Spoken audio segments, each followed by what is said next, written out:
into the ring.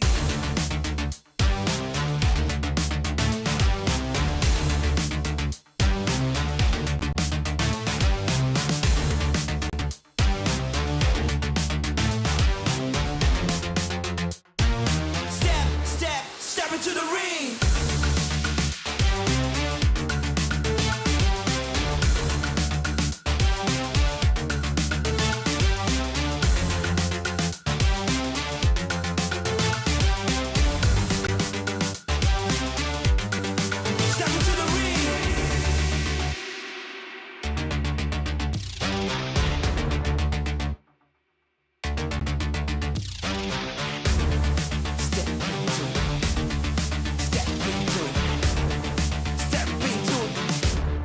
Step into the ring. Come on, come on, come on.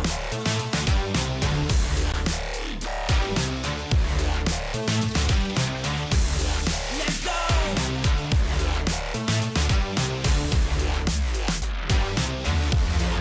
Step into the ring.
Predik 16 nah.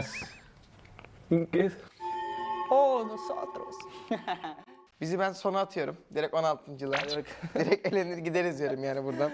За өмнө жил яг эцэд цомоо алдсан. Тэгээд нэг юм бодоогүй. Тэгж ямартсан шүү дээ. Тэгэл.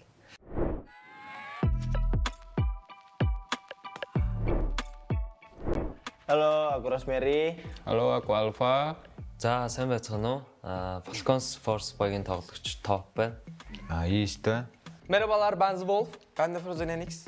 Hola, soy Milo Hola, soy colega. y somos de Team Queso y hoy haremos la predicción del grupo rojo de la PMGC. Mungkin yang pertama dari tim kita predik 16 nah. 16. Karena kita lolos lewat PMGC Race Point. Altrигого орлоо тавьчихлаа. Alter bizim ilk üçümüze girmiyor. O yüzden 4. sıraya atacağım. Çok sağlam takımlar ama ilk üçe almadık Alter Ego'yu. Roy мэдгүй баг байна. 14 дээр готлаа. Groy geçiyor. Valla bence kalamazlar diyorum ben. Yani hiç elenirler diyorum, giderler. O yüzden onları da 15 atalım hadi. 15 attım. Untuk face clan mungkin aku taruh di survival stage. Karena dia lumayan bagus di PMSLC. Face? un equipo que vengo viendo un poco en su región. Se me hace un equipo un poco irregular, pero tiene muy buen roster, así que yo le daría un top.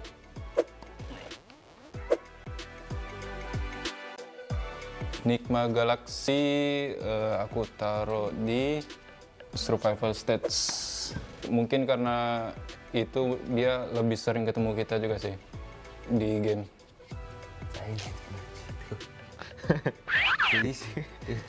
Ийм тайлтраад алчлаа гэсэн. Ivan RX biz geldik. Bizi ben sona atıyorum. Direkt 16.lar. Direkt elenir gideriz diyorum yani buradan. Apa nih tim apa nih NRX? NRX. Kayaknya sini deh. 13 nggak lolos. Karena gua nggak tahu tim ini. Gua baru tahu. Virtus Pro bizim arkadaşlarımız. Onları biz direkt... Bizi oradan çeksene, bizi 14'e koy. Gel. Virtus Pro'yu direkt biz 16'ya ters bir şekilde yapıştıralım.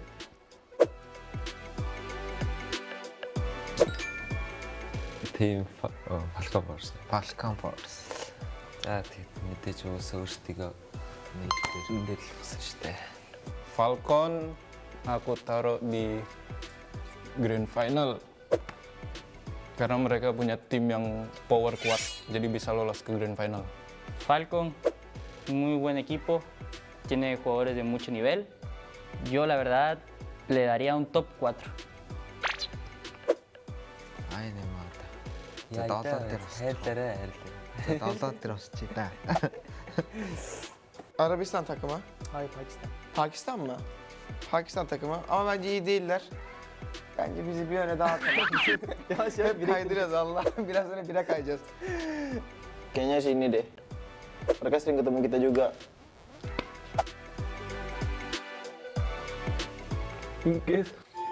Oh, nosotros. Top 3, top 3, top 3. Бас сайн мэдхгүй баг. Тэгээд 17 дээр баслаа. Ini deh, survival deh.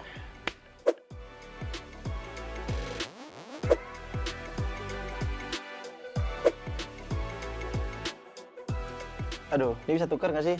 Dendam gua.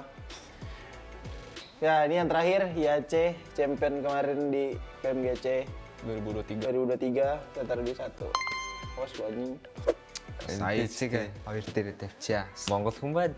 Монгол манай улсын бас өмнө жилийн дэлхийн аваргууд отхон дэлхийн аварга. Da bir şey diyeyim mi? Şöyle yapak bekle dur. Bak 10 numarası sıralama yaptık ha.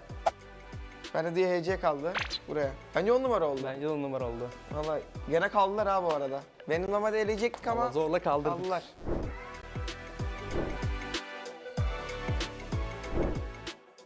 Karena dari hasil yang kemarin kita dapatkan di PMSLC belum terlalu ada pembuktian lah, karena kita juga nggak tahu hasil di PMGC itu seperti apa. Jadi makanya kita taruh di hashtag 16 karena mungkin saja kita bisa juga lolos di survival stage atau enggak kalau di bisa langsung lolos di grand final. Нэгт өөрсдөө тавьсан байгаа. Яагаад гэвэл энэ жил ер нь өөрсөндөө ихтэй байгаа. Аварга авна гэсэн зорилгоор орж ирсэн байгаа ер нь. Одоо би бол яг өөрийнхөө бүсийг бол ерөнхийдөө чанга гэж хэлж байна. Одоо тэгээ бусад бүсүүдтэй ч гэсэн ерөнхийдөө үзьийг бол үзэх бэлэн байна гэж. Aksir olarak da bizi neden sonunculuktan yukarı çıkarttık? Kendimize Çünkü yakıştıramadık. yani evet bu takımlar arasında da inşallah kalamamazlık olmaz tabii. Her şey olabilir ama Al final los resultados saldrán y bueno, esperemos que salgan. Oke guys, jadi inilah hasil prediction kita di grup Red. Манайхыг дэмжээрэй. Үзсэнд баярлалаа. Баяртай.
Өмнө жил бид авраг авахад маш ойрхон байсан.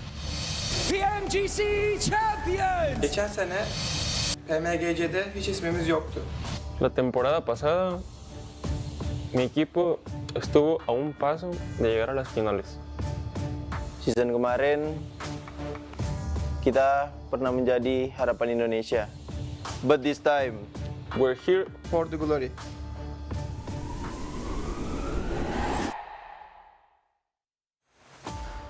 За өмнө жилийн дэлхийн аварга гэх юм бол ерөнхийдөө яг авраг авахар хэмжээнд бид нар бэлтгэлээ хийсэн. Тэгээд яг сүүлчийн мөчөд яг сүүлчийн матч дээр жижигхэн асуудлаас болоод тэгээд ерөнхийдөө хоорондоо ойлголцоогүй улмаас тэгээд арай болоогүй байхдаа ер нь elimination болсон. Тэгээд тэгээд болох хэвээр юм болдгоор болоод хоёрт орсон баг. Аврагынхаа яг цомыг атгаад алдахад тэгэл санал санагдсан байлээ. Яг тэрэндээ тэгэл бочроод байсан баг. kalau mau ditanya titik terendah sih yang pasti kita waktu gagal lolos ke EWC kemarin. Di situ kita benar-benar sedih banget dengan apa performa kita yang lakuin waktu saat itu benar-benar parah banget. Itu kita udah semua tuh udah nggak bisa ngomong apa-apa lagi sih. Semuanya udah sedih. Intinya itu benar-benar titik terendah kita. Sampai benar-benar kita udah nggak mau main PUBG lagi. За улаан группийнхээ бүх багуудад амжилт хүсье. Тэгээд бид нар юу ч хийж магадгүй шүү. Би ялагдлыг мэдэрч үзсэн. Одоо ялагдлаа ялалт олох гэж энд ирсэн байна. Geçmişte sorunlar yaşasak da biz bu turnuvaya hazırız ve bu turnuvayı domine edeceğiz. Yani bize hazır olsunlar. Görüşmek üzere. Los verdaderos jugadores no se rinden, se adaptan, mejoran y regresan más fuertes. De ganar y pues cuidado con Team Queso. Ke IHC sih. Bang nggak tahu nanti di Sanok dia nabrak atau gimana. Lebih ke arah hati-hati aja sih sama alter ego bro. Walaupun lu juara PMGC nggak ngaruh kita. Never give up. Together we rise as champions. Don't even try, you are already in my shadow. Stand, fight, in the pride.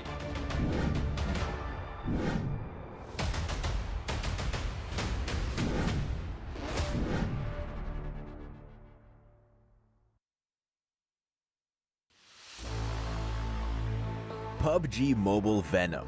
The last dance is here. In this collaboration, you'll get to enjoy a bunch of fun gameplay, including Black Symbiote Clusters, the Black Symbiote Arm, and a Black Symbiote Warhorse. Let's check them out. From October 18th to November 10th, you'll encounter Black Symbiote Clusters in Erangel, Sanhok, Livik, and Miramar. Near them, you have a chance of picking up a Black Symbiote Arm or coming across a Black Symbiote Warhorse. They offer great advantages, giving you more options in matches. Let's start with the Black Symbiote Arm. With it, you can aim at buildings, the ground, trees, or other fixed landmarks to get around faster and reach your destination. If you aim at a moving target instead, such as an airdrop crate or even another player, it will pull the target towards you, so you can always be on the offense. To travel long distances swiftly, use the Black Symbiote Arm to anchor to the ground and hurtle yourself forward. You'll be covering ground in no time. Furthermore, the Black Symbiote Arm can transform any regular horse or Bloodfire Warhorse you come across into a Black Symbiote Warhorse. Mount the Black Symbiote Warhorse, and you'll find yourself wielding a Black Symbiote Lance, which can be used to deal close-range attacks from atop the horse. At the same time, you can toss the Black Symbiote Lance to ensnare targets within a reasonable distance. While it doesn't do much damage, it's effective for restricting enemy movement, which provides a great battle advantage. Oh, and during the collaboration, Venom himself will appear in-game by showing up prior to jumping. On top of that, follow the in-game collaboration themed event for a chance to get a Venom The Last Dance avatar, avatar frame, parachute, and home items. Join us in PUBG Mobile and check out the Venom The Last Dance collaboration with your teammates. Become the ultimate duo.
After a week of intense battles, have you felt the thrill of the competition?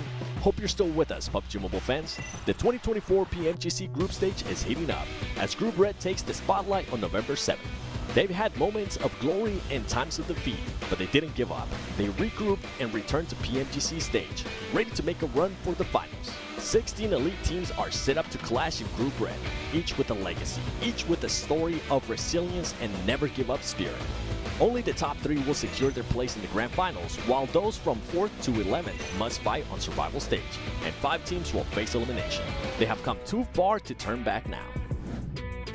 First up, Falcons Force, a powerhouse 14 heartbreak, runner-up in both the 2024 PMSL CSA Spring and Fall seasons. They faced bitter disappointment when they were eliminated on the PMWC stage, missing advancement by only a few points. Every setback has made this team hungrier, making them relentless and more driven than ever.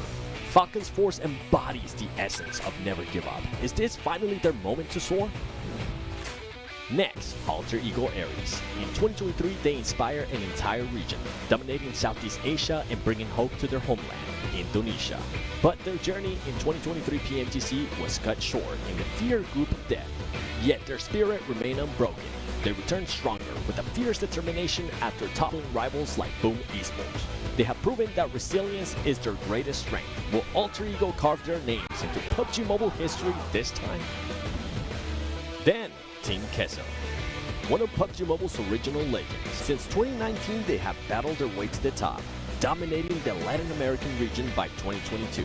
But they faced a crushing setback in 2023 with the departure of a key player, Ayala. Unshaken, they have regrouped, bringing in a young fragger Colgoat, a rising star with the hunger to become the best in the world. Team Queso is here to prove that their legacy endures. Will they reclaim their place in history?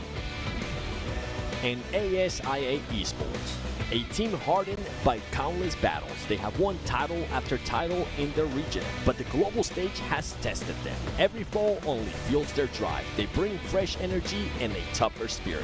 With multiple award holders and the renowned grenade master, Falak, fighting alongside ASI8, this week is about more than just a spot in the finals. They are fighting for the pride of their regions, their fans, and their legacies.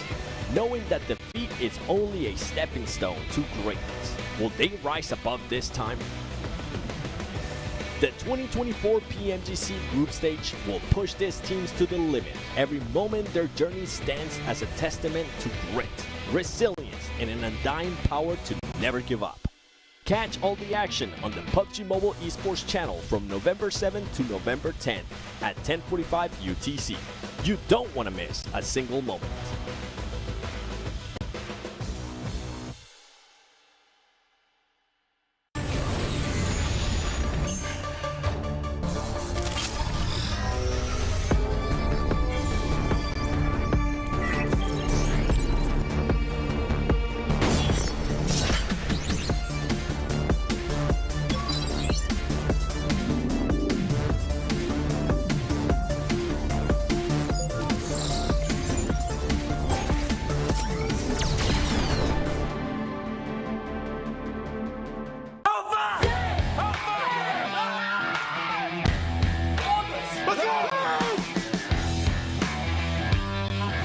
PUBG Mobile fans, welcome to the 2024 PUBG Mobile Global Championship League Stage. Broadcasting live over the next 4 weeks, let's take a look at the intense journeys of the top teams in Week 1, Group Yellow Showdown.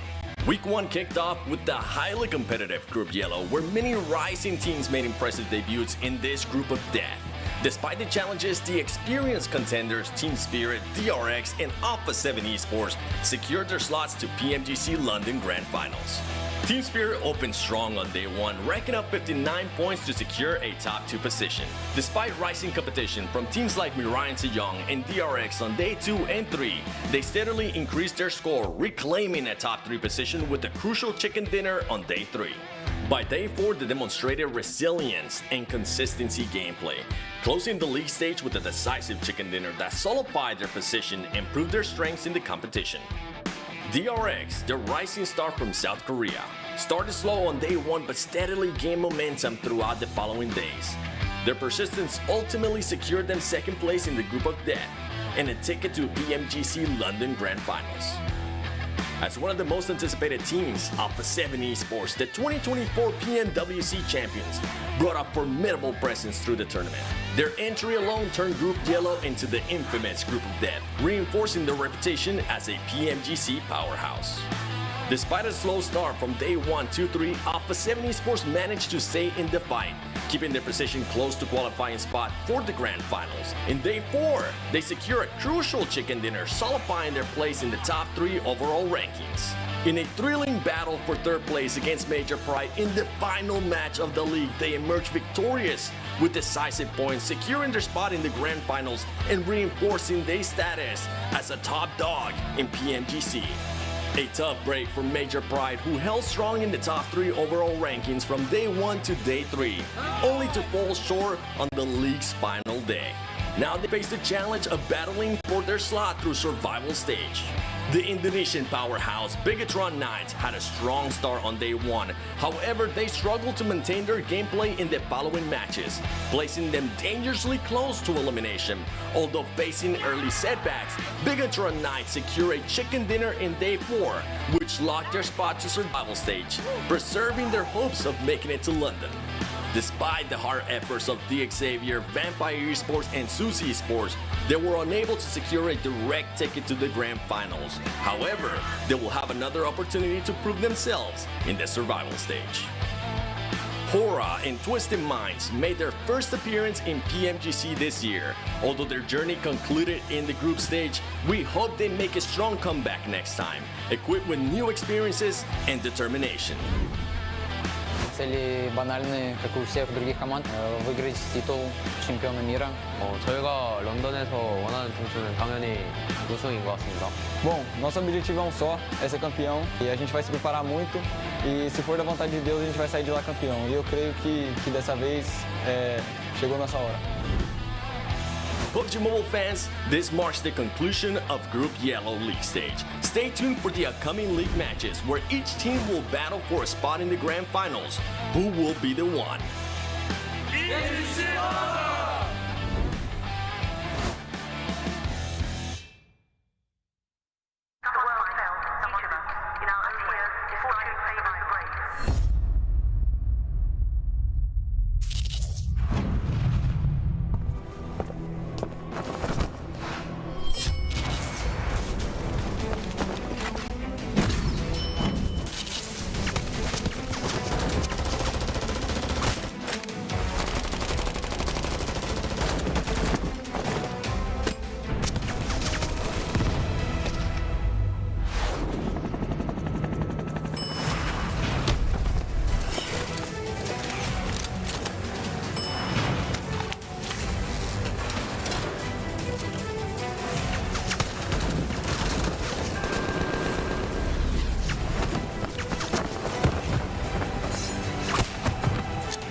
I think I just sneaked up on Enigma Galaxy working on some new strats for today and trying to continue on with their consistency. What are you guys working on? Oh, no camera, no camera. I don't think they want to share the strats that they're currently working on for day 2 of Group Red. Are they still going to be in first place after today? Or are we going to have teams like Navi or maybe ASIA or Team Falcons? There's just so many teams that are going to be challenging. Stay tuned and find out what's going to happen on day 2 of Group Red.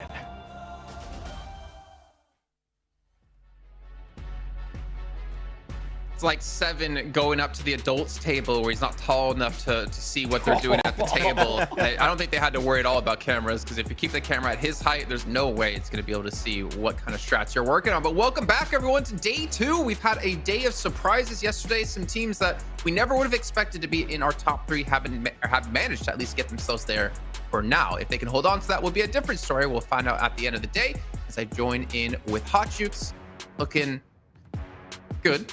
And Max, man, I was trying to think of something. My fiance calls you Jukebox because she never remembers to say Hot Jukes, and I was trying to figure out a way to incorporate that, but it didn't work out too well. But hey, how are you guys doing, gentlemen? Doing good. Yeah, no camera. Yeah. Oh my gosh, that's how you do the strategies, man. And you know what? They're gonna need to do it. And as a matter of fact, I guarantee you, if there was a circle, right, they're gonna put themselves right on the edge, like they were yesterday, because edge play was working out pretty solid yesterday. Well, I don't know if you guys heard that on stream. I definitely didn't hear what he said, but I just heard it edge sounded like play. it's gonna be good. Yeah. They're gonna edge, and it worked out for a lot of teams. Max. Yeah, it worked out. That was definitely the best strat throughout all of yesterday, Jason. Edge play is the play going into Group Red, and a lot of teams have been successful in that approach, especially looking at teams such as, your Tiamba has been doing really good in 2 of their matches thanks to the edge play in particular, but realistically, going into today, Hot Jukes, so many teams at the bottom are big names, Alter Ego, Virtus Pro, IHC, that we need to see a comeback from these guys today. And as we know, day 2 is the real day 1, so there's a lot of room for improvement. For sure. I mean, Furia needs to do the same thing. You got Tianba, TJB, Monster Squad. So today is the day for them to bounce back. I feel like, Group Yellow was all about, like, don't edge. And then Group Red comes in saying, I'm going to edge. And that's pretty much how the entire day 1 played out here with all these teams. Obviously, some underperformers when we look at the likes of Alter Ego, IHC, Furia, I would potentially put in there. But man, Enigma Galaxy leading the table after 1 day of play, as well as seeing I8 in there, Max, in particular. I think it's been a massive surprise. Yeah, if you said before this group that, my top 3 is going to be Enigma Galaxy, Na'Vi, and I8, like those 3 teams in particular, I would say you're a liar. You're dirty liar. But no, looking at Enigma Galaxy in particular, Jason, when we look at how they play, this is the most aggressive this team has ever looked. And I gotta say, respect to Rauf, I was kind of doubting him as an IGL in the spring season of this year, but they are taking fights so proactively before teams really become an issue when they intend to play edge circle or go for wide rotation. They take care of teams so early now that really, if they keep this game plan until the end of this group, they're going to remain top 3. They are looking so damn consistent, almost always making in top 5. So right now, they're the team to currently beat in this group for sure. Agreed. Yeah. I'm gonna go ahead and add on to that. When it comes to I8 in particular, that's one team I wanted to talk about, because I was watching some of their plays yesterday when I just here at the house, and it was so crazy to just see how their consistency was just not there. I mean, we saw them just pop off the rip at Sandhawk. We heard from Seven, then they said it themselves that was their favorite map. But, when it came to Erangel, we had a really, really low game. Then they popped off again. I want to see them bust out some decent consistency, because if they did, then they would be on top of the leaderboards easily right now. Well, I do have to say, when looking at I8 in particular, Duke, sure, when it comes to placement points, they're a little bit inconsistent, but they do tend to be consistent in terms of eliminations on the matches. Like I'm seeing right now on the list, 7 elims, 3 elims, 10 elims, 1 elim, 6 elim, 4 elims. So they have a pretty decent ratio of eliminations per match right now. But as we know, Jukes, they're always gonna go to military, even if they get a northern plane. And that, for placement points, is not gonna help you. So I know they're gonna stick to it, but they're not making life easy for themselves, that's for sure.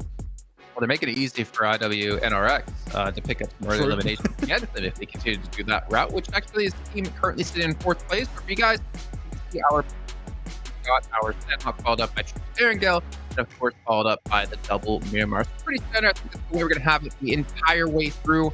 I believe even rotation last chance as well. There's any other teams out there that you're wanted to kind of focus on here? I think maybe Falcon in particular, because they're going to sit in 7th place. Isn't too bad considering how we saw them play at CSA. I look at Falcons in particular. I think they're struggling to play edge. Is not really something they have been perfecting too much in CSA. They like to play these more central positions and these really strong scouting spots typically. I think that this is just requiring them to understand, oh wait, the lobby is playing a different playstyle from what we usually intended to prepare for going into this group. So I think that here for Falcons, just start going in those centrals position even earlier, to be honest, because nobody's really taking those spots, and I think that that could help Falcons at least at minimum get more placement points. Ilims, we'll have to wait and see. Okay. Juke, any teams you're looking at in particular that you wanted to see a little bit more out of, that you were maybe wanting to see? Yeah, for me, it's going to be TJB, without a doubt. I mean, they got majority all of their points in just one game, and that was going to be the second to last Miramar yesterday. They ended up with 22 total points out of their total, and that's just unacceptable for a squad like TJB. I know, looking at PEL, they were able to come back right there at the end on the final day to be able to win that whole thing. So I'm still a little bit confident here for them because I still think they have that potential to just kind of adapt to this lobby. But it's got to start a little bit sooner than later here. I mean, this is a very short form tournament. Things can get ahead of you. And we saw in Group Yellow specifically, right, just how toxic things got towards the end. You do not want to be a squad in need of 10, 15 plus points on the last game of this, because if you need that, you're most likely going to go ahead and have to, struggle in the survival stage. I mean, realistically, when we're looking at TJB too, I think that we can both agree, Hodju, to the win we saw yesterday, that win on Miramar with 12 eliminations. It's not quite the game we want to see TJB, be able to jump up the leaderboards with. We want to see a confident, dominant game from them. But right now, that has not really been the case. So hopefully we can see them be a little bit quick on the rotations, because right now that one Miramar, outside of that, there wasn't really much happening for them. We're going to have to rotate into our next segment here while the game is getting ready. We have the Infinix GT20 Pro. You guys can play like a pro by picking one up. That's the official device for PMGC 2024 and also was at PMWC. Oh, wow. Max actually didn't bring the phone out. I actually wanted to take a look to see if you had it. I listened. That's the first time. We can get 120 FPS, not to mention the 144 hertz AMOLED screen. And you guys can pick one up for yourself. And while you're doing that, make sure to check out PUBG Mobile Esports over on all the official channels, whether it is Facebook, whether it is YouTube, whether it's Instagram, whether it's TikTok. Max, what was that? Max, you good, Max? Nothing. Are you following them everywhere, Max? Yes, I am. Okay, good man. And you know what? While you're following them, Max, you can also pick up a ticket to PMGC, still available right now between December 6th and December 8th. You guys can come see the action live in the UK, experience the culture of the United Kingdom, not to mention the food, and get into some sweet activities that will be happening at the event, and not to mention some free giveaways for you guys at home as well. Not at home, at the venue as well, I should say. And potentially we might see Hot Shoots wax his beard live at the venue. I would love to see it. I would love to be one of the people to rip it off his face and then maybe put it on my own face to make me have a nice beard for once. But our teams to focus here today, let's start with you, Hot Jukes. You have two of the PEL teams with TJB and Tiamba, and then you have IHC in there. Why is that?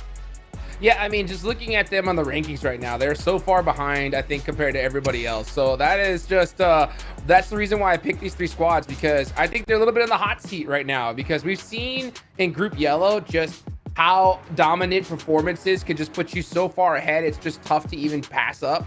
So if they have a good comeback day today, then yeah, I think that they can definitely be a potential to hopefully make it into top 3. But if they don't, it's going to be probably a little bit too difficult to possibly catch up on. Okay, Max, what about you? Well, what about your teams to focus? I picked like one team in all of the different segments, one in top 3, one in the middle of the pack, and one at the bottom. And the one I really want to focus on here, Jason, is going to be Virtus Pro. I have such high hopes because Tixi is on the team right now, and seeing them in bottom 5, it hurts me a little bit to my core, Jason. So they had one decent game yesterday where they got a second place with 5 eliminations over on Wrangle in particular, but as of right now, when it comes to taking fights head on, they are really struggling, and I feel a little bit of a lack of synergy from time to time. So that's something that I would like to see Virtus Pro maybe try and fix going into today. But yeah, I have hopes for them, but so many teams in the bottom 5 right now, Jason, need to step up significantly. So yeah, it's going to be do or die today for these teams if they want to initiate that climb towards the top 3. I like how you're still clinging along to Tixi. Because I remember asking you, like, at what point will you no longer be a Falcon fanboy? And you said if they underperform here at PMGC, then you're going to start to move away from this team. I feel like if you think back to G Gladiators, Tixie's previous team, like they've kind of been underperforming for a very long time, and yet you didn't give up on him. Why is that? Because Tixie is my first favorite fragger. And first I will love. never, my first PUBG Mobile esports love. So I will never give him up, okay? And I will keep supporting him until the end, Jason. So Tixie will be back. The supremacy will begin once again. But what if Top and Tixie are head to head? Who do you take? Why you gotta, no camera. And then, no camera. and then we get a third party by Rosemary. Bro, what do you want for? Why do you not? I will say it's a tie. Let's all be friends and shake hands. That would be. That's my approach. I'm a pacifist. Yeah, well, there's gonna be no handshaking here when it comes down to who can get in to the PMGC Grand Finals. All three of these players might meet head to head here. You see I8 on your screen. They're getting ready for everything yet to come their way. Tiamba as well, the best performing team from PL, if I'm not mistaken. And I had my teams to watch as the top 3 teams currently, because I didn't really expect this to be our top 3 at the end of day 1. And for me, it's about, okay, yeah, you've shown you can be top 3 in 1 day of play. What are you going to do from then? What are you going to do after the show's done? What are you going to do before the show starts the next day? Like, what have you been able to do to prepare and prevent, more importantly, from teams of reading into your strategies and countering you? Because we look at Mir and Sejong, they were in the driver's seat in Group Yellow to qualify top 3. Last day comes in and they just fall and lose out on that guaranteed slot and have to play through survival stage.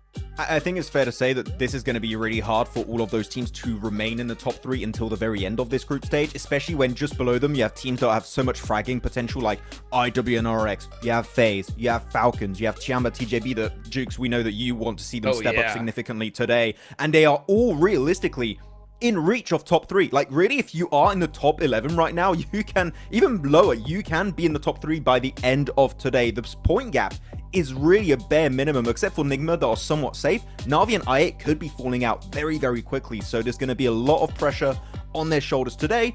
They showed true promise yesterday, but when you have so many teams adapting on the fly to this lobby, I think that it's going to be a big scramble for that top 3 again today. Yeah, and when it comes to TJB in particular, I want to just harp on them one more time, and that's, it's so crazy to see 22 points come from one game, 10 points on the other 5 matches. I mean, that one game did save them, but they did get blessed pretty heavily by the circle there. They were just sitting on top of a big mountainside, didn't have to worry about a single thing. So yeah, I mean, you're right. One good game today, if they win Sandhawk here, they'll be in that running for top 3. But like I said, you just want to be able to start a little bit sooner rather than later. But the question that I have that is I think the most important one here is, Jason, who was your first, fragger love? Oh, Doc. Yeah. Okay. Doc. For those who don't know Doc, why don't you explain it? I mean, he's the complete package. He's the host now. he's literally the epitome of what a good player should be. He is the best player in the world. You cannot change my mind. He's an in-game leader. He's a mad fragger. He's a great nader. Hasn't won any global titles. That's the only one negative I can give to them. But I mean, he is the best player, man. Like, you can almost see that he goes into games and just practices nading as well. Like, some of these positions he's able to hit nades on. If you guys haven't, seen what we're referring to, over to Pandemonium_news on Instagram, TikTok, and YouTube, and actually see what we mean. We in CSA this last season. Or no, it was spring season. He had the most ridiculous nades I've ever seen. And you can tell he goes in to practice exactly those throws to make sure they hit. Yeah. He's the best. He plays the GOAT. squash in real life. He just knows how, the angle of the bounce for the nade to go through a window, against a wall, in a door. The bridge throw that he had, right? Yes. He threw it, hit the top of a bridge and bounced directly in the face of the enemy. You cannot hit those consistently, but he does. Look, he's so good. His group is not even playing today, and we're still talking about him, okay? I'm going to talk about him all day now. Now you open up the can of worms. It's going to be a Doc day, as we can see about 30 seconds left before we head into Sandhawk. And, Jukes, you brought this up before. Seven did interview the coach of IA, or they talked to Trinda and saying, Sandhawk's our best map. I wouldn't really want that to be a claim to victory for me, to depend on only your Sandhawks mostly, but we're going to find out if IA can pull off the back-to-back at least. They're going to pull a major pride. Let's go. They're going to get the 2 wins on it. Yeah, that'd be good. Happening. They need it. All right, well, it looks like we're about to head in here. The green lights, I think, mean go, if I'm not mistaken. If they go red, I'm gonna be a little bit worried here, but we do have our casters ready to go. I hope you guys at home are ready to go as well, because this is gonna be another exciting day. At the end of the day, we'll have our halfway point of our group green. We're gonna be dropping into our first map of Sandhawk with John Allen and Blake. It is time for the jungle. Day 2 of the group is going to be coming straight on at you, thick and fast. You better be ready, because we've got a match on our hands. Match number 7 about to get underway. Plane path across the middle of Sandhawk. Nice and clean. Let's see if we get any of these hot drops and early skirmishes, Blank. That's what we want to see, really, here on Sandhawk. I want to see people get a little bit more aggressive on this map, because we have seen it in the past. It's been a little bit more calm, you know. There's not been too many crazy things happening on Sandhawk in those early moments of the map. But now that you know fairly well where people are heading over towards, potentially some positions to catch other players off guard and kind of cut those rotates off after a lot of the homework that was done from last night. I'm wondering if teams are going to fall short of going for that Northwest Island, if there's going to be conflict around potentially ruins or potentially up towards the north side across the bridge from Hatin. If people are trying to go for a long drop, I mean, it's still possible to get to that Northwest Island, but I think getting to Camp Alpha off this plane path was a little bit far-flung, so maybe an early pick or two we could see from some of the teams there, but it looks like teams have been able to navigate that, have been able to figure out where they want to go, and they have played around it. TJB quite close to Virtus Pro, though, on the south point of Painan. Want to be careful there, but they're going to get away, and they'll be getting over towards Camp Charlie easily. And that's a heavy northwest shift, so Alter Ego very happy the way things turned out here. We had a little bit of a talk with the guys from Alter Ego yesterday. Seven was able to sit down with them, and basically the consensus is that we weren't too happy with how yesterday was going, and it had sort of got to them in a way. They were still performing fairly decently towards the end, but I think they did need that big mental reset going into day 2. So this is time for Alter Ego to really show us what they've got, especially with a northwest shift like this one. Typically on a Sandhawk, you are so incredibly buffed up by having a northwest shift on the circle and playing on that northwest island at the same time. IWNRX lost a player. That was an outpoint for them on the northeast side of Quarry, over towards IHC on some ragtag drops there. IHC picked up the point for that. And on this rotate, you definitely need to be trying to go in with 4 players from a position like the north of Quarry and also from Camp Bravo, but luckily IHC were able to win out that fight. A couple of shots also sent over to TJB. I imagine that was earlier when they picked up the vehicle, as they are still down south. But yeah, unfortunate for IWNRX to be losing a player this early. Especially since yesterday they had such a good performance on this map as well, getting 10 eliminations very, very quickly on board. A little replay of what happened there. See, I mean, it's a good play going through from Demoog, because he just understood that, look, he's going to want to get in the buggy at some point. Knows the exact angle that he needs to position himself on. And to be honest with you, when you play over towards that northeast side, a lot of times you are split up and spread around. And you do have to worry as a team playing on the north side of Quarry of players like that who have sent out a little bit further than Bantai. That's the situation where that might work today. It might be taken advantage of tomorrow by IWNRX. Hopefully they can keep pace in this one. Sandhawk does give you opportunity in the chaos, so we'll see if they can capitalize on it. Falcons hanging around in boot camp. They've already moved east over to the west, rather confusingly, to get over to that northwest island. They go for that water crossing. Having this player out here early is really good for them. It means that they can cover off the crossings, cover off the coastline, stop people camping from the north side of boot camp, trying to stop them go for those rotations, or at least make it harder for that to happen. So we'll see if they can regroup over to the west side, because it's very likely they'll go into that northwest island. Yeah, with this circle, I'd say so. It's a very different approach from yesterday, considering a lot of times around Sandhawk, especially even in Group Yellow, we saw a lot of wraps down towards that south side. Here in Group Red, this is the first time I think we've seen a heavy northern focus for a lot of our squads. You can see it's not brain rot, but definitely a little bit of synchronization going on between the teams of everyone went south. let's go north. And everyone's had the exact same idea. And you put yourself back in towards another situation where no one wins out. It's one of those interesting phenomena that happens kind of only when you're playing against other really strong players, right? You all go for an idea that in theory is good, but it relies on other players also not playing optimally, which is quite an interesting problem to have, because you have to then try and predict how optimally do you think this lobby is going to play, who's going to try and then subvert that. And it basically ends up with a big game of rock, paper, scissors as to which side you end up on. So it can be very confusing to see this sort of thing happening, and we're wondering, oh, why have they all done that? In reality, they're all kind of making the same decisions for the same reasons and coming to the same conclusions, which is, in fact, an indicator of strength. But then the same thing happens in my lobbies as well. So, there's different reasons for that to happen also when people do have the brain rot, as you so eloquently put it. Yeah, I think you have to sort of smooth brain it sometimes, honestly, in terms of, well, everyone's probably going to go north. That is the right decision to make. I will remain on the south. And that typically actually will help you out. Redux currently leading with 12 eliminations. We saw him during that interview. He wasn't willing to give away any strats. And like I said, probably one of my favorite players recently is Redux. Such a character, but also backs that up with some very good skill in game 2. Team Queso up against Na'Vi, currently in second place with 47 points. Flip does not want to go down, throws a nade through, doesn't get too much done, but there is a knock, and the rest of Na'Vi's coming in for that backup. They've both had the idea to go to the far northwest compound. There we go. Found it in the end, as Flip is found as well.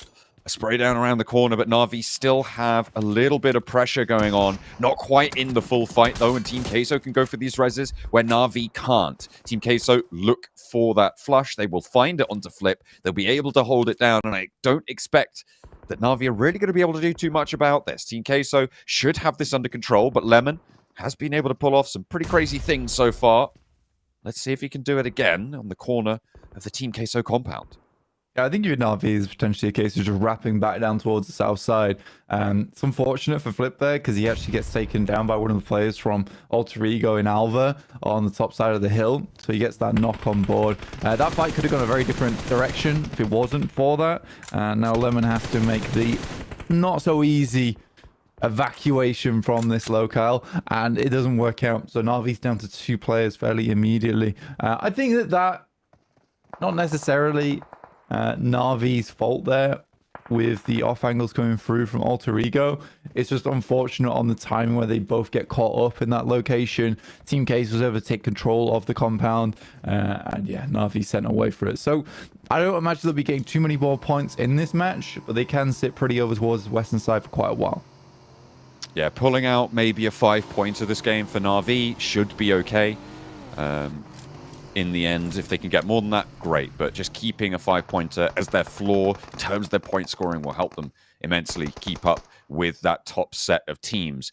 Enigma Galaxy diverting phase around their position right now on that southwest compound from the top of the mountain on that northwest island. A really powerful position that we've seen have a lot of impact in previous games, in previous tournaments, and phase were thinking about trying to step their toes in, but there was already a team in residence. Yeah, it's an interesting one, the way this is all playing out at the moment. I think that there's been really no contest for the actual mountain itself. I think the Galaxy have sat themselves and settled in over towards the southwest side of it. But it is so central towards that northwest mountain that you'd imagine teams might want to take up residence where ASIA are currently playing over down towards the south side of Hatin on that slight high ground that looks over towards the eastern side of the map. Incilio unable to get through. Good shots from ASIA. Currently in third place, 45 points. I think they had a really good run yesterday. Not unfortunate on the roll up there for Incilio, but ASIA, as you say, having a good time of it. However, Falak is knocked, and he was a crucial point for them. However, on the high ground, they do have the backup into the Valley of Death. Tianba will roll on in with Shan. Just the one player for now.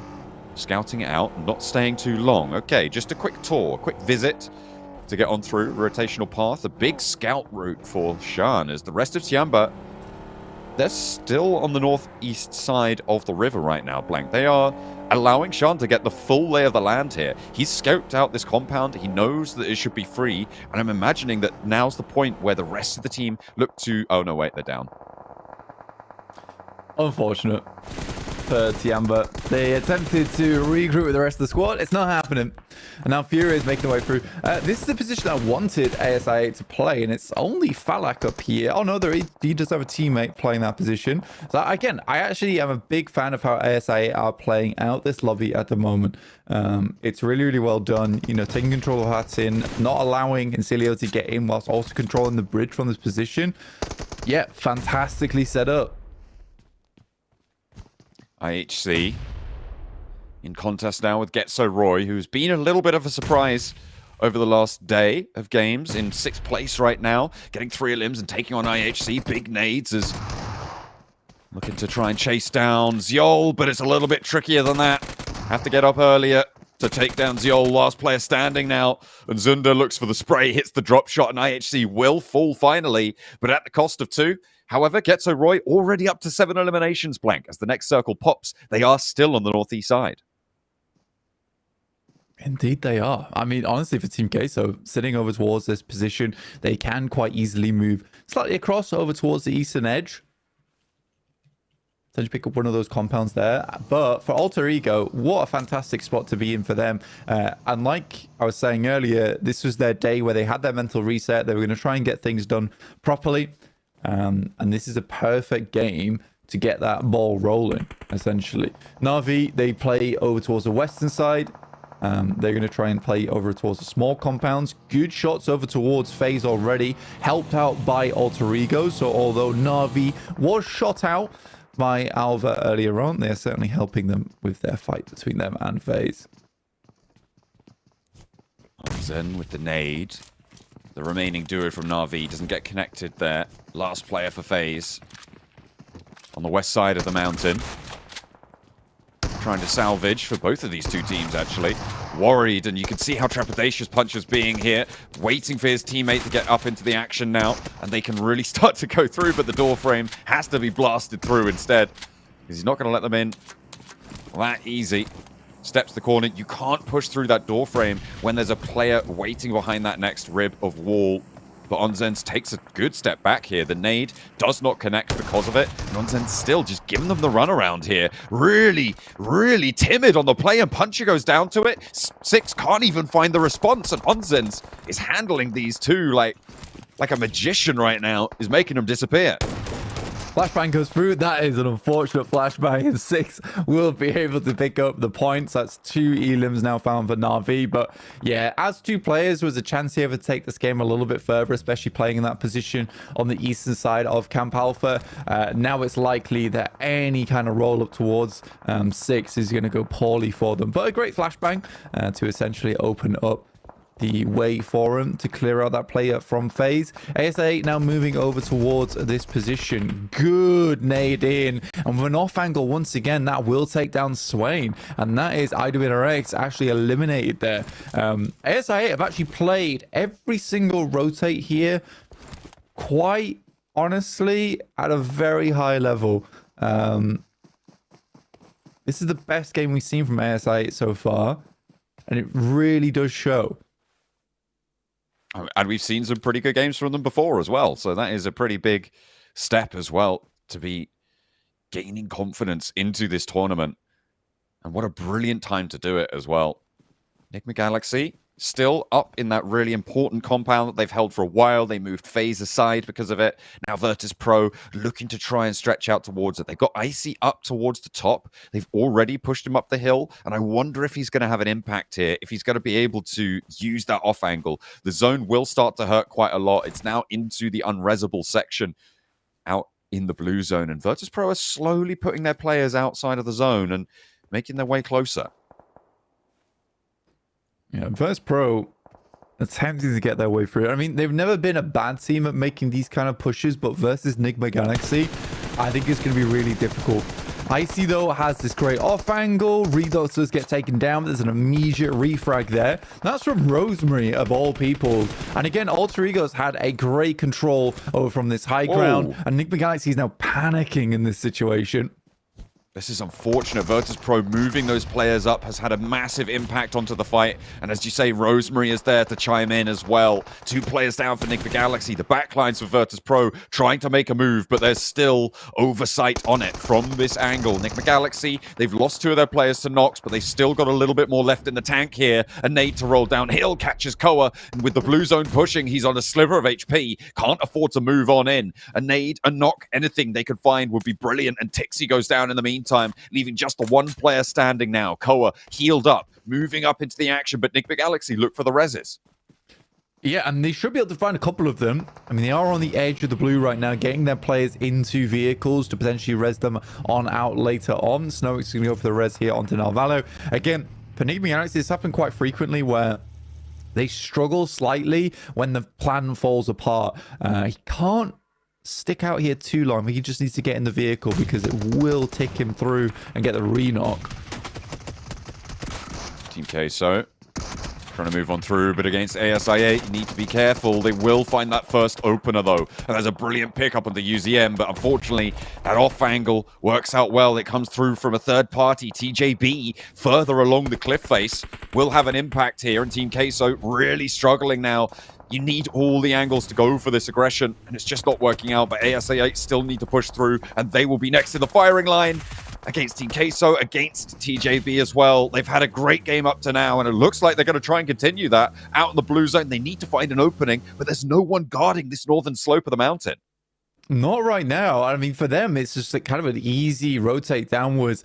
I think Falak is likely to fall here, so they will be down to 2, but 10 elims on the game, multiple fights taken, multiple fights gone successfully for them as well is fantastic news. Falcons getting in from the southeast side, but Alter Ego very much aware and ready for it, picking up the first here. 4 eliminations and on set to pick themselves up a chicken dinner from the high ground.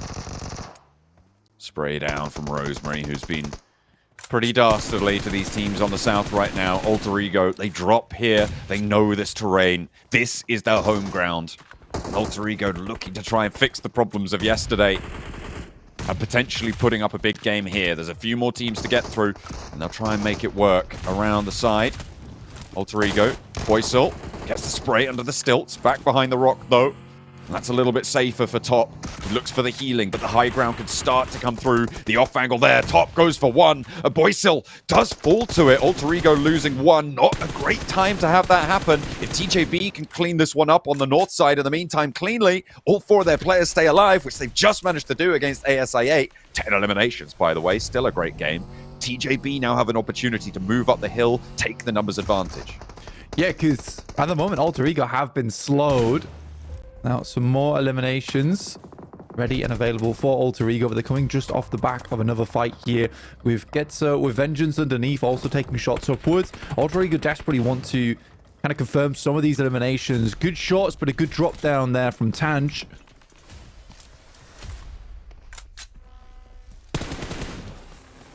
Knock for Ralph. Not really too much Snox can do about this position now as Alva gets into position. The healing comes through for Tanch as well. And Alter Ego maintain the south side. Vengeance also making their way up into the middle here. That's something that they need to be careful of. A 2-2 split right now for Vengeance as they've moved 2 of their players up into that forefront. TJB being a little bit slower to do so. They're ready to allow the teams up the top of the mountain. Good pick off there from make Tanch. it work. Yeah, for Vengeance, this is a good pickup, but TJP waiting in the wings is smart in my opinion. Allowing Vengeance to take a little bit more space, get comfortable with this split, and then potentially come out from the wings late game. All gillied up. We'll see what TJB can get done here, because this does look remarkably better than yesterday for TJB.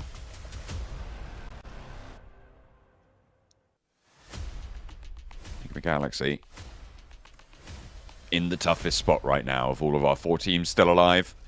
trying to navigate this one, but they're into a late game again. TJB trying to push up the tables. This is great news for quite a few of these teams still left alive. And Vengeance finding another player from Alter Ego gives them so much more control. All of a sudden, Alter Ego losing momentum. But that's not going to stop Tanch going for the spray. Not going to quite connect fully there. Allowed to crawl back behind the rock on his target. And that is an unfortunate pickup. Means his position is known. Means that South duo for Vengeance can come on through. But up go TJB. They think now is the time, and they might just be right. I mean, TJB are just playing this out very slowly over towards that east side. Flower finds Lily to start things off, and with Yamak going down slightly afterwards to Tanch, this is a perfect opportunity. And another elimination stolen away by TJB as they start to get in on this one. And I think Vengeance just didn't do the greatest of jobs in that moment, clearing out that northern side. I think that's what they should have been more preoccupied with, as opposed to trying to third party over towards this fight between Alter Ego and Enigma Galaxy. Getting a res on board to bring them back up to 3. The smoke's blooming, but TJB have gotten ahead of it. Alter Ego's still not out of it either. Ralph taken very, very low. So is Narvalo, and that will be the end of them. Alter Ego picking up the points for that. 2 eliminations found only there, Blank, which for Enigma Galaxy's position, not great. But they still get that 4th place boon. There's up to 10 eliminations Alter Ego find themselves. Yeah, you'll take the 4th place. It's not horrible, honestly. It's still a few points under the belt, and just salvaging a game like that where they were coming up with sightlines going through from Virtus Pro, which could have gone terribly wrong. Tanch almost is able to pick up that elimination. TJB starts to make their way in, so Rosemary has to get off the cliff face, and now it looks like TJB should be set here. Playing this one cautiously, slow, taking the engagements as they come to them. And it's an easy cleanup for TJB. Finding a second chicken dinner. The start of day 1, not so great, but they have managed to find their feet. Closing out the day yesterday with some strong games, with some strong performance. And now today, they open with another. I think when we're looking at the desk as well, like they were asking essentially, look, TJB, it can't all be off the back of one chicken dinner from yesterday. Yes, it was a fantastic chicken dinner they were able to pick up, a little bit circle blessed, but we wanted to see them play the long game, play a bit of a better match here going into day 2. And that's certainly what they provide here over on Sandhawk. It was really, really quite nice, John. Very good way to start their day. The team from China, happy with that one. Let's head over to the desk. I mean, that is the fair discussion we had before, right? TJB, you can't depend on all your points in one game, but to be fair to them, it was only a 13-point difference between them and 3rd place. And that's just one match. That's just one okay match. Chicken dinner with 3 eliminations, and obviously they were able to get quite a few more than that. So we should see TJB potentially breaking our top 3 just from this match alone. I think it's more yesterday we were a bit disappointed because their win was not a confident win because they got circle blessed, but here they were rotating for this chicken dinner. They went for these really quick, snappy movements around the map, especially crossing the southern western bridge, then sending it in the Valley of Death to the east of the mountain, and really dodging fights as much as possible because they knew as a fact, because they don't drop on the island, every good spot's taken, so we're going to go for the bad spots, and that actually kept them alive for a big portion of this match. And off the back of that, they get himself the chicken dinner. They get himself an extra 7 eliminations on board. Like, this is by far, for me, the best game we've witnessed from TJB this tournament, and I hope it's not going to be the last. Without a doubt, it's a huge win. A huge win. These guys dropped all the way down south in Bantai. That's the most southern side of this map, and they were able to get onto that northwestern island. Usually when we see a zone go to this island, usually the teams that drop there, I was looking at I8, you know, Alter Ego, Navi, those should have been the top squads, but no, these guys were able to rotate perfectly on in and get that chicken dinner away from Vengeance. I also got to give props to Vengeance though. They had a really good rotation super late to be able to get into that final circle, but I think it's that 2-2 split that just crushed them, Max. You know, they were just focusing on too many different teams, and weren't able to make it out in the end, but still a good performance from them. I gotta respect what Vengeance were trying to do, which is trying to play as passive as possible to get to the late game, but the main issue is that they were not able to get that final fight the way they wanted. This 2-2 split, as you're talking about, Hot Jukes, that 2-2 was just unfortunately stretching them a little bit too thinly. Then TJB came around very late and got the perfect angle on two of those players, and the two other players that were south had to fight then Alter Ego and Nigma Galaxy pretty much all at once while that fight was happening. So I think if we see Vengeance just purely focus on Tong Jabao and then go and sweep the southern teams of Alter Ego and Nigma Galaxy, whoever's left alive at that point, then that would have been a game-winning play. But unfortunately, the 2-2, I think, put the nail in the coffin for Vengeance. What about Alter Ego, though, Max? Did you have higher expectations for them in this? I mean, they did get 10 eliminations, but did you have higher expectations for them, considering they didn't really have to move too much and the zone was going in their way? Obviously, at the end, it didn't really. I think in terms of macro, they played it almost perfectly. I think the overall hold of the mountain was on point. They had some players scouting every single entry point of the mountain. When the circle shifted north of the mountain, they sent players south to clear their back. Until Jason, unfortunately, and this is not really a macro mistake, it's more of a micro mistake, of miscommunication. They sent a player a little bit too early to clear that solo player. I think it was from Falcons. Yeah, I mean, especially it's top. You want to be careful when you're fighting top. And he would have waited literally 5 more seconds, Jason. That's all he needed, 5 more seconds, and one of his teammates would have had an angle on top over the ridge, and it would have been the easiest clear. But unfortunately, he got a little bit angry, or like just wanting to get that elimination earlier, and he just sent it. And unfortunately, if you fight top with a DBS, things are not going to go your way. So you should be a little bit careful and wait for your teammates, because they could have had 4 players and maybe win this game, Jason, but that one slight mistake maybe caused the chicken dinner to escape them. And we can see here, TJB finished off with 17 points, but we have the likes of Alter Ego with 11 eliminations, I8 with 10, able to get themselves 16 and 13 points respectively. But Hot Jukes, I kind of wanted you to talk about Team Queso a little bit, because once we saw that first zone pop up, they hard sent it to that northwest island to get there as quick as possible to avoid teams. Yeah, that's usually the strategy if you're for most teams. You know, when you have a situation go to that island, you just loot as fast as possible, maybe get a vest, you know, a weapon if you can, and then just haul it to that circle. Just unfortunately for them, you know, they weren't able to really come out on top on this one. But still, you know what? If it's Sandhawk, you're putting up 6 points in total. You got to be happy with that. You know what I'm saying? So I don't think they're too mad. There's still plenty of games left, and it's good that they put something on the board. Well, teams who didn't put anything on the board, unfortunately, IWNRX, who were in 4th place before the start of this match. IHC again, Max, 4 points. I mean, I don't want to judge them too harshly, because at the end of the day, of course, it is Sandhawk, but for IHC and their fans alike, they need to have a better performance today if they want to be able to get out of the bottom. They picked a very early fight versus Getzeroy, and unfortunately for them, they got so late into the compound of Getzeroy, they had already the perfect setup to defend against a potential breach of IHC, and they got melted down almost instantaneously. It was so quick, that fight over to the northeastern edge. So yeah, IHC, man, they're really struggling. The one factor that was going their way, Jason, last year was their fragging potential, and even that is not cutting it anymore in this tournament, so they are really having a rough time. I mean, for us, for IHC, we've been so confused, Jukes, that they got rid of Alex and put in Rogue over him. And obviously, Alex was a part of the roster that got them the win at PMGC. And eventually, we did see Alex go over to a 6-8 over in PL. So maybe it was his plans to gather the team. But from what I was hearing, it was more so he was unhappy being benched. I'm not sure what would cause a team to swap out a player in the roster after they just won the biggest title in the world. I have no idea. You never know, right? You really never know what's kind of going on behind the scenes with these guys. It's got to be something bigger than that. But yeah, look at the difference when it comes to, I mean, we saw Roy move up, TJB now in 3rd place right off the rip. These guys got to be so stoked. I know some people that are happy with their TJB prediction now.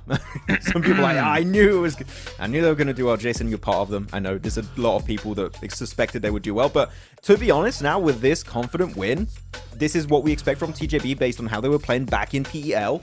If they keep this type of rhythm, I feel like they're going to become this big threat that could easily compete for 1st place. This is way more in line with their game plan of PEL. So now, I'm scared of TJB, Hot Jukes. They're spooky now. Oh, yeah. Well, you should be happy, Max, because look, Alter Ego, 11th place. They've moved on up. They are going to be surviving for now if we did end things off today. But Team Case, unfortunately, has fallen down even with the performance in that last match. Yeah, it's unfortunate for Team Kesso because I really appreciated the way they were rotating around the map. They instantly, as you talked about earlier, Jason, they moved so quickly upon phase 1 and even took a really successful fight versus Na'Vi. But outside of that, it was not quite able to work in their favor when dealing with i8. i8 had really solid 2-2 split onto Team Kesso. Sure, they do lose 2 players, but they're still able to eliminate all of Team Kesso. I think here Team Kesso maybe could have gone for a fight southwest of the mountain instead of trying to just fight i8. That it was such a tough position for them to engage it from, so maybe they can just rethink if a fight makes sense to take and maybe rotate center circle and dodge the fight at that time, because here that engagement from i8 was absolutely on point. So yeah, Team Kesso, good rotates, but the fighting needs to be adjusted slightly. Man, looking over to Erangel now, we've had so many weird Erangels with obviously in Group Yellow, so many zones going towards Quarry. But yesterday, Juke, seen, what was it, 5 teams botate, 3 teams swim towards military just to get there in time. And then obviously Na'Vi, who was one of the teams who swam, pulled off a fantastic performance. But man, we're just not having any normality when it comes to Erangel for us. No, I mean, it was so crazy. What was it in the past group? We saw like all the circles go on over to that quarry side, and then now we're seeing these zones go all over the place now. So it looks like they're finally kind of getting their vengeance there. And it was so crazy to see like that many teams. You know, we saw a squad go all the way from Lipovka in the late circle on a rotation with a boat, and that didn't end up working out for them. I think we lose Virtus Pro. So when it comes down to that, you know, you got to be able to move quickly. I think that when it comes to like this Sandhawk game, I think Team Kesso decided to make some adjustments, right? They just say, you know what, let's forget the loot. Let's just get there super fast. And I don't mind it, right? Because it's just an adjustment in strategy. And yeah, you lose a fight.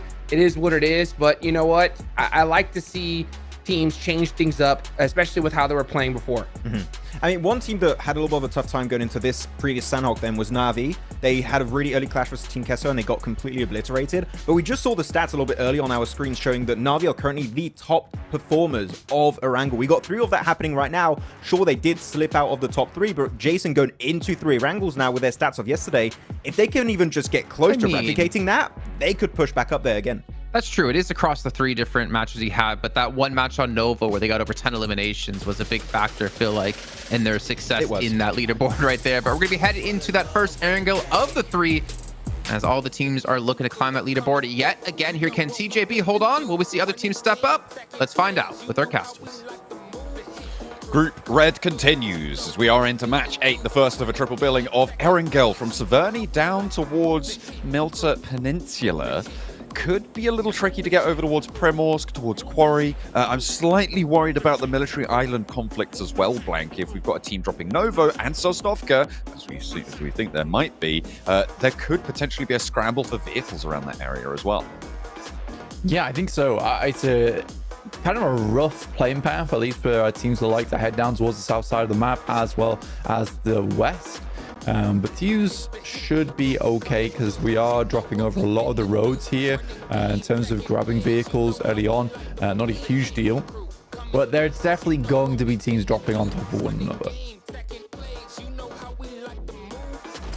Over towards that South George position potentially.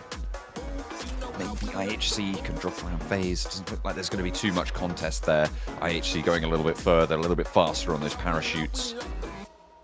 Around Pachinki, also potentially a little bit of a hot spot. But I think over that Milta Peninsula, teams are starting to clump up there. You've got Tianba, you've got Falcons, you've got ASI8 now, all making their way down. The farm split for Vengeance.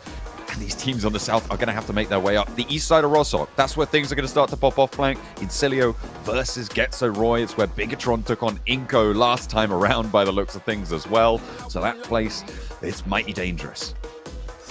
Always is and always will be a tough position to be dropping in because it is quite open over towards that area in terms of sight lines, but people fight over those vehicles quite frequently. You get northwest shift on the circle, so at least although the rotates are going to be a little bit crowded over towards the eastern side, you can head over towards Komeshki Way, rotate through the coastline, or even rotate over top of Yaz Lake. Some of our teams are going to be slightly further advanced, but should be okay. Instant pick up on the weapon into a nice shot over towards Car from Getso Roy. We'll start off our first elimination of the match. So not as hectic as we might have thought it was going to be, but there is still one elimination coming through in the first 2 minutes of the game.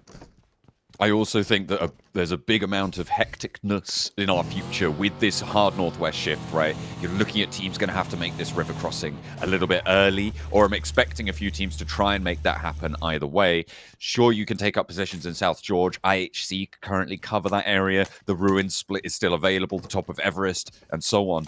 But it's quite likely that the circle ends up shifting up towards the north side, which means you're going to those shooting range hills and getting there early. Well, I mean, you can argue it either way, really. It's a question of what you prefer as a team. I think at this point it's personal preference, but it's undoubted that we are going to see some of our teams moving up there to the north side. Yeah, like I was saying, you know, some of these rotations on the eastern edge over towards Komeshki, Stalba do make it a little bit safer, but again, the amount of compounds available and the amount of strong positions available, that is the difficulty when you head over towards shooting range. We could even head out far over towards that western side, in which case we support over towards IHC, FaZe, as well as IWNRX, who did opt to go to Zaki early on in this game, which is an interesting drop spot, but I think is mainly influenced by the circle. ASI, though, staying true to their word, they're just dropping over towards the military. They are staying in Lipovka for Alter Ego, flexing out a little bit to that mansion split. I believe we've had a little bit of a breakdown, a little update from Seven, who's ready to give us the goods in just a moment. Is it going to be about Alter Ego? We're on board with them. It could be. We'll have to wait and see, because we have got some goodies for you. Welcome Seven. back to a quick report with the 7WG. This one is in regards to Alter Ego. Their coach actually told me that Boysel is going to be playing and hence for you is going to be sitting out because they want the team to be a little bit more aggressive. Yesterday, they were a bit too passive. Let's see if that works out, because after game one, it definitely did in regards to eliminations. That is interesting. I mean, they're bringing Boysel in, right? That aggressiveness, that big wide split that Max was talking about over on the desk, playing on all of the entrances to the Northwest Island. It got a lot of them, a lot of the eliminations that they were able to get. Sure, they didn't take the chicken dinner, but they're now out of that bottom five, right? And into the survival bracket. Yeah, I think for Alter Ego, last game was much, much better. Obviously, they had the circle shift over towards that northwest side, but they didn't throw away the opportunities that were given to them. Rosemary was taking shots. Boyster was playing well up close with a lot of other squads. So that was great to see. It's nice to see Alter Ego, you know, making the tough decisions on day two to sub out players quickly to try and get control back over their games. 38 points, lagging behind third place at 49, is not a bad deal whatsoever. I think for Alter Ego, though, being far on this eastern side does limit their chances in this match. But for them, realistically, what they're looking at is another 10-point-ish game to put them in a running for a strong position going out for the rest of the day that they can play out quite comfortably to catch up with. So for Alter Ego, we're always happy to see this team do well.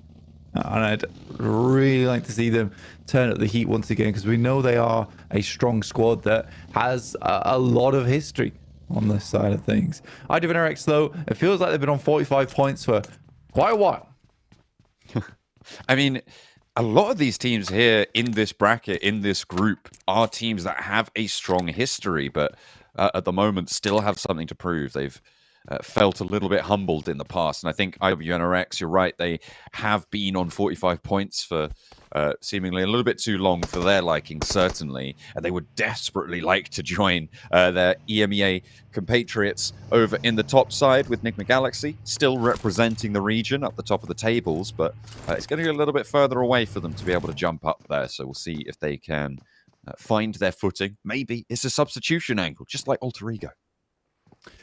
Yeah, to be honest with you, I don't think IWNRX is going to substitute anyone, though. I think everyone on that team is strong enough to make this work.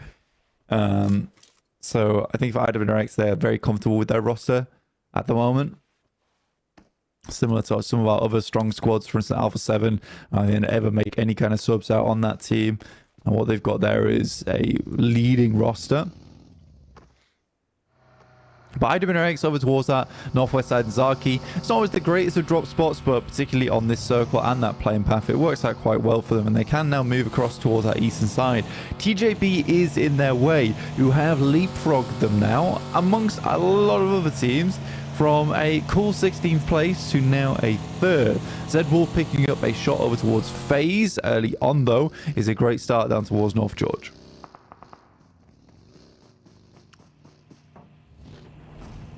A little pick up onto Venturas. That's a good opener. Frozen. Lumbering over the ridge lines in his buggy. He's trying to find a little bit more as well. IWNRX trying to encircle this one, ensnare it, but Frozen pushed off the ridgeline here. Onsen's able to make them turn around and actually commit to going for this res. The fact that Venturas gets back up here when you had so many players from IWNRX just around the corner, it's kind of wild to me.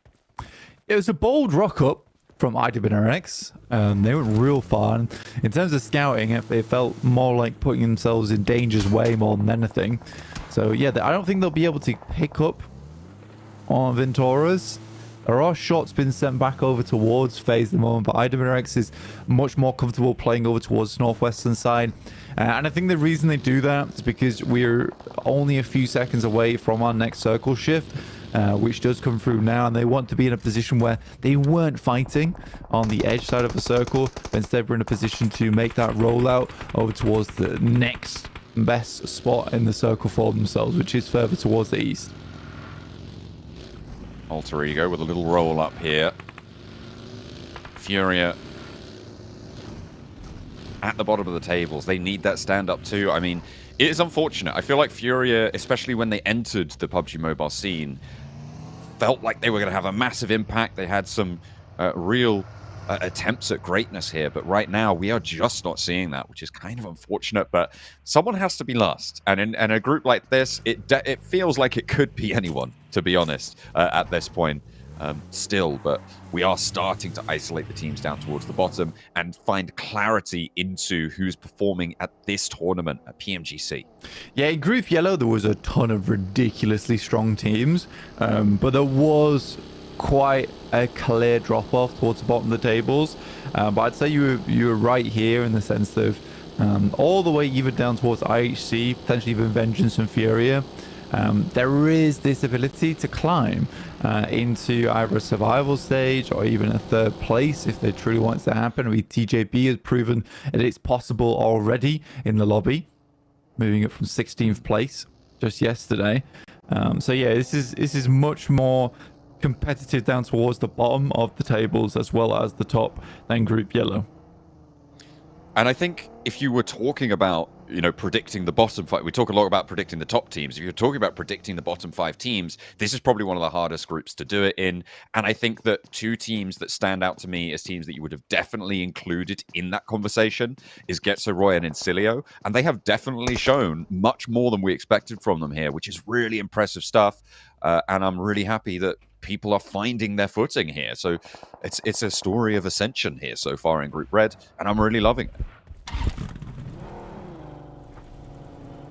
Take stock of the circle real quick, because we have TJB currently playing in the crash site, which is over towards that western side.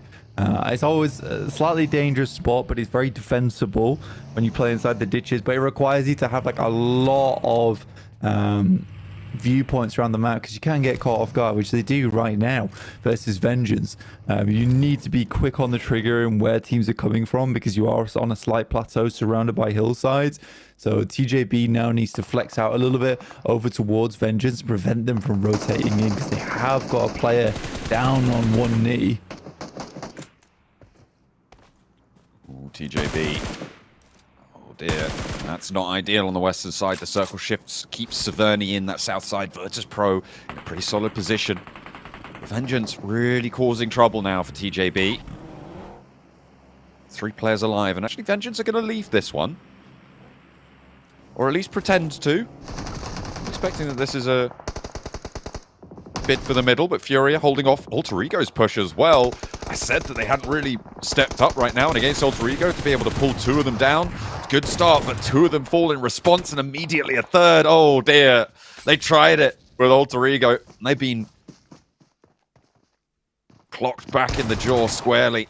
But unfortunately, they might still hit the tech. Oh, that is nasty. In through the window. And out of the game. That is Furia going down to what was basically 2 players from Alter Ego. That's not great. No, for Alter Ego, at least they'll be able to get Rosemary up, or at least they should be able to get Rosemary up. Virtus Pro off in the distance. I think that Malloy is out for them, sadly. So for Virtus Pro, going down to 3 players in what I would call a really strong spot in the circle, being able to hold both those buildings on either side of the road. It could very well be one of the most strong central positions, even though it is slightly off towards that eastern edge. But yeah, a lot of teams opted to head over towards the box compound bridge, cross there, which is why we do have so many teams over towards the western side, all lined up. So a lot of infighting over towards the western side of the circle going to be coming up quite shortly, and over very treacherous terrain as well. IHC trying to stop ASI8 from moving further in, but not successfully. Just keeping them over that far hillside and keeping their forward rotation path a little bit more open. Making a bid for that position, but Incilio spotting ASI8 yet again, and actually IHC do catch UZM on the spray down, which is unfortunate. UZM does get flushed. Ziol able to pick up that point, so ASI8 losing a player. They're trying to go for a roll-up onto Getso Roy, but they don't really have the momentum anymore. They've had the wind taken out of their sails by that IHC pickup, and IHC are hot on the trail. That they are, trying to catch them up. ASI8 in front of them, held out by a few teams. It could be a perfect opportunity for IHC to get into the circle here. I genuinely agree with Jason on the desk as well, is that it's such a shame that Alex is not playing on this roster, because I think that he was not only one of like the most positive guys on the team, at least on stage, but also one of their strongest players. So it's sad that he's not here anymore. ISA coming up once again versus Team Queso, and the fight is not going well for them. No, SAA had to try and find their way in, try to finesse the south side of the circle, but it's not working well. Felt like the last to stand, and he's on fire. He's burning away. The shotgun's there, and actually the fire will keep him safe for just a moment longer, but the stairs now clear of their Enfuego danger, and he goes in for one, but not going to find more. And it's definitely a symptom of where they're dropping. Military, I just don't think... I think you need a secondary drop spot. Idamina X certainly hand one over towards Zaki. You can't just drop military base every single time in a wrangle. It's not going to go out well for you because you only have two options there, which is a case of either you give up on loot or you come to the circle very, very late, which is what we saw here. Team Case was already set up and good to go. So for SIA, they come in with relatively no information, as opposed to a team like Incilio and Getso Roy, who know to play these spots on the map because Team Queso's in the wings and Incilio's in the wings, but they have information on that, and ISA just did not. Getso Roy just a little bit ahead of Team Queso right now. Team Queso have been taking some decent fights so far today, Blank. They've had some success in defense holds, on compound holds. So we'll see if they can continue that movement, because they are now on the outside and have to go for a crash themselves. IHC suffering. Dredged down with Incilio. And a flex out from Fash. I like this position. Going for the spray down towards the backlines is great. The nade doesn't connect either. And now Ziol, the last to stand for IHC. He is on the floor there, stands up, tries to stop the bug. He does so successfully, immediately hits the deck again. Ziol on a tear, but the second run around, that's not going to go so well for him. Yeah, Fash has always been this really strong player when it comes to just taking these quick fights and engagements, you know. We've seen him in the past quite a few times, and we praised him quite a few times in the past as well. Yeah, you're not getting out of there. Just put him on the back of the buggy. Or put him in the car. That's the only really thing you could do. For Incilio, it's stage 4. Come on, guys. We talked about this more than enough. I just want to look back on a conversation we were having yesterday about Tiamba and TJB, when Tiamba started off their day well. But look what's happened now. TJB have pushed up. They've muscled their way in towards top 4, looking to try and break Na'Vi on their boundary. 1 point ahead right now in the eliminations. Would be a dead heat otherwise. I think TJB have more chicken dinners, if I'm not mistaken, so they would win on a tiebreaker. Tiamba not having the best of closers to yesterday and openers to today, but they've got 4 players alive. They're on the south side, and we know that this is a team that likes to play coordinated, that likes to play smart. And on the edge here, they might find that opportunity. Yeah, absolutely could do. They make these wide ruts quite frequently towards the end of the stages, which is something I'm noticing more and more. Gets to Roy, look, defend off versus Team Queso as that crash that we talked about earlier had to come through, but it's a clean fight going through from Team Queso, setting themselves up to 7 eliminations right now, 8th place. Very, very well done. There are shots coming through, though, from Virtus Pro on the sidelines. Some very long shots as well. I'm not sure even how they're threading those through onto Team Queso. That is impressive. Yeah, they go for a real hostile takeover there on the Roy position. And on the south side, it will be their launching point for further escapades. We'll see if Team Queso can continue to climb. 7 eliminations. Incilio navigating around the shooting range. This is such a dangerous area, Blank. It's very likely, given the circle, that pretty much nobody who is set into this location is able to leave and get into the final circles. But the question is, what value can they find for it? TJB looking for a roll-up onto Rosemary's shack, and it's just not going well. They're both picked away by IWNRX, so Rosemary kept safe by the teams over towards that shooting range. Hey, man, I think he got the knocks. He was just had the Elam stolen away from him. So You got all one knock. 1v, a little bit of 1v2. Put it that way. Yeah. Sure. Hell is that? Falcons on the north side of shooting range, probably the team with the highest likelihood of being able to get out of this one. But even then, like I said, I just don't expect anybody to be able to make it away from this unscathed in this location. It's just so dangerous. Yeah, it ain't easy. I think for IWRX in particular, I always worry about this type of position to play in. It's a bit of a last resort type of deal. They know more than anyone else they need to clear out these spots around the fences. They can start to work their way up towards that northeast side of the map. They're going to be really clean with it. Now, Falcons holding that building that does always keep a lot of the teams playing on the fences at bay. Tiamba moves into Virtus Pro and getting handled, realistically. The first knock goes their way. Tixie's taken a lot of damage on the backlines. That's Na'Vi with a third party. A nade over towards Icy. Crucially timed there. For Tiamba, they're making this one work, but they're still losing players, and Koa goes down next. It's a huge opener with the nades. 3 players potential to get back up here for Tiamba on the southeast side in a clean compound. It's nicely done, and for Tiamba getting themselves back up to 3, obviously helped out a little bit by Na'Vi there. I think the biggest test here is definitely for IWNRX. Again, we said that they didn't want to remain at 45 points, and they certainly haven't, up to 5 eliminations already on the game, but such a dangerous spot to be in. I can tell they're feeling the heat from underneath them, because the rest of the teams will be setting the bonfire soon.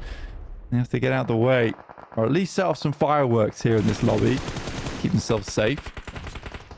Make some noise. I mean, the point of this position, sure, it's dangerous, it's difficult to leave, it's unlikely that you do so unscathed, but the question is always, how many points can you get from it? And right now, that's what IWRX's mission is. Control all of these teams on the outside, steal these points away, but FaZe want to take some of them for themselves. They flexed out, they've actually rotated into this one, and the Falcons were not prepared for it. FaZe have managed to move on through successfully, finding that first knock and flush over towards the Falcons in the shooting range compound.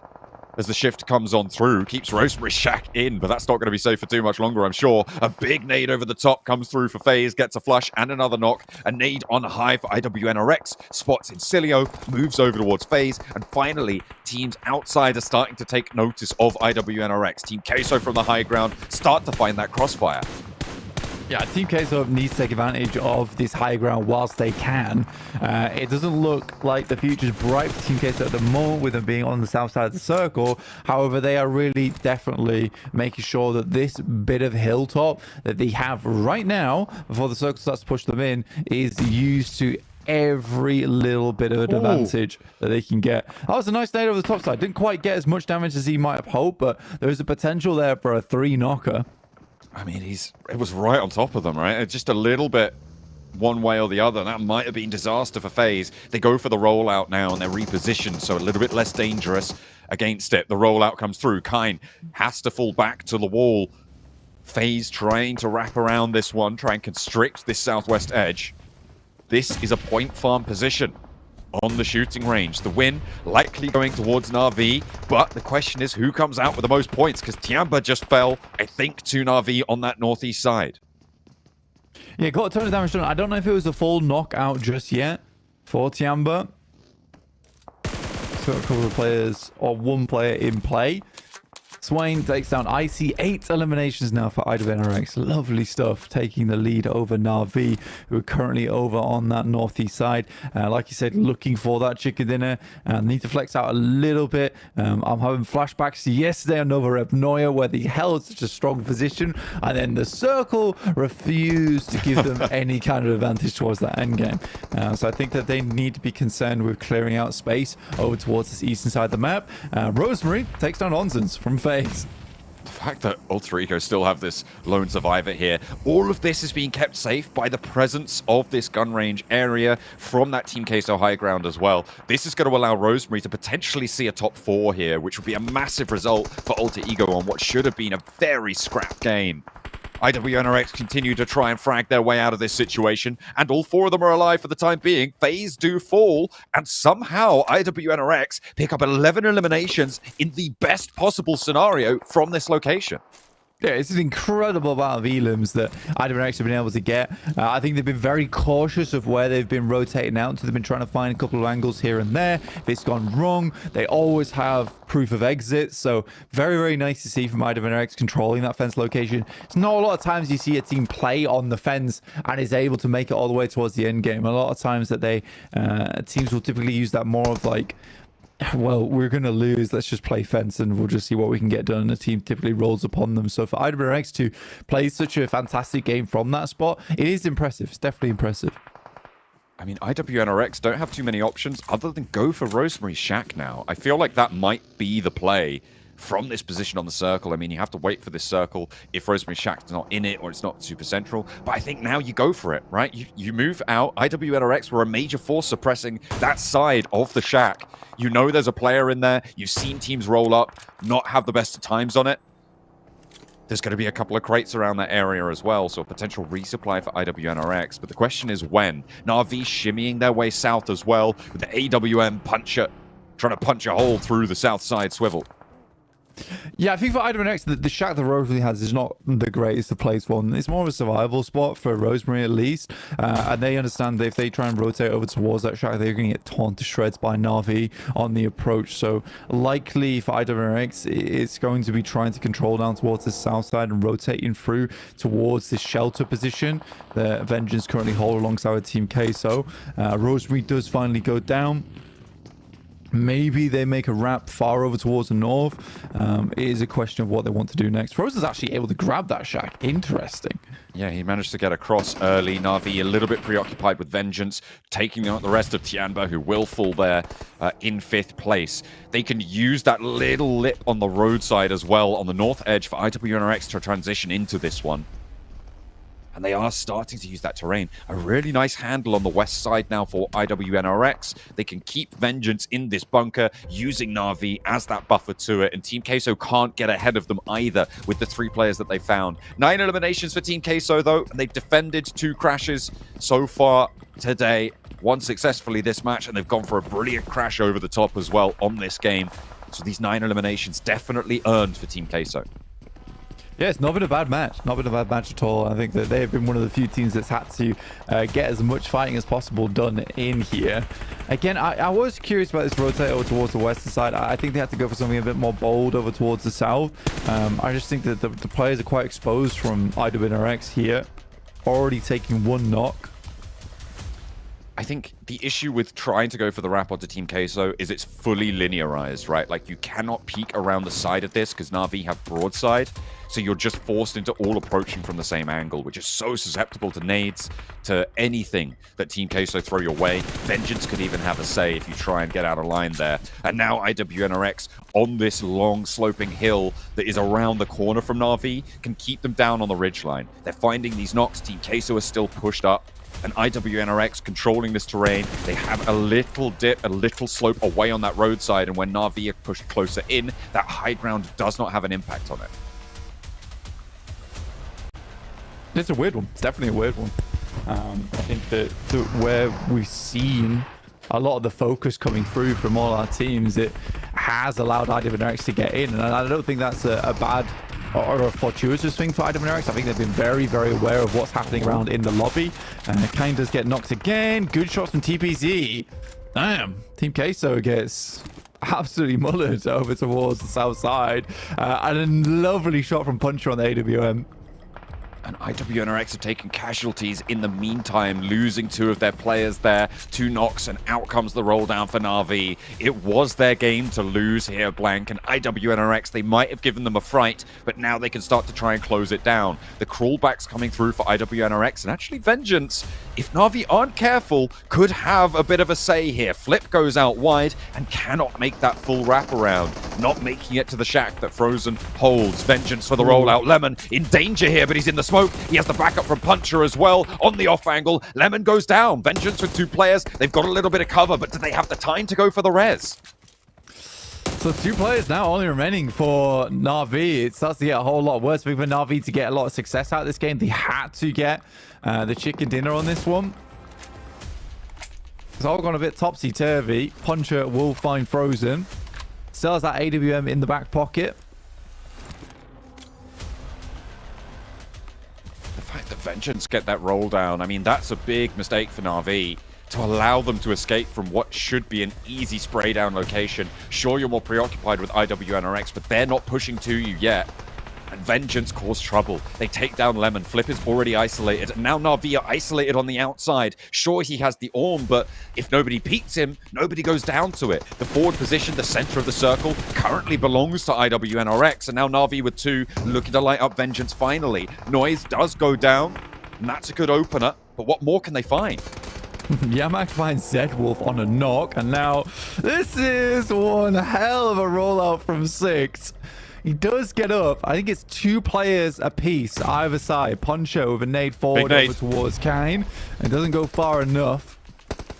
The loot crate just keeping him safe. He's dancing around it, steps out wide, and 6 is already cooking. So he steps out safe on the angle, but finally connects. Now it's all up to Sway in a 1v2. Could put 17 elims on the board. Moves back to the tree. Wants the res onto Zedwolf. No. Goes for the fight, but there's 2 angles to worry about. Around the side of the box. Needs to be careful. The blue zone's there, but it's not enough. Na'Vi take the chicken dinner, but IWNRX give them a run for their money.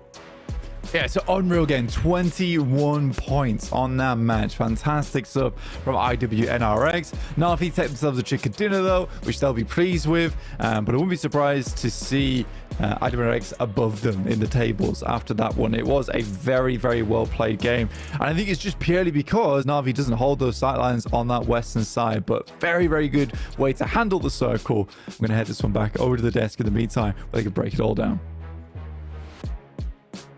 Well, now we're seeing why Na'Vi had those stats as we headed into Erangel, the first of the day. A phenomenal performance out of the team who just basically got stuck in Severny and just waited for their moment to pounce here, gentlemen. Hot Jukes and Maxman join me once again. But, you know, IWNRX, even though they didn't win the game, 15 eliminations is a stellar performance of the team trying to maintain or get back into top 3.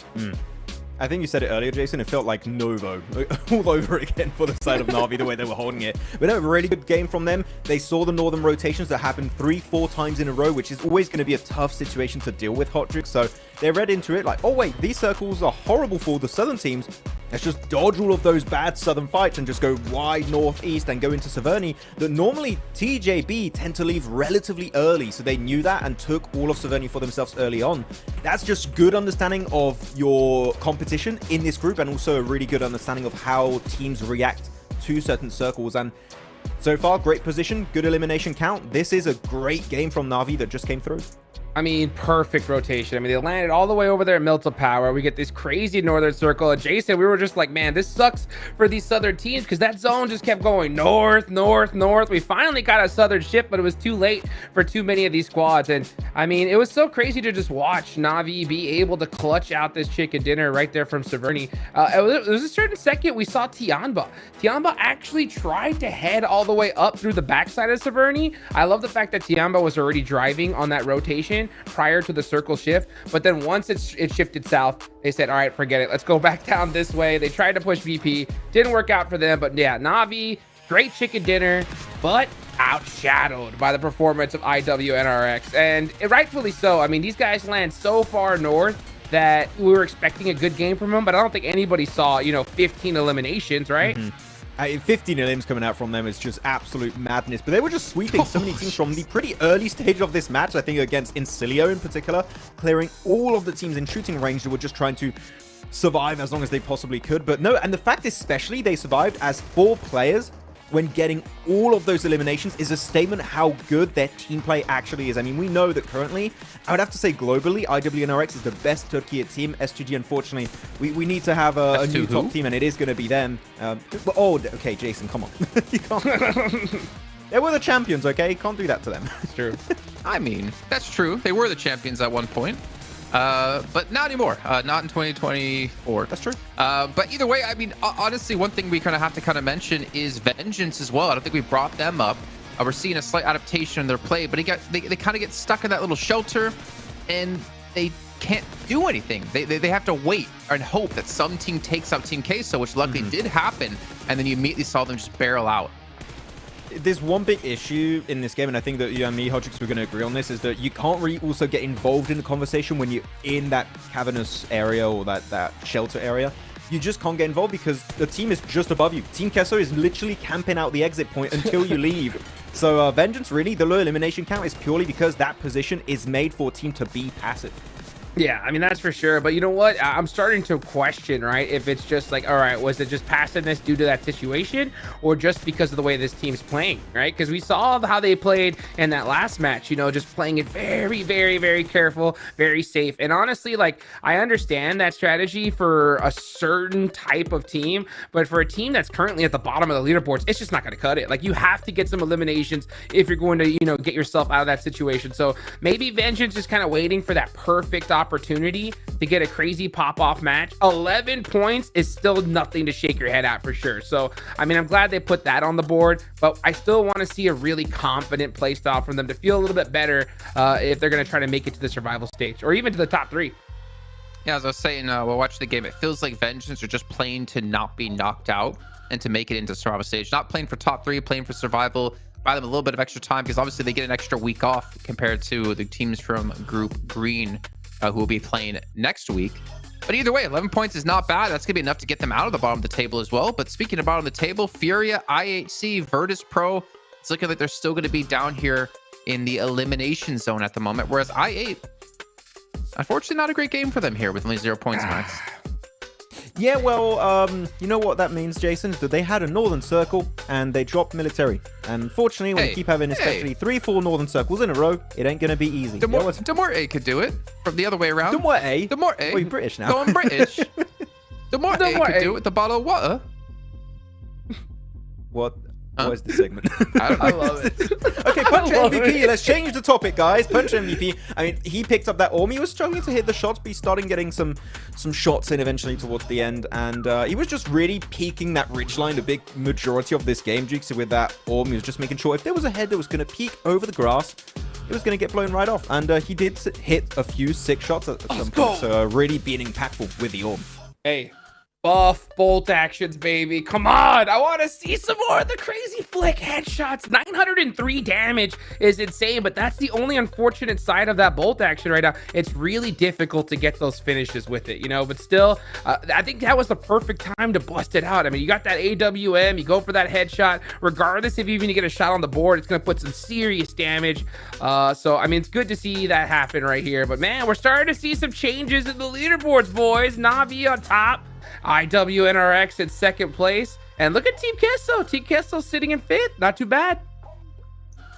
Yeah, not too bad for them, as we've been talking about. Able to move up in the leaderboards here, up to 5th place. TJB, unfortunately, falling out of top 3, and that's just kind of how volatile things are at the moment because of how close the point leads are. I mean, you're looking at 1st to 4th is 10 points.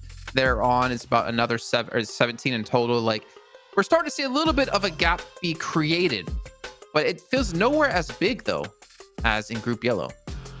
Oh, for sure. Even gets a Roy in 8th position, one big game, then top 3. That is a super small point gap currently on the first half of this page, at least. So currently anyone can really make it up there. I'm really expecting some teams to initiate a big comeback here. I like what Team Kessel are doing in terms of their rotates. I think they're getting themselves in really good spot, but this game in particular, I can kind of forgive it because, again, it kept going north every time and they were forced in these engages time and time again and made it really rough for them to come out successful at the end of that match. But yeah, bottom of the leaderboard, still, we're not seeing anything from your IHCs, your Furias. Vengeance are playing a bit passive, which, again, yeah, Jason, as you said, they're just trying to survive, but elims are going to be necessary if they want to make sure they can at least go to survival. I thought that would have been enough to get them out of the bottom 12, but unfortunately not really able to. That's not a great sign. They got 11 points. That means they were 19 points before, which means they were in 15th place, right ahead of Furia. Yeah, it's troubling times. I mean, again, it's not that big of a difference for teams like Alter Ego with the 1 point, but you do have to wonder at what point in this group do you start to count out some teams. And I don't want to do it just yet, but honestly, Hot Jukes, so the way we've seen like IHC playing, it might happen today. It might in my head count them out.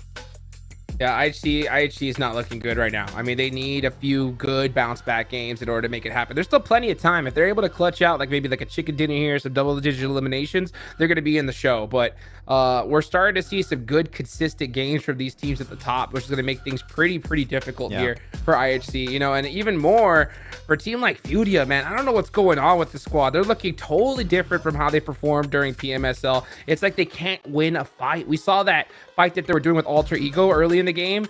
They had a situation where they could have easily 2v1 one of the players from Alter Ego. Didn't happen. Furia got in a 1v1 and lost it. I mean, you got to know at that kind of stage, Max, you can't jump through a window.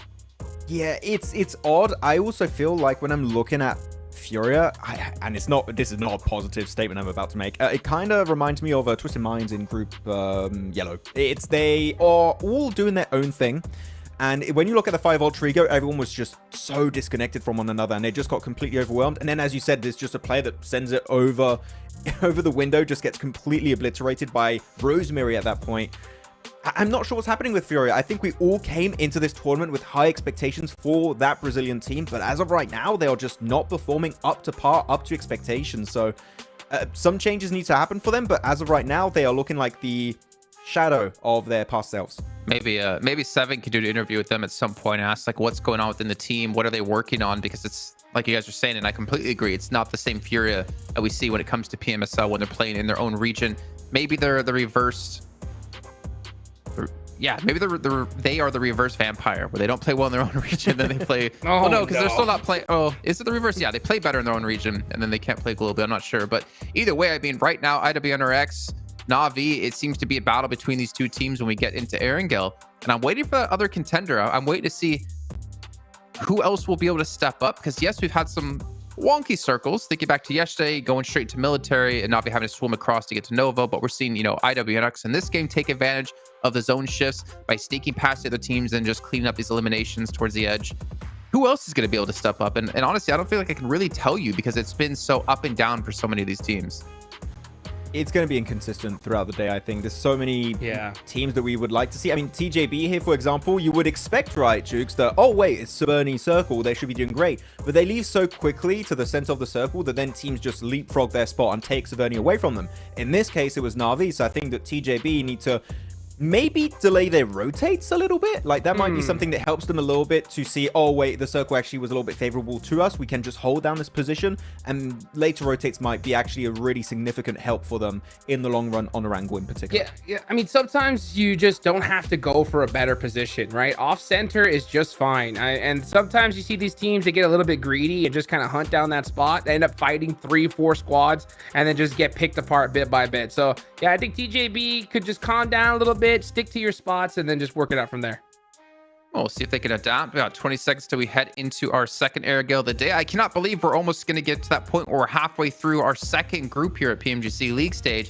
But honestly, with how close things are, it really is anyone could be top 3 at the end of the day. Max, hit me with a wild prediction here of who you think is going to win match 3. FaZe win. I don't know. Yeah, FaZe. All right, wild indeed. Let's head into our third air gale with John, Allen, and Blank. It's time to get wild with a plane path. Look at that. Really heavy south lane. Goodness me. From Novo over towards, is that Primorsk? Just a little bit above it for our match number 9, Blank. We are very, very hard on that south side. Goodness me.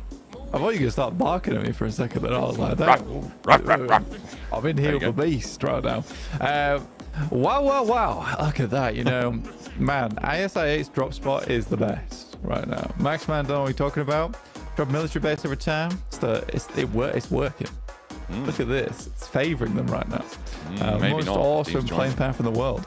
No, bro. Like, ISI, they know this drop spot like the back of their hand. It's their only drop spot. Either on Miramar, they're dropping military base. They got a Sandhawk. They're waiting for the next game. Absolutely. Looks like Na'Vi are going to give them a little fight for their territory, though, on the military base. We'll see if Na'Vi can claim it from them. A little split for Na'Vi. Maybe they just go further and disengage from this one. Not going to be potentially as hot of a drop as we expected, but look out for these vehicles on the mainland. Like, that is where we're going to see trouble brewing. Teams trying to grab these vehicles away from one another, coming into contact and losing 1, 2, 3 of their players for it. Yeah, for Na'Vi, down towards that south side. See how they play this one out. We know that ASIA is a quick rotator when it comes to that south side map. You know what? Military base is the worst drop in the world, actually. It sucks. I hate that guy. Yeah, I hate it. It's just not great, you know. Northern circles like this, you really want more of a northern position on the map, honestly. Yeah, to be honest, it's a bit of a mistake for these players to use this plane path. They should have had a better one, I think, for this circle. You should have had a backup plane path. I think this is Coops' fault. Not again. You can't say that they're out. They're out, bro. Yeah, that's a bit mean. That's also very contextual and quite a deep cut historical EMEA joke. Yeah, that's a niche gag right there. I liked it though. So what are you gonna do? Context, hey, vehicle. Yeah, vehicle. For context, in the past, this thing is that Coops actually was the best player on Nigma Galaxy for the longest time when he was playing on Nigma Galaxy. As Karaf users get taken down. But it was funny because it always felt like whatever situation he was in, he would always look the saddest in the team. But it was not the case. It was not the case. It was just amusing the way they always lined up. So yeah, we're not digging on Coops. So we're actually both big fans of Coops. Absolutely. I mean, we sort of created this headcanon that the whole team would always blame him no matter what went wrong for everything. Even if he was like on 10 elims. I think it was like Ralph, it was like he wasn't even alive and Ralph was doing something weird and we were like, can't believe Coops made Ralph do that. That's unbelievable. It was like an Eastern shift over on Miramar. It was actually on East Island. Yeah. That's crazy. Anyway. It was a funny one. I think Coops was alive. It was just Ralph went forward and died. And Coops is just like in the back line, like, why have you done that? And it could have easily been a Nigma Galaxy win because Coops did so well. So that was where why would Coops do this meme was born. And then he left the team, and Nigma Galaxy are doing so much better than he is. So John, who's the real winner? What's going on? Look, I'm fighting. I'm fighting today. Did this whole bit to redeem Coops' reputation. This is what we've talked about, though, for Twisted Minds, is they are all individually fantastic players, right? But their cohesion is just not at the level that it needs to be for PMGC. They found it at the end of EMEA, but it wasn't there in their group stage, and obviously felt the pressure from that a little bit too much. But Ralph was, of course, and something that the desk has rightly praised him for as well, really incredibly developed as a IGL towards the end of EMEA, and that has transitioned to PMGC, which is a fantastic sight to see for supporters of Nigma Galaxy for the EMEA region as well. Back to the game at hand then. Wow. This is the Tiamba turret heading through the map. Just one of the players. Oh my goodness. I mean, this is one way to deal with the situation of all rotating in one vehicles. Everyone picks up M4s and everyone's just a laser beam. So, although this is more like the glass cannon play, yes, technically weak to teamfire. However, they also have a lot of teamfire, but all from one location and with a lot of mobility. Oh dear. I mean, it's kind of like if you see that vehicle rolling up to you, you see 3 heads popping out the windows, you know every choice you've made up until that point is a mistake, right? It's like, there's just nothing you can do about it. As we're on board on the South Military Island, Falcons have Na'Vi go ahead of them. Na'Vi don't lose any players, and everybody leaving from that south side now. The Falcons looking to put up more points than 45. It seems like that's that great barrier for the teams in this lobby right now. Once you get over that, you can start to accelerate away. The crossing over towards Georgia Pole was also pretty dastardly. We saw Furia losing players early on. FaZe as well got caught on this rotate. And finally, Tiamba, they get spotted. They're not all in the same vehicle. That's their mistake. Yeah, they should have maintained the Tiamba turret. I'm a bit upset by that, but they do find Rosemary, who is arguably the most dangerous player there on Alter Ego anyway. Baxters go down. Does he survive? Smokes does go down pretty quickly, so yeah, very well played. Stun grenade also thrown, not sure from who. But yeah, now QZZ's got a big task in front of him, because he absolutely has to be the one guy to essentially hold out all the other players from Alter Ego now. Zerest tried to get back in. Here comes the crash, and QZ not quite ready for it yet. Good shots through the window start things off, and it's Boysil as well as Alva, who have been putting up some pretty good performances, at least this morning. Alter Ego nade up through the window, a second to follow it up, and they find the ground floor convincingly. 2 players in, a clip of damage over towards QZ as well. Tiamba looking for those reses across the way. A little bit slow into this one as well. Shan rotates, draws some fire from Boysil, gives a little bit of time, but they're expending that, dropping the nade rather than going for the healing on the top floor here. And Alter Ego continue to control this area. 3 players alive. They still have the numbers advantage. Out onto the balcony. Tunch doesn't have that off angle yet, and Shan now can start to take shots through the windows. This is being navigated quite well by Tiamba. And right now, Alter Ego are on the back foot. They have to exfiltrate the ground floor of the building. The healing's there. It's going well, but Shan gets spotted, and that might change things. Yeah, I don't actually know if Shan will be able to hold on this position for much longer either. With him going down like that, that does open up a lot for Alter Ego. They tried to catch Panch off on the low ground, but he made a quick rotate back up again. And Tiamba has slowly but surely been pulled apart at the seams. It looked like they may have been able to bring it back under control, and by all accounts it probably is still possible with Boysil going down on the inside. Tanch is split off, but XC caught on the open and goes down. That should be the end for Tiamba now. Just QZ in the middle and trying to keep things under control. All 3 of his teammates are still technically alive, but the blue zone cometh. He does not wait, and the reses for Alter Ego can come through. With 3 players alive, this should be easy to handle, but we've seen some pretty crazy things so far. Yeah, QZ has to make some wild plays now. I think he is just comfortable to leave his teammates out to die. Circle heads over towards that northwest side. FaZe nice and central. Good fight here from Alter Ego, though. Managed to handle it. It didn't start too well with losing Rosemary, but that was a good test for them, right? You lose your player that everyone relies on a lot of times on the team of Alter Ego, and now they're in the situation where they got to believe in themselves. Staircase goes for the spray. 1 steps up into it. Got a sliver of a peek there. The stunner up the stairs, not going to do too much either. And Alter Ego is slowing their pace. 25 rounds on the UMP. He does not have a lot left to play with here. He's going to expend a few of them. Jumping around, goes for the swivel shot, but Boysil is so ready for that. It's not going to get by him, and they will go down. Tiamba 2 eliminations. Alter Ego stay up as 3 players. Yeah, it's one of the few options he had remaining is to make the jump at that window and hope to catch him on the backside. But honestly, for Alter Ego to kind of predict that one and just let it happen, good smokes as well, prevent too much from happening through from Alter Ego. They realize it's only stage 2 as well, so they can afford to be a bit patient on that fight. They do lose one player, but 4 eliminations. They continue their climb up the lobby, and he gets ever so close to Alter Ego now. At the start of the day, 22 points. Really did not look good whatsoever, and it hasn't been crazy game after crazy game here for Alter Ego. They have just been putting up some consistent numbers throughout the day, which has been really nice to see as we head into map 3 of the day.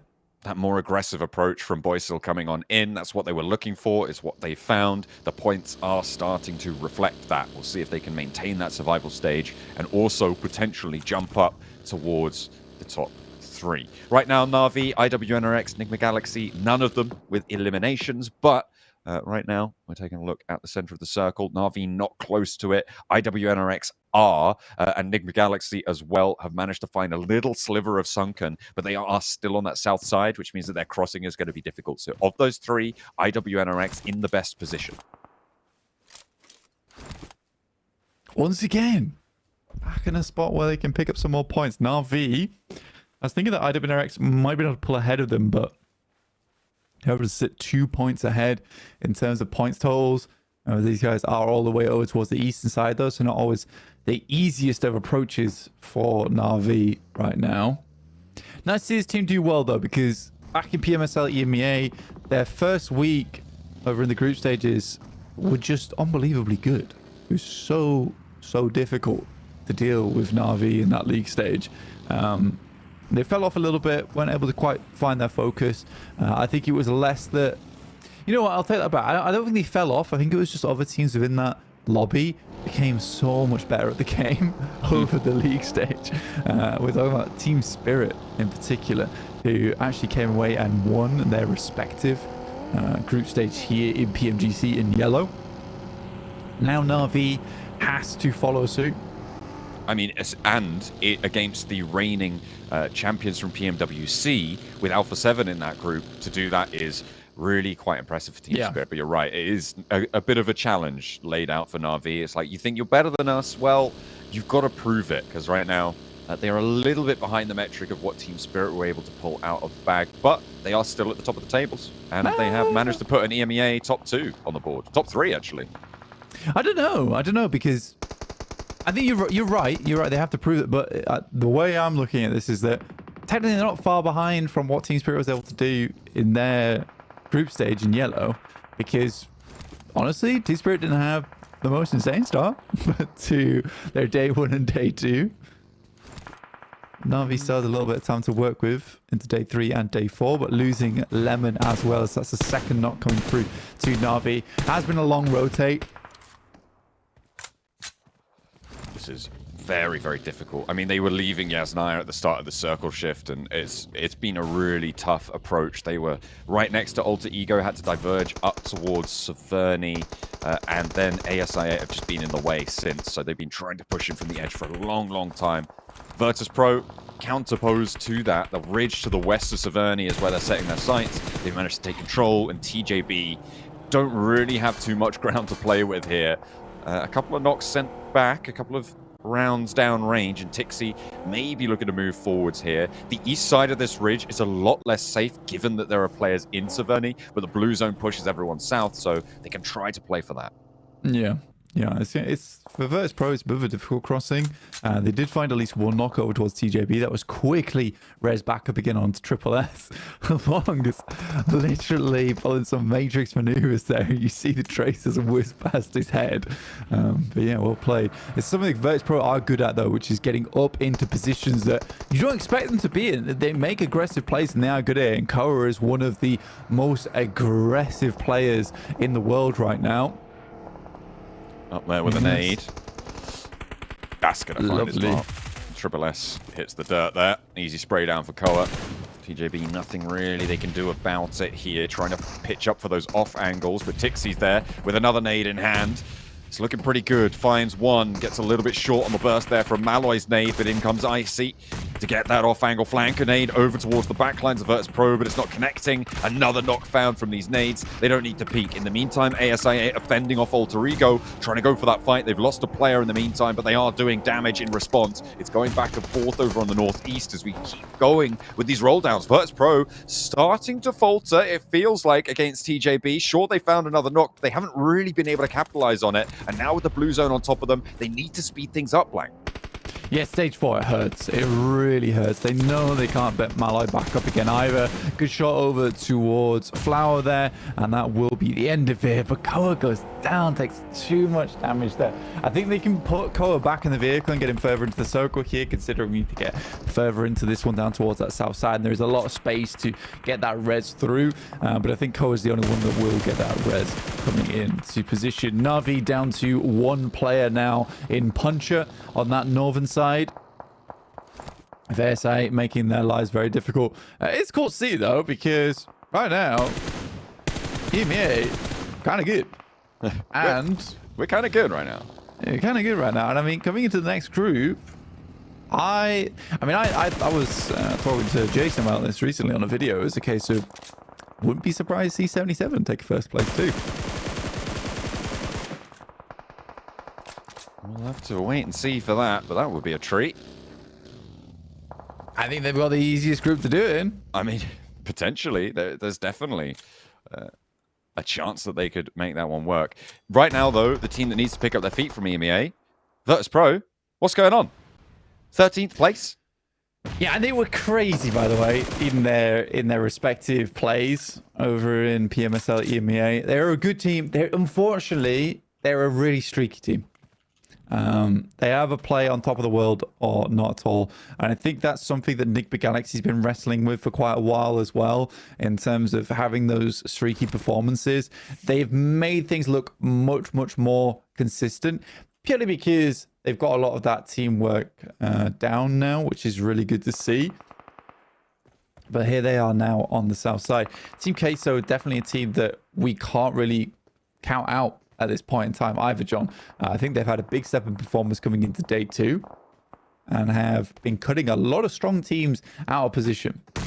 Some really solid holds for Team Queso, some solid aggression as well when it's been needed. Definitely a lot of revision found, but unfortunately for Melodious, that is not going to be too tuneful for them. The cheeky double bounce on the nade actually goes over his head, keeps him safe for a little bit longer, but I don't think this is resable. The spray down from Team Queso may be able to stop this. No, they fully control this ground now. Nick Galaxy will not let this one go. The rundown is there. A little bit of damage. And the final tap with the DBS seals the deal. Team Queso lose 1, but there's still 3, and Nick Galaxy are still next to this coastline. Yeah, this situation where they are on the map, this is more about prizing Team Queso apart. It's not a quick roll-up. It's not a fast fight. This is just where they have to slowly work the problem that's ahead of them. And already getting that first knockoff through is super essential to that problem being fixed in the future. And Na'Vi going down super early as well in first place. Very likely that IWRX with their strong position over towards the south side are going to get ahead of them alongside with Nick Galaxy.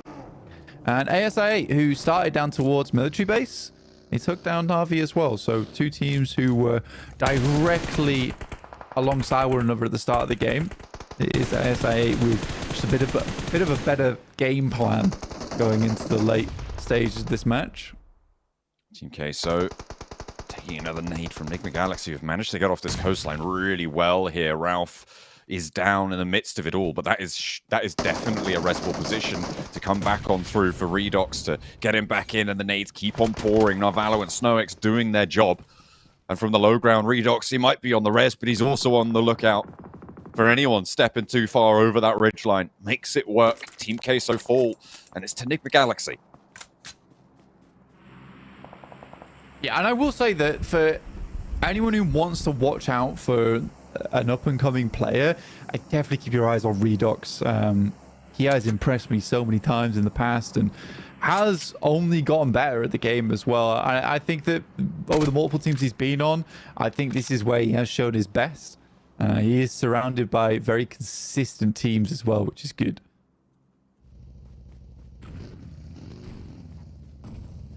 Vengeance on the north side of this circle.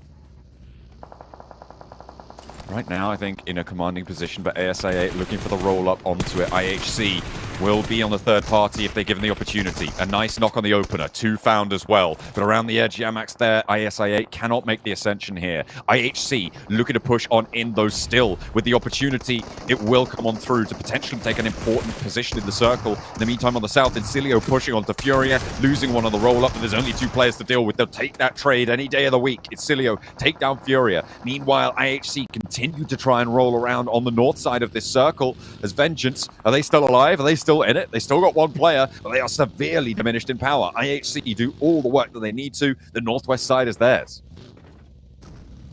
I want to see a good game out of this team. I want to see just one good game from this squad. I've been super unimpressed so far by IHC.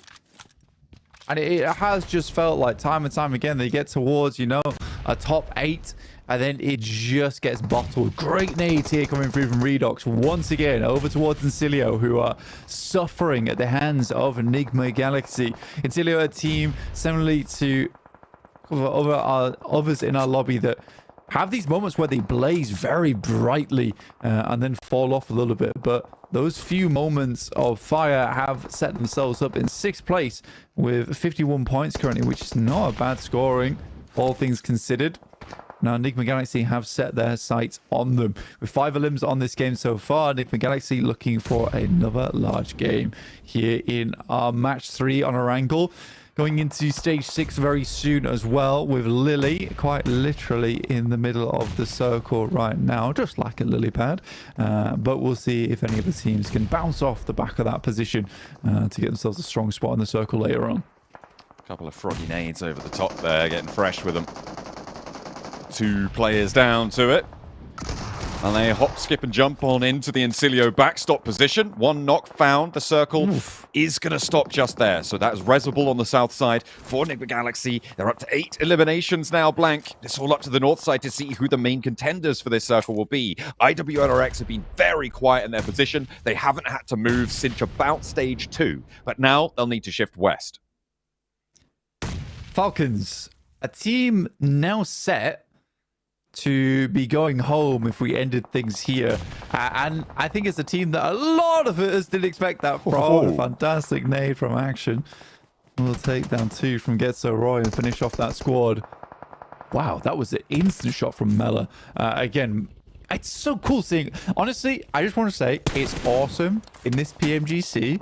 I think it's the first PMGC in the group stages I've seen in a while where there are so many recognizable names, and it's so difficult for me to go through everyone's past. I mean, Mela, as we know, over in the previous PMWIs and group stages before, solo carrying that squad on phase with some ridiculous 1v4s, 2v4s. But he's still as quick on the trigger as we've seen him in the past as well. But yeah, it's awesome for me. I mean, it's a dream come true to watch this PMGC 2024. I think the format this year has been game-changing. Absolutely love to see the ascension of these teams. What a spray down, just as you laid it for us out there. Brilliantly displayed, an immediate double spray down on the buggy, and that's an easy pickup for Mormon. He just turns around the corner. He's like, "Oh, you do that? Cool. I'll just pick up the flushes for you. Add them to your tally." Mela and Mormon moving out though against IHC. It's a tough rotate, and IWNRX trying to get ahead of it. Godless for 1. Swung around though on the buggy. There's the roll down for Zedwolf, and into the back lines. They'll try and find the rest of it. Zerl goes down, and it's still a fight to be had. Will he be able to get much more done? I don't think so. Finally falling, but IHC are outphased. They're still there, Mela. What is this man made of? Goodness me. IWNRX may also fall to him. I know, this is the thing. It's so funny. They have to like give a little bit of history about Mela and then just see him pop off, because man is a laser beam at the best of times. Enigma Galaxy though will finally put the Terminator down on that north side. And with Enigma Galaxy holding a ton of space down towards the southern edge, it really is now just down to these 2 teams. Enigma Galaxy being slightly slow on their approach here, but they're able to get over towards that northwest side fairly comfortably. They have backstops down towards the bottom, and it feels like they have learned a couple of mistakes from yesterday, which was a case of not getting too frantic. I think there's still some of that panic in this team at times, where they try and shore up each other's mistakes a little bit too much. But I think one thing that is certain is that specifically Narvalo, because he's the veteran of the team, needs to start trusting in his squad mates a little bit more. If they make a mistake on that front line or they start getting a little bit low, you just got to wait and let the magic happen from some of your Vanguard. Because I think that if they do that, they will be a formidable squad, even more so than they currently are. WNRX up to 6 eliminations. Enigma Galaxy maybe doing a lot of fighting on that south side. They've got a whole chunk of it too. By the way, we're in stage 6, 2 teams.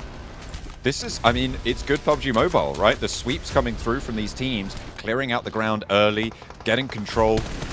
This is by the book play. It's working out well. Narvalo with an open spray on the Frozen. Nice. Ralph's there as well. They trade off that angle. Kine can't control both of them, and Swain wasn't there to pick it up either, unfortunately. Not quite in the right position.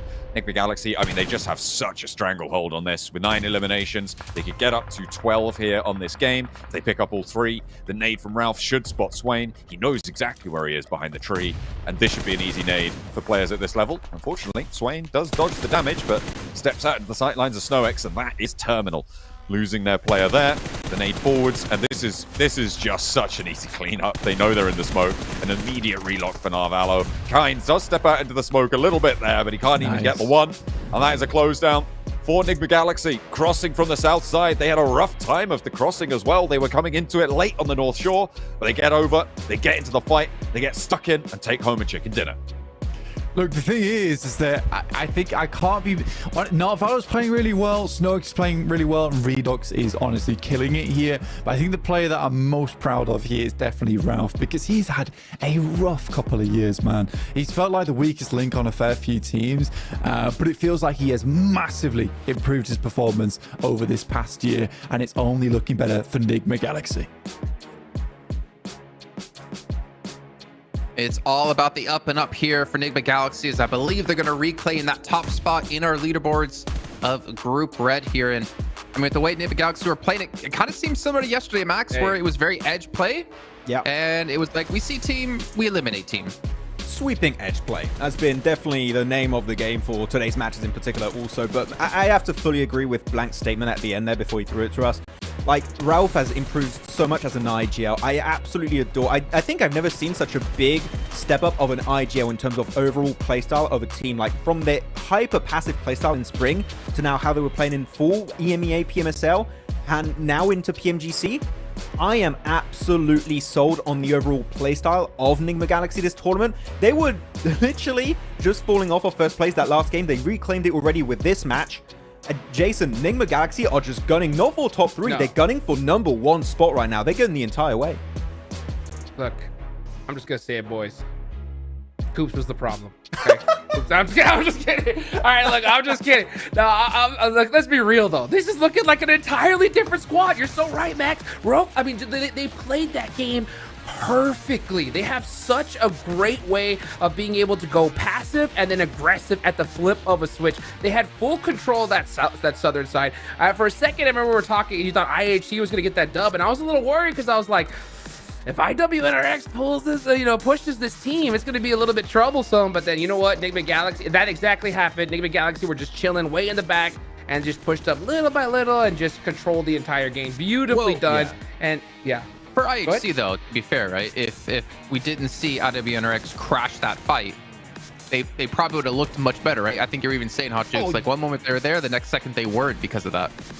Yeah, for sure. So like what I was expecting to happen was that the zone was gonna play out all the way towards the end, and we were gonna see that IWNRX IHC fight happen first anyway. But that did not happen at all. Instead, IWNRX said, no, we gotta take this fight right here and right now if we want to win the game. So I mean, it's a bold play, and it did work out because they got a lot more eliminations. So I think from them, they did the best strategy they could, considering that if it did end up going that route, I mean, we're probably going to see Enigma Galaxy at the end win anyway. But I mean, beautifully done. Hey, looking at IWNRX here, Jukes, I think we were both kind of surprised when it happened that they were so successful upon that breach, because at that point in time, it's not like IHC were deep in a fight versus FaZe and Falcons and like they were using players. No, they had 4 players alive, super healthy in their positions, and they had the highest ground position in that circle at the time. That was just a Hail Mary push of IWNRX to understand it's all we just get a sad third, fourth place, or we send it and maybe do a game-winning play. Sure, Nigma Galaxy wins it, but if IWNRX really wanted to win this game, that was the main push they had to pull off, and they were so successful in the process. So right now, Nigma Galaxy and IWNRX, there you go, are the big playmakers of this group for sure. I want to add one more thing too, real quick. You know, like towards the end there, if Nigma Galaxy didn't push up immediately when that fight happened, they could have lost that game, you know? So I like the fact that they heard that fight and they said, oh, they're fighting? Let's push up. Let's get full control of this circle and win this game. If they would have played it passive, like we've seen some of these other teams do, and just kind of chilled there on the south, that would have allowed IWNRX to regroup, you know, get domination on that circle and possibly win it out. So, I mean, great play from all these squads. Well, Max, you mentioned playmakers.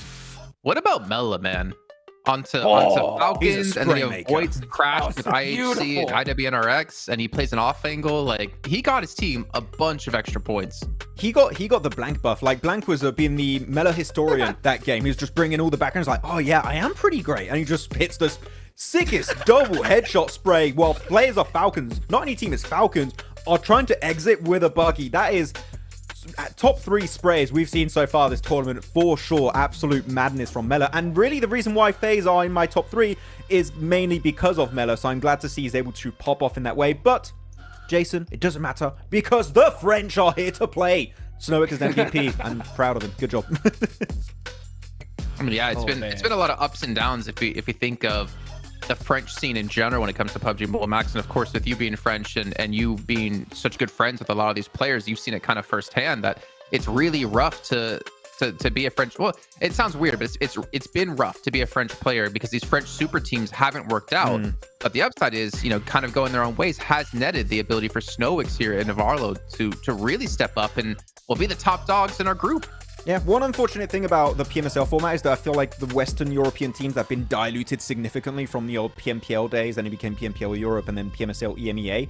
But we always knew that French players of Shockwave, of Game Lord back then, had some really strong individual players. We just had to wait, Jason, for them to get picked up by these really big orgs with great players on their squad. And really, you're looking at Robs, you're looking at Novallo, you're looking at Snowix also. Like, I am so glad they found a good spot, and especially for Nigma Galaxy, it has been so successful on these first 2 days of PMGC. So I just wish them luck for the rest of this tournament, but I am absolutely, I'm over the moon right now when it comes to their performance. Over the moon. I cannot wait to see Max bust out the French flag at some point. As we look at the rest of our leaderboards here, again, a little bit of a lead starting to grow. I would say somewhere between like our 3rd and 4th place team, potentially a little bit lower on downs. We can see a little bit of a split of 7 points between I8 and of course FaZe Clan. But again, Team Case has been able to get here into the front page at some point, and Cilio here as well, a team we honestly haven't talked too much about.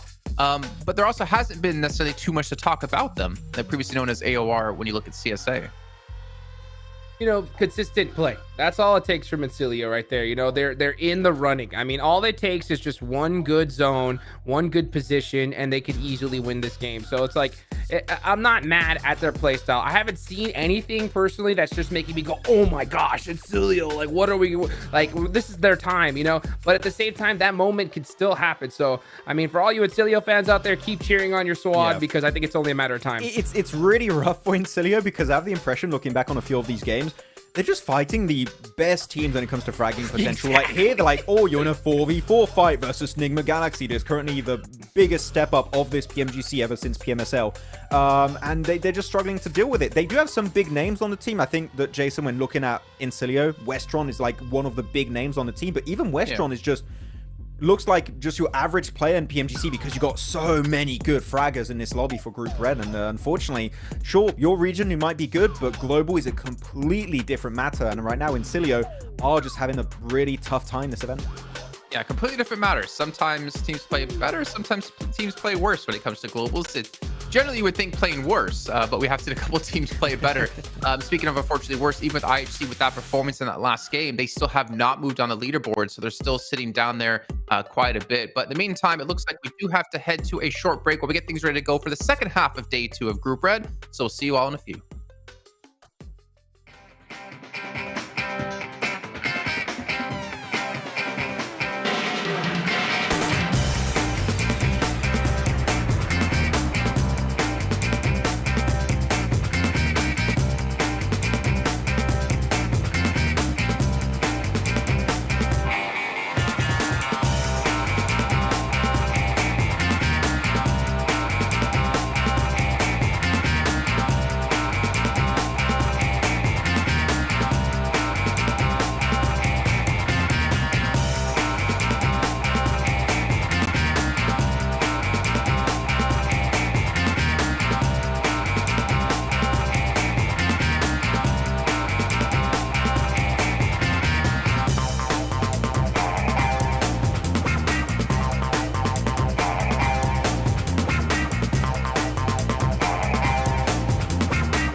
Welcome back to Group Red Day 2. I'm joined by none other than Falcons Force Icy.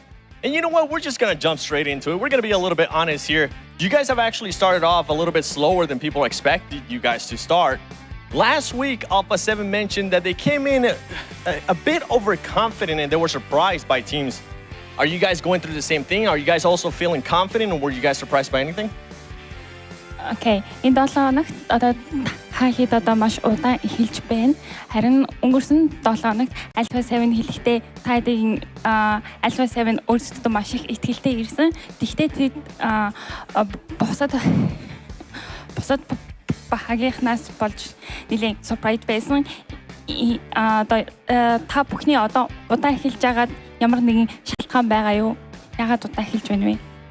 Нэг шалтгаан бол байхгүй. Гэхдээ одоо ямар ч баг муу тоглож эхлэхийг хүсэхгүй байх. Тэгээд алдаан дээрээсээ одоо улам сайжраад алдаагаас дараагийн өдрүүд дээр ажилласан илүү сайн тоглох болно. Жижиг алдаа маш их гаргаж байгаа болохоор жоохон тэрэн дээр аягүй халдаад байна. Okay, so he's saying, is there like any other reason for that? Like every team making mistakes, and also we are trying to fix our mistakes on it. So like we are like now trying to focus on the last matches more. Right on. Well, here, let's talk about those last matches before we actually get to the halfway point of Group Red. What are you guys going to be switching up? Сүүлийн тоглолтууд дээр яг ямар өөрчлөлтүүдийг хийх бодолтой байгаа вэ? Их өөрчлөлт хийхгүй, яг л өөрсдөө тоглолтоор тоглоно. Тэгээд тэр гаргасан алдаагаа л яг давтахгүй тэрэн дээр анхаарал тоглол. Манай тоглолт гарна да. Okay, so like what is he saying is there is any changes for now. So like for now he's just like trying not to repeat the mistake. Right on. Hey, well, that's exactly what you want to do. The good thing is, even though you guys are currently making mistakes, you are 17 points away from getting to third place. So thank you so much for your time. Back to you guys.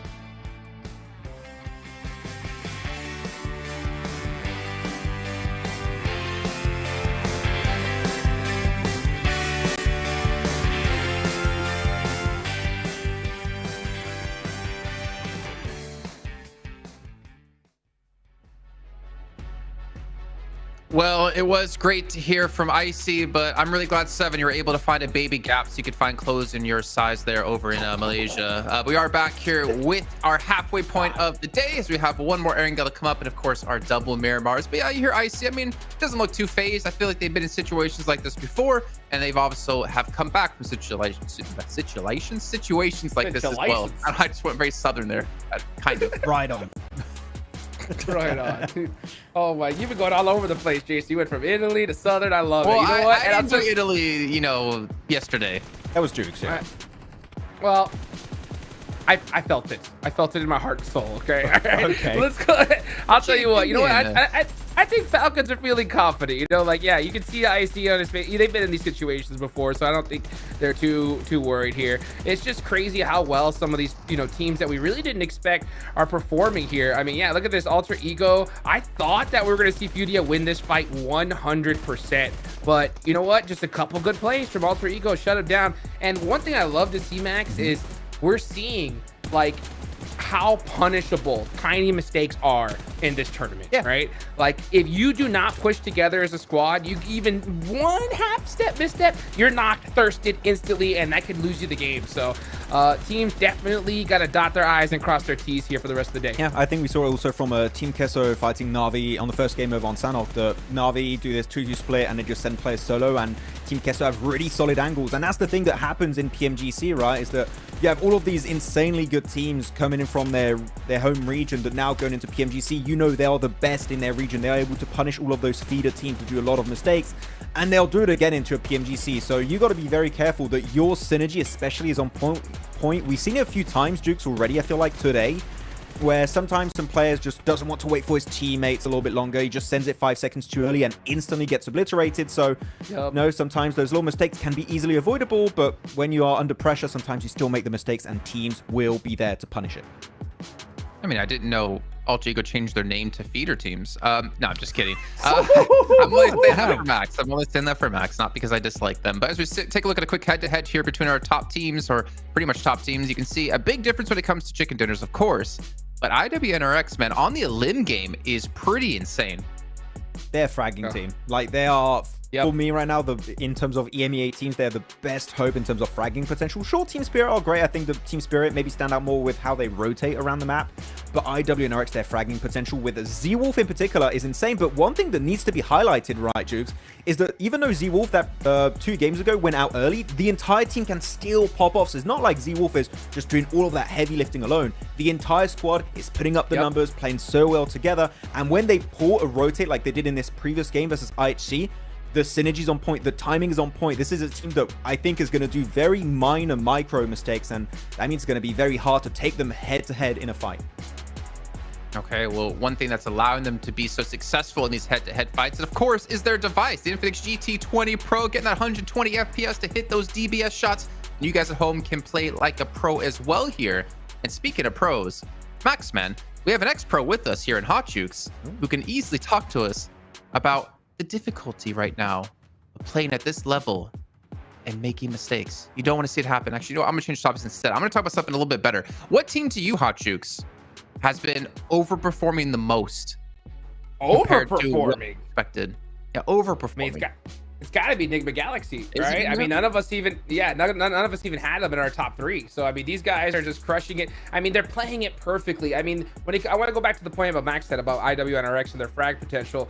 I mean, they proved that in that last match by just pushing up on the IHC and trying to take the game into their hands. They realized that if we don't take this fight right here, right now, the chances of us winning are low. So they got those eliminations. They ended up with Enigma Galaxy, but Enigma Galaxy, once that fight happened, they're like, no, we're going to push up. We're not going to stay safe in the South, and we're going to win this game. So they're playing it perfectly. Honestly, if I look at both these teams as coaches, I would be like, hey, you guys both did perfectly. It just, that's just how it turns out sometimes, So I want to see that consistency from these teams. I want to see those perfect plays and to continue on. And if they do, we're going to see both these squads in the top 3 and hopefully in the Grand Finals. And it's quite interesting right now because when we look at our current top 3 on the leaderboards, you got Enigma Galaxy, you got IWNRX, and you have Na'Vi. If you look at the winning team over for Group Yellow, it was Team Spirit. I mean, we were looking at different regions like South Korea, we were looking at Brazil, right? Japan, of course, but then we didn't have the side of Reject make it to PMGC. Yeah. But EMEA is bringing the heat this PMGC event, and I'm bringing up a serious question with how EMEA teams are currently playing. Is there a realistic option that the trophy goes to EMEA? That's that immersion right there. That's that immersion, baby. Yeah, I'd rather have that than flossing, to be fair. That's better. That's true. But yeah, so my question at the end was, is there a realistic option here that the trophy of this PMGC goes to an EMEA team? Because they have currently been looking the best as a region this tournament. I mean, no doubt. I really want to argue against you with that. Oh, yeah? But I can't. You can't. You can't. Yeah. With the numbers of the group stage, you can't. It's like, well, the stats are there. Yep. Well, I will say this, though. It obviously gets exponentially harder going from this league stage where there might be a feeder team or two to the Grand Finals where there ain't no feeder teams and it's insanely hard, right? And also when you get the clashing of styles potentially happening, like what if IWNRX or Team Spirit were in different groups? What if IWNX was in Group Yellow and Team Spirit in Group Red? The style that they played in those lobbies, would it have worked for them? Or would they have been able to adapt properly to the way the lobby's playing? There, I'm not so quite sure. I'm going to say no. And the reason why is because it didn't happen. You know what I'm saying? I mean, it's so crazy to think about because you look at these different teams, you have to be able to adjust on the fly. One thing that both these teams have been able to do is prove that they can do that, right? So with how they've played, in reality, I'm going to say, yeah, they can because they've performed so well in their groups here. Honestly, I'm so stoked for the rest of this group. I'm hyped for Group Green. Honestly, though, I am really excited for the survival stage because that is going to be make or break for so many squads. And with how this group is going, that survival stage is going to be stacked. Yeah. I mean, you already got teams like D Xavier, Vampire Esport, Bigatron Knights, Loops that are going to be over in that group, right? I'm not saying Inco because Jukes, it's not going to happen. But the Group Yellow is already looking stacked with the teams going to survival stage. So if you're adding already some teams that are looking to maybe struggle to make in top 3, like you have FaZe, you have your TJBs, your Falcons, Chamber, if they go to survival stage, man, that is going to be a tough week for those teams to make into the Grand Finals. So we'll see how it goes. But yeah, anyways, you want to be in the top 3. That is the goal for these squads. All right, well, our goal right now is to sit back and relax as we have our final airing of the day underway. John Allen and Blank, take it away. Hey, don't relax too much. You've got to be paying attention because this is going to be our last airing of the day, as you say. Match number 10, as we are going to head over the southwest side again, making things a little tricky for our teams on this plane pass, Blank. Yeah, it's been an interesting day today in terms of just how these games have played out. I mean, even having an Erangel end on stage 6 is fairly unheard of here, and it's nice to see our teams get more aggressive because this is something that you wouldn't typically see in PUBG Mobile, but I do think that it is the natural evolution of the game, which is taking those moments to sweep on the sides of the circles and not allowing the circle to dictate your performance in the match, if that makes sense. I think teams who can be more aggressive, remove those teams whilst there's still more chance to do it, whilst there's still more space where those third parties aren't more of an issue, and you have the confidence to make those plays. Yeah, more games like that where Enigma Galaxy can firmly close out a game versus IWRX because they have all the space in the world to work with. That's going to be a more consistent feature here in PUBG Mobile. And me and you were talking about before this game started, just in terms of like the performance and the teams and how the format has changed this year for PUBG Mobile. It has increased the skill level. We just have so many good players, good teams here in our PMGC groups. And I'm confident to say, and I have said it before in the past, but I am saying this with such conviction right now, that this is the best PMGC, the best year of PUBG Mobile we have seen yet. And I can only imagine if we continue on with this format, with the way that we're currently getting teams in and with our leagues over the PUBG Mobile Super Leagues, PUBG Mobile is just going to get so much better with time at an exponential rate. This is an interesting statistic though, John. Flower with 12 elims and then Longs with 1 on the elim proportion. It's not been great for Longs. He has not been living too long in these games and making too much of an impact. I hope that he's contributing in other ways, but that will remain to be seen. Right now, TJB are doing okay, right? They're in 8th place, 51 points. They're within striking distance of the top section, but teams are starting to open up those leads towards the top of the tables, right? From Na'Vi down to FaZe, that's a sizable gap, right? 13-point difference there, and then all the way up to Enigma Galaxy in 84. Things are starting to look to get a little bit more difficult to breach that gap. But all the way down to Alter Ego, we're looking at teams very capable of making that jump now.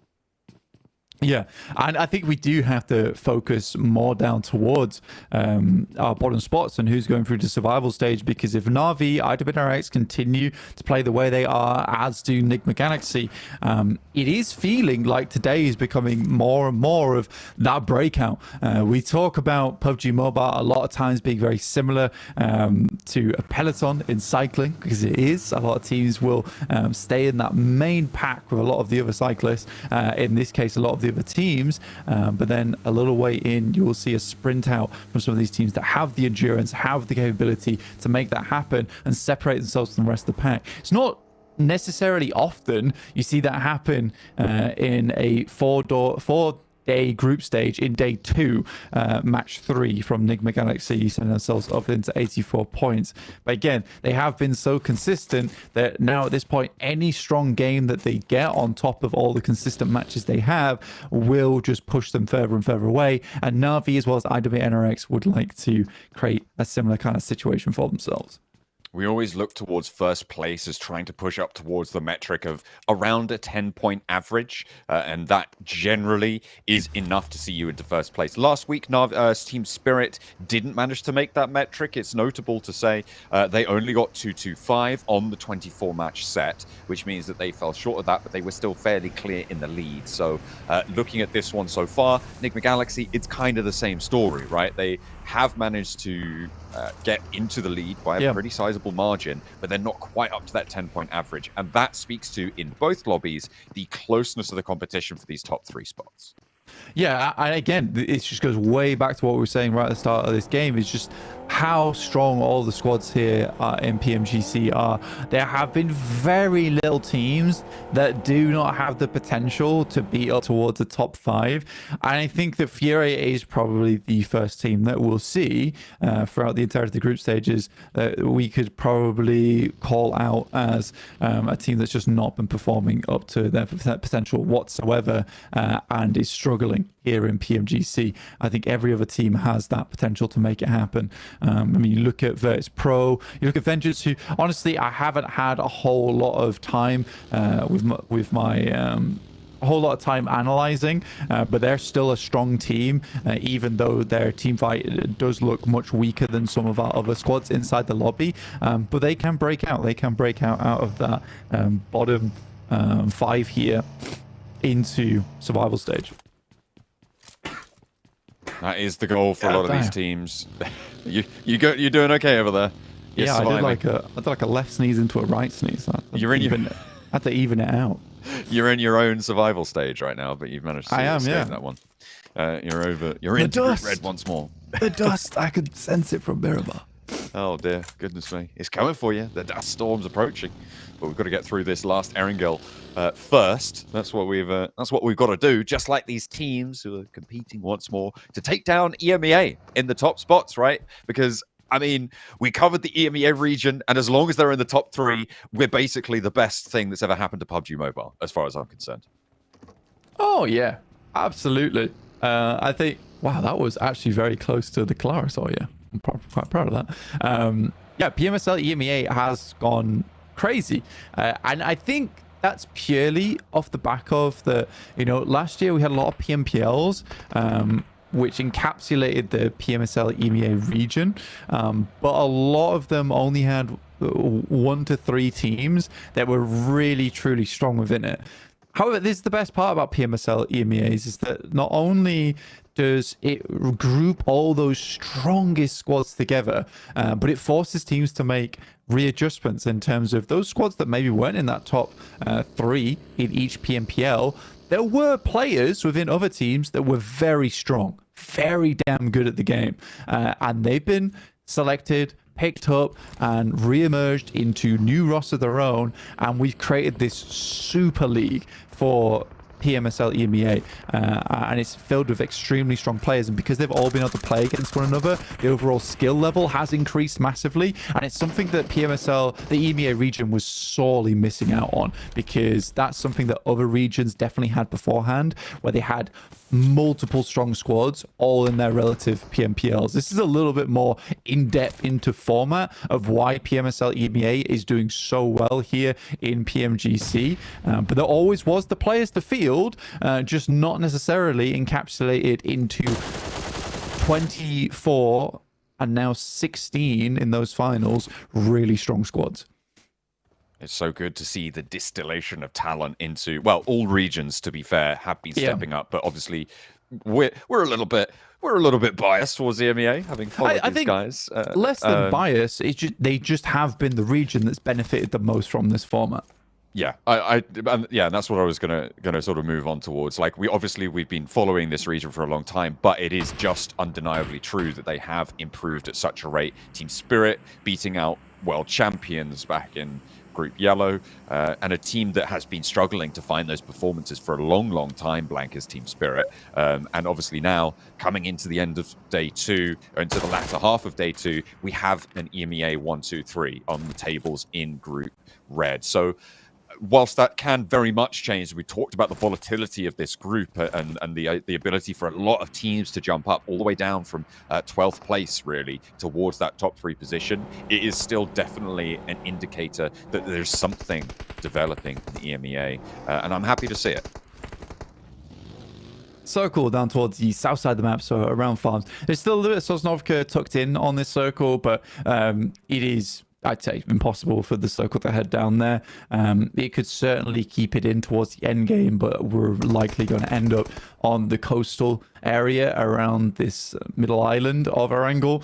So teams are bunching themselves up alongside that coastal edge. Tiamba heading down on the south side of farm. towards that pier area of the map. ASI8 got out nice and early. They were still very cautious the way they did it, so we saw that earlier. We didn't quite comment on it. But they were very disciplined in the way that they made their rollout from military base. The ASA is a funny team because I absolutely think that they need a backup drop spot, and I would implore them to find one. But they are working off the back of just being very good players on this team. Right now, fending off versus Team Queso, and now over towards FaZe. If we look to the past, Stalwart actually was the team that played over on Nova Apnoia so often. Even that team has now changed a lot now here on Falcons. Even when Stalwart, they stopped playing Nova Apnoia as often and looked for a secondary drop spot on those playing paths. So it's a team that we already have a case study on. ASI8, they've managed to get a nade knock over towards FaZe, and Falak finally goes down, but not before he launches one back in response. Will fall off this top, as Virtus Pro also crunching in. Alter Ego across the way, maybe also able to have an impact here. Onsens is bleeding out, but Virtus Pro is suffering to Mormon. Finally goes down, and that's the run over from Tixie, but they've still got Mela in the back pocket, the secret weapon, to unleash upon all those around him. Can he hold off Virtus Pro? Because it looks like he might have to do so almost solo. Oh, he's taking a lot of damage. Gets around with a vehicle, stays alive for a little bit longer, somehow gets away, but can ASI8 find a response here? They've taken a knock in the meantime, and he's the last to fall. ASI8 put him in the dirt there, and now Virtus Pro take up their position.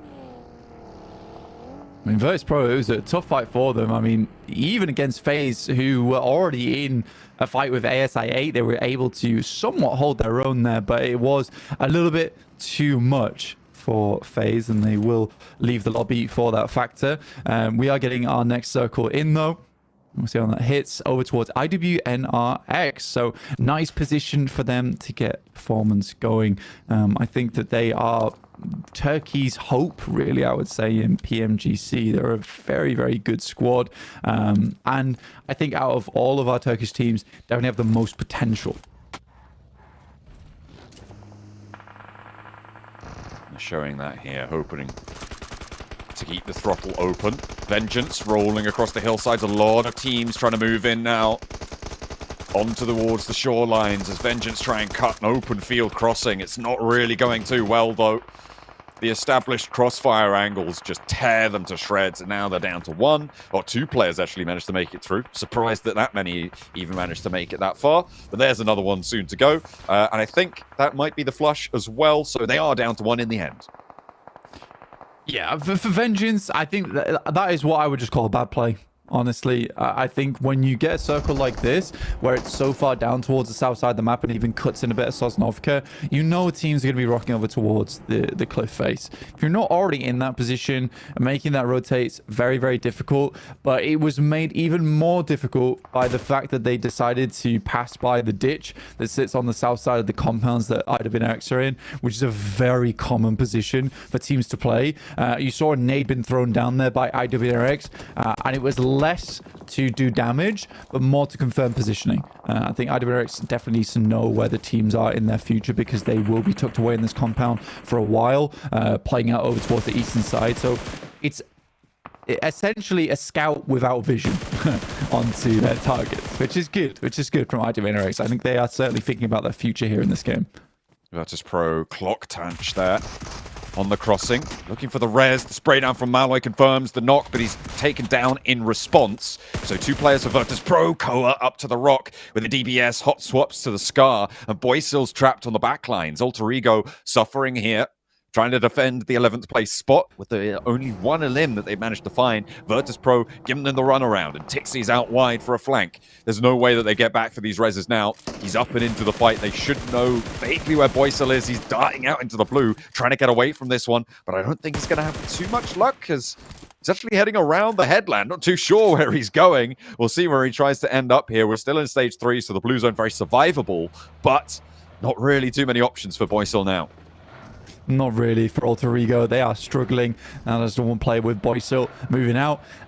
For Virtus Pro, now I'm curious because, and this is more of a question for Maxman on the desk, because I know that he really does like Tixie, but Bishke is a great player.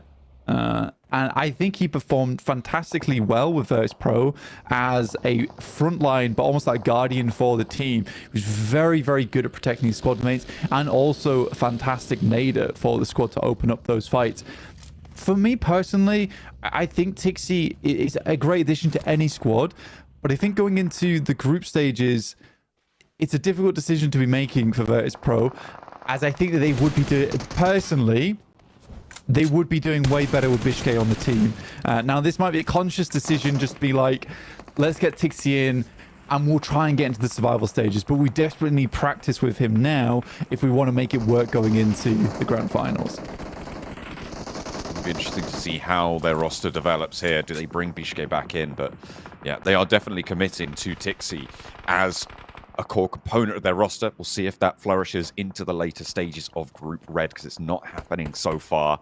Incilio on the south side right now, in the compound that they hold, one of the major forces in this lobby. I'm also looking at Team Queso on their hilltop on the southeast side of Pachinki. Just across the road, you can see Fash has taken a scout out towards them. They've got a lot of high ground oversight. Teams from the west may look to try and rush over it, though, with Enigma Galaxy sat there. ASI8 kind of stopping anyone from the southwest having an impact. I feel like Enigma Galaxy potentially the only team that could take that high ground from Team Queso right now. Yeah, I think for Team Queso, they have had a real good step up in performance today. Unfortunately, they are just hemorrhaging players on this north side. ASI8, again, they're an odd squad to me, because I think some of these early rotations, especially on our angle, are just made unfortunate by their decisions on the drop spot. I mean, this one obviously works out, but it has been incredible for them. There's been questions about ASA in the past and the players on that team and how well they can do, but this group stage is really proving a lot of people wrong here, and I think that they are a fantastic team and one of the best squads coming out from that region in a long time.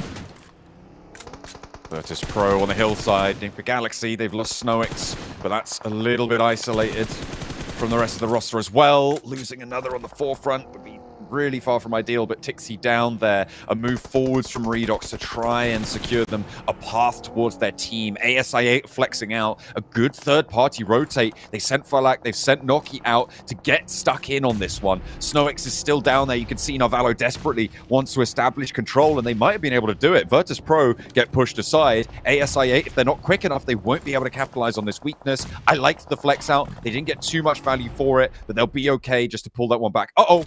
Is Snowix in? I think he might be. As they try to pull him back into the zone, he doesn't have too much time left. Yeah, Snowix is a little bit on the edge here. Might be able to get him back up, but I think he did fall in the process, which is not great, but I think the Galaxy is far ahead. Again, what they're looking for is consistency. They know that on their large games, they can get even further into this tournament. So right now, this game is more about a salvage. Tiamba, for the first time in a while, getting some shots out. They have had a slow start to today, and TJB even finding damage over towards their fellow PEL members. Some great shots their way. They are just absolutely cut off on the hillside here. Do not see them getting too much further into this game. Na'Vi, on the other hand, this is something we haven't talked about, but we have to talk about now, John. This crash from Na'Vi over towards the IWNRX compound. Let's see how this one goes, because I think this will be a testament to Na'Vi's strength here in the lobby.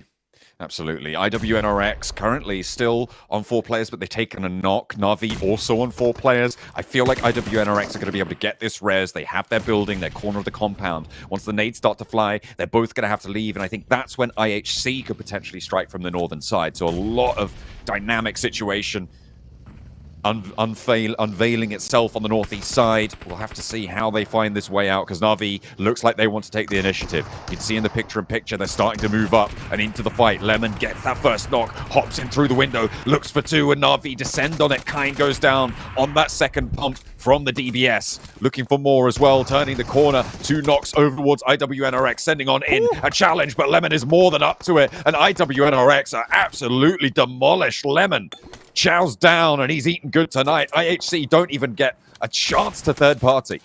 Lemon, unbelievable player is this guy. The first to hit 100 eliminations over in PMSL EMEA 2. Really, really fantastic play there from Na'Vi.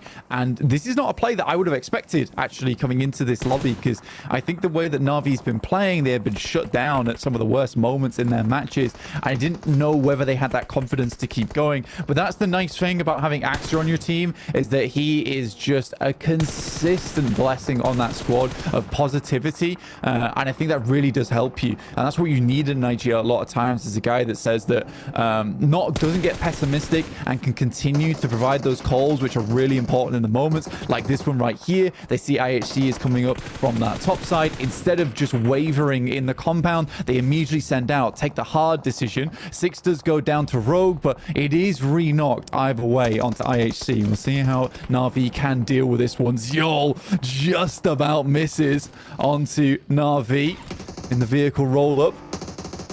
Na'Vi have to move. They haven't had time to get this res either. Lemon moving forwards, getting that stim ready to move on out, trying to confirm this flush. As Six on the back of the buggy needs to be healed, clutching his stomach. He's looking the worse for wear, but the roll down onto Zyol is good. And Na'Vi make one more step. Out to the east side, though, TJB keep the flex going. IHC try to move into their territory, and they step out. They move out wide and look to flank through. TJB down, but can Na'Vi push through? Yeah, I'm curious to see if Na'Vi's able to get all their players back up, but under the assault of both TJP and now as well as Falcons, this has been a hard position to get away from. Good shot over towards Flower, though. Will at least allow 2 players to break out from Na'Vi. 5 eliminations. They're looking for a top 5. Still 8 teams left in the lobby, and quite a few teams are in safe positions. So a difficult game to continue in on with. Enigma Galaxy here, though, did move over towards ASI 8. I think it's just the 2 players, I believe. It's 2 players for Enigma Galaxy. Yeah, I think there's a couple more for ASI 8. Yeah, they have got... Oh, no, they've got 2 as well. Yeah, so it's just a 2v2. Lost the player down towards the south side. That's unfortunate. On their flex outs, they looked pretty good, but just a little bit too much challenge there. Team Queso, they've been moved aside. Will go down. Losing that high ground. They sent Melodious off into the distance, I think. But that's not going to last too much longer. And 4 players for Falcons up on the high ground. High ground on the edge of the circle and Falcons. Blank, I think I know where the circle's going. Yeah, it's going to keep moving north. The thing for Falcons is that I expected more performance out of them so far. I know they're not doing badly, but honestly, maybe this is just a case of bad memories from PMGC, let's put it that way, coming back to bite them. But good job to Na'Vi, though, on this south side. They made that rotate. They went over towards the cliff face. They know they're not in circle, but they can have consistent effect in towards this one. Good shots from Falcons, though. Keep pouring down, picking up more eliminations.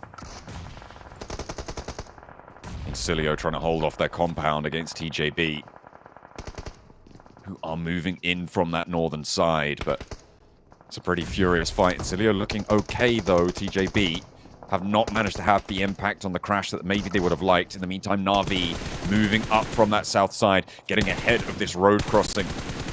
Actually surviving for a little bit longer. Into a decent spot here underneath the tower. They'll take up residency. Still on that crash, TJB looking to find the knocks, and they will start to exact the price. And Incilio are deemed to pay. 1 player left standing. It's just Vash, but TJB are on 2. They've got 10 eliminations here. Some high elimination counts already being displayed. Na'Vi on 6, ASI 8 on 8, TJB on 10. And not too many teams looking so healthy. It's the Falcons on 4. Yeah, we expected this from TJB, though. I think that, you know, they have adapted and adapted much quicker than I expected them to, which is really cool to see for TJB. 10 eliminations on the game is fantastic. The door is still in play, Vash, just so you are aware. Yeah, for Na'Vi to be able to head down towards that south side and get back up towards the north, that's also very, very good. 6 eliminations, but it's top 5 that a lot of these teams are looking for, and likely going to be the next circle. This game should be an easy Falcons win. I think we can call that here, to be honest with you. I don't think you have to be too much of a genius to see it going their way. I'm calling TJB. I think this is as long as it's time to step up. We were criticizing his contribution to the team. And I'm doing that off nothing but pure vibes, Blank. That is completely silly prediction, but I'm going for it nonetheless. I'm liking it. The southeast side, the Falcons unless they get the shift, then it's definitely them. Fash goes down, and there we go. Wait, that was the play zone. Oh, that's so unfortunate. Long's not able to add another into his tally, but TJB cleared the southeast side. Yeah, now looking to break out from position. They know they can't stay here for much longer. And again, the longer they wait, the more opportunity for teams to take shots towards them as they leave. Na'Vi still getting peppered on, but living in the process. Enigma Galaxy and ASA have to move. Na'Vi's just about in, I think, but I think if they have to, I think they might have to push like a couple of meters towards the eastern side, in which case they'll be opened up to Falcon sightlines. But yeah, they are in full survival mode right now. It's a real tough time for those teams out on the east. I think TJB might be able to outlast them. The next crate, I don't think, is in the circle either. So you're looking at that rock, a tree, that's maybe going to keep you safe from the Falcons. But they've got 4 sight lines that are taking a real strong look over towards TJB's position here. It's going to be a smoke rollout, and I don't think TJB have the vehicles to really go for this one quickly. You can see the smoke starting to bloom. They're making that move now. And the Falcons need to be ready. They're watching that open ground. The smokes are still coming out for TJB. And with the zone putting pressure on, the southwest side is going to get messy. ASIA playing to the back of their building. They know the safe side of this one. And a shot over towards Icy. Over from Falcons there. Na'Vi find a little opener. ASIA now with a little bit more freedom because of that to go across, and Narvalo immediately met with the wrong end of a DBS. Noki able to go 1-for-1. IQ's down on the backlines, and a potential trade here for Enigma Galaxy to stay alive on the high ground. Spotted through the window. That's so nasty from Falcons up the top. They're trying to sweep out, move towards Na'Vi. Can TJB use that smoke train now to get into position? Yeah, for TJB, again, I think for Falcons, they are much more preoccupied with this fight on the western side. I think they're trying to pick up as many eliminations as possible and clear out TJB.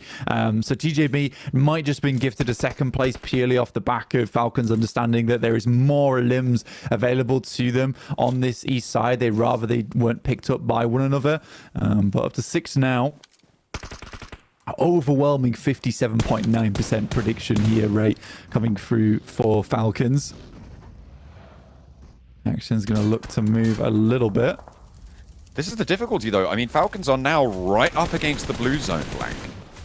It goes south. TJB are in this with their rock. Their solo hold on this position may be enough to slow the Falcons down. Look at that. Icy's going to go. Falcons don't have too much cover to work with. 676 is there. Ooh, he needs to be very careful. Can't go down. Lemon does get spotted on the off angle. Long's also underneath the vehicle. Is taking tickle damage, but somehow shimmies away. No. Icy is down, but the Falcons on 3. Can they find the solo player out in the grass? They got 2 from Na'Vi to deal with. If they can get the res onto Lemon, but 6 is down, that means it's just 2 snakes out in the grass for the Falcons to try and pick up. Yeah, the Falcons have to move, though. You're right. 8 eliminations, not a bad game whatsoever. And it is Redux. Can't really count this guy out, but I think with the position he's got to move into, oh boy, life is difficult. Smokes are really going to be the only thing that gives him any kind of cover, and he's sort of just playing off this lip to try and catch a player off as they move out into open ground. I think Top's the one that has the angles on him. Good shot from Redux, tries to confirm the elim. I think he might still get it purely off the play zone pushing in. And now it's a 1v2 with 676 with some awesome sightlines. Has to hit those shots though, and he's unable to do it.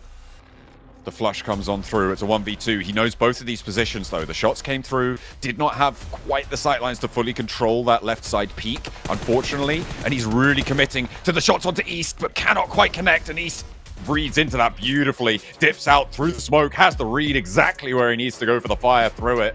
Brilliantly pinged out, played to perfection, and the Falcons descend on the open fields. A fantastic chicken dinner for them to find. Yeah, 73 points. I think that puts them up to, which is awesome for the Falcons. And we wanted to see more out of this team, and that's the game to do it on. Very, very hefty control that they laid down on that north side of the map. But for Na'Vi, another strong game, a good play from them. And they got themselves out of what was a horrid situation, literally a horror movie on that northeast side. Excellent way to close it down. Let's head back to the desk to set us up for the next. Max, I'm just going to give it to you. Falcons win, baby. It's there. It's time. Let's get it. But no, realistically, it was such a good game early on for Falcons in terms of scouting to get to that spot. They were just trying to survive to the late game. But Jukes, the shots off top just made that entire late game scenario possible. Without top there, they would have gone down in 5th or 6th place. But those shots onto the solo of IA, onto the players of TJB at some point, and clearing Na'Vi in particular, made all of this late game scenario possible for them to wrap up the win. Dude, I swear Top made all of their jerseys by hand himself because this dude was threading the needle all game long. It was ridiculous. I mean, through the window, I mean, we were watching and we were just like, oh, they got eliminated. It must have been Na'Vi. And then we're like, Top? How the heck did he even get that shot off? I mean, what a game. 6 eliminations, 910 damage. This is the chicken dinner we needed to see from Falcons right here, right now. Couldn't have been done at a better time. That's my MVP contender right there. That's what I wanted to see from Top, and it's good to see them on point. But it's kind of odd that we have two finishes very similar compared to their win yesterday on Erangel, where they just play an edge high ground positions, but they know how to use it to its full potential. And actually, East at the end too got a really good angle behind the smoke. I was like, how the hell did he hit the shot? But as you said, Jukes, he just pre-fired through the smoke onto that solo of TJB.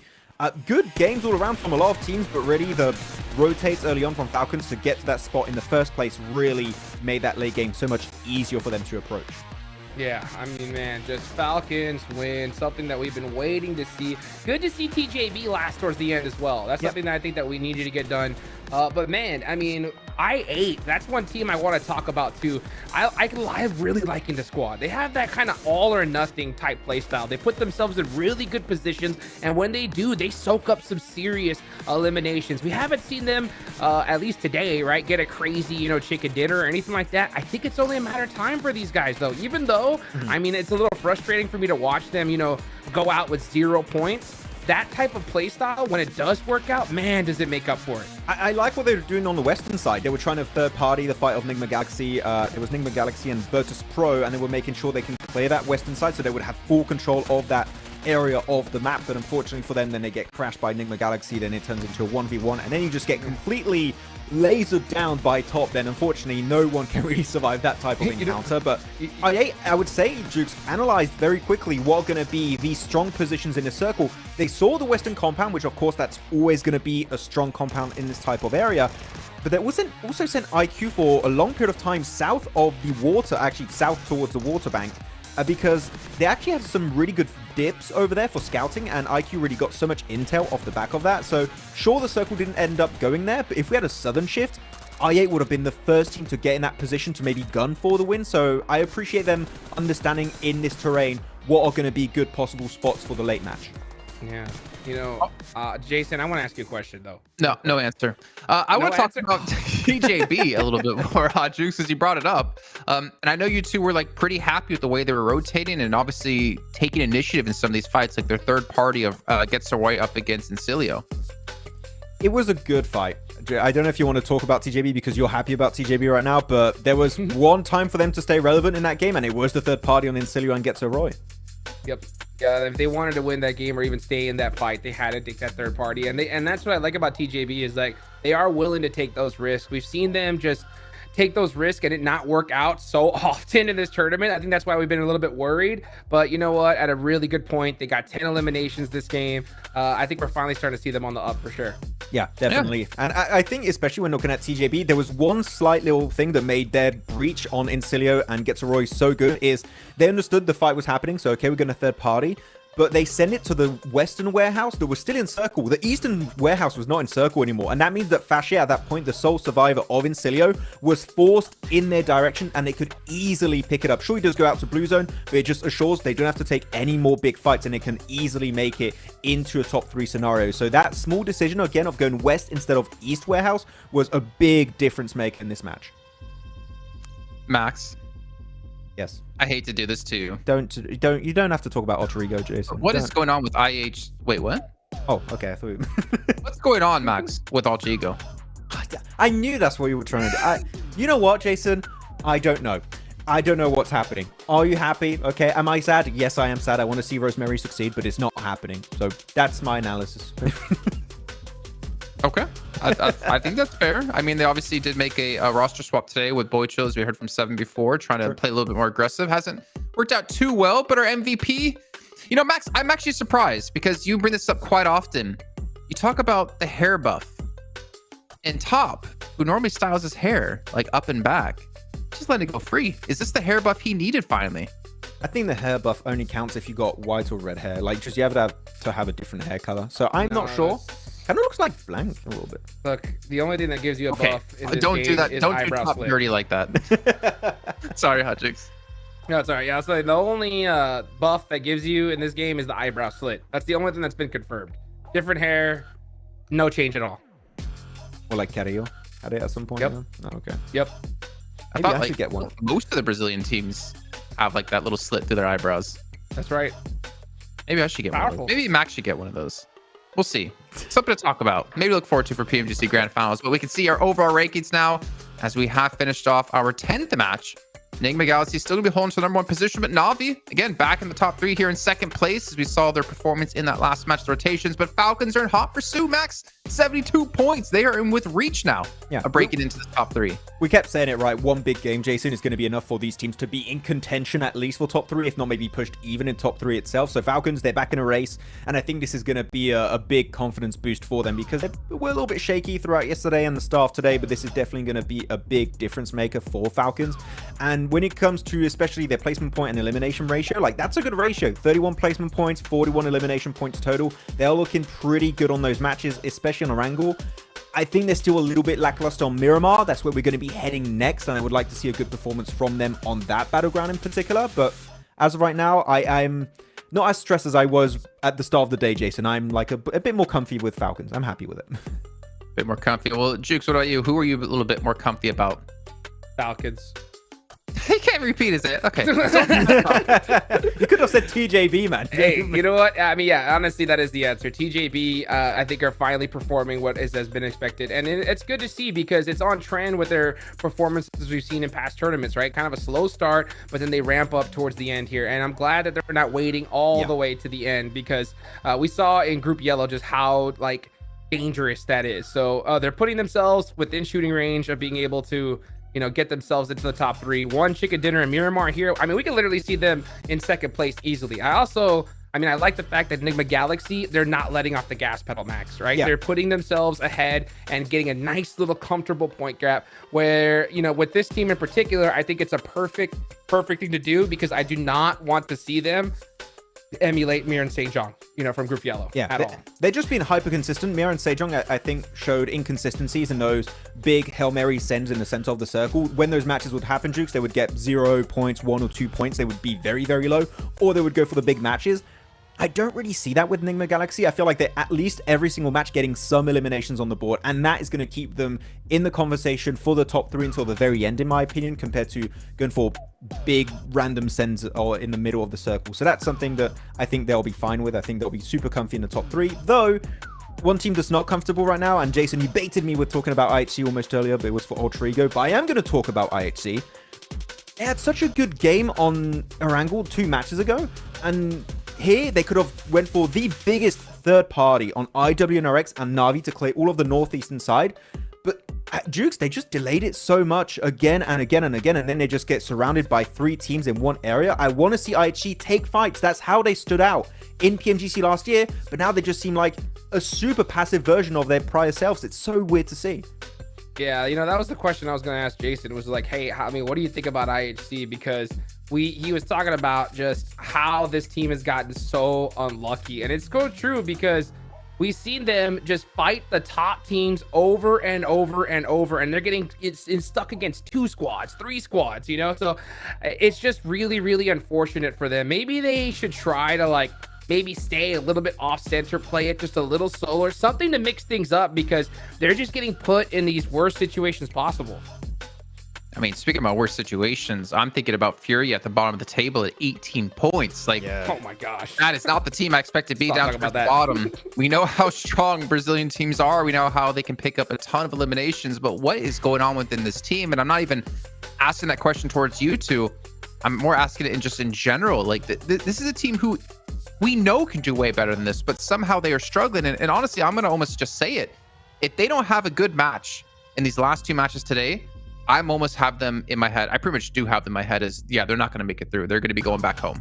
I get why you would say that. I definitely 100% get it as of right now. I said it earlier today. They remind me a bit of Twisted Minds in terms of these are big fraggers when it comes to Brazil in particular. They did so well over in Brazil too, so it's really surprising that they're not successful transitioning into PMGC to some extent. But I feel like the communication is a bit shaky. At least that's how I perceive it myself, Jukes, looking at the fights. Yeah. They're all doing their own thing, so don't know how you see it, but right now I would say synergy communication seems to be a big issue. Yeah, there's something off for sure because they just can't win a fight. Literally, like I'm looking at these guys, I see their spots, their positions, and I'm like, all right, hey, yeah, they're going for this push onto this building. That's a good play. Lose, and then you know what? Let's try to get this third party. They get fourth party, and it just has not been working for them at all. They need to start winning some fights and get a little bit of confidence under their belt because there's something when you're in this stage, you got so much pressure on you, especially when you're at the bottom of the leaderboards.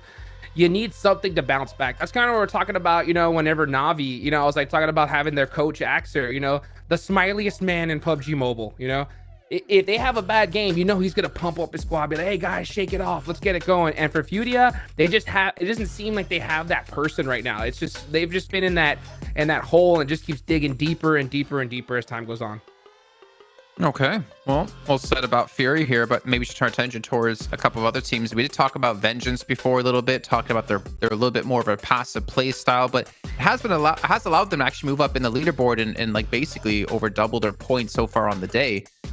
Virtus Pro as well, which I don't know how we feel about Virtus Pro. I don't know where you predicted them to be. Obviously with Tixi coming to the team, I feel like they're just kind of on par with a team that would have to make like roster changes right before PMGC. I don't know if you have any thoughts about that. No, I would have to agree. I'm not going to reiterate the point that Blank made during that game, but I'd have to agree with the whole point of like the player changes and stuff. And there's definitely seems to be way less synergy, unfortunately. I feel like I'm just using the point of synergy and communication as a scapegoat argument, but you can really feel it when the way teams take fights, that there's a little bit of a disconnect, right? You have players that maybe engage 5 seconds too early when they could wait just a few more seconds for teammates to get an angle on you. When you breach a compound, you have a team, sort of a group of players that go to one spot that doesn't see the other 2 players of your team.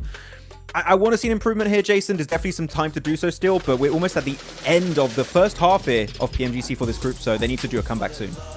All right, well, let's take it into our first Miramar of the day. John Allen and Blink, enjoy. First Miramar of the day, indeed. First Miramar of this group. It's a little more open. It's a little bit more rotational. Let's see how that affects things as we go into Legs 11, map number 11. Indeed. I mean, we're heading over towards Miramar now. We've had some definite step-ups from certain of our teams here today, and a lot of them are breaking out towards that top 5 position now, which is what typically happens towards the end of day 2, and then day 3 is maintaining performance or having your big comeback to sit up on that top side with the teams that are looking to head towards Grand Finals on their direct invite from getting into the top 3. Remember, from 3rd place down towards 11th, those will be our teams heading through to the survival stage, and if you're any lower than that, then you will be going home here in the group stages. So a lot on the line here for some of our teams towards the bottom side of the table. Give them a clip off the top, like a rock to the legs. It's going to be pretty ruthless towards the bottom of those tables, I'm sure. Not only between the teams, but between everybody else in this tournament as well, if you progress to those survival stages. Southside plane path, so the north edge of this map, up to good old Cobiraria over on the north side. Going to be difficult to access. Yeah, seriously low playing path here on Miramar, which is going to mean that a lot of those areas on that northern side aren't going to be clear early on in the game. You're going to have to make a big run up, but with a circle like this, it does mean that some of these teams can stop a little bit shorter and potentially loot up around some of these more or less well-known areas inside of the map and then head back down towards Los Leones. However, ISA start their game off strong once again in a very central position. Usually there is multiple teams that kind of play towards the center of Los Leones, but at the moment it's really only ISA who has picked up that position.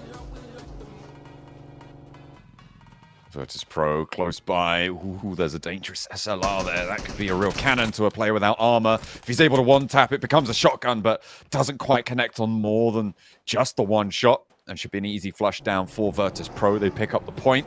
Could have been dangerous for Tixi, but he makes it work.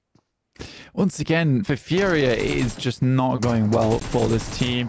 One player from Vengeance is suffering to IWNRX, who are very comfortable in this position in terms of taking out other squads, as they had to play frequently throughout their PMSL versus other teams within this area. So for IWNRX, they're quite happy to pick up that first elim over towards Vengeance. So already 2 players outside the lobby, but 2 of our teams that are very far down the lobby, down the leaderboards right now in Vengeance and Furia. So it's not too exciting in terms of which teams lost their players, but for IWNRX, getting 1 additional point is very nice. And we still have the PMSL EMEA trio at the top with Enigma Galaxy, IWNRX, as well as Na'Vi.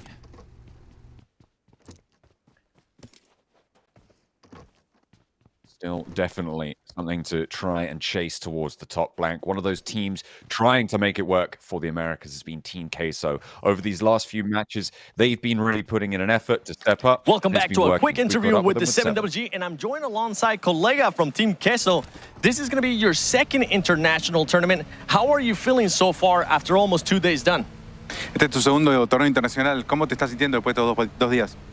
Pues me siento, no sé, tranquilo, emocionado y pues mentalizado a ganar y pues ojalá se nos dé. I'm feeling calm, focused, and we are really looking forward to winning. That's all.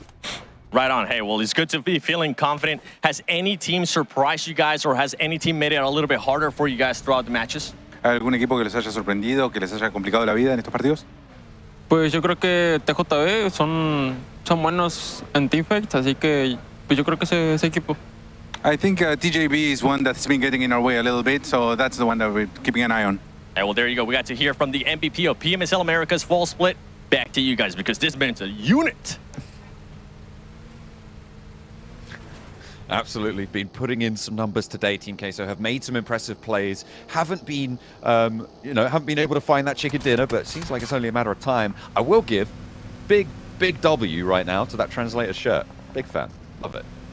Yeah, I mean, he was a cool dude as well. But yes, so I think for Team Queso, it's been a massive improvement between yesterday and today.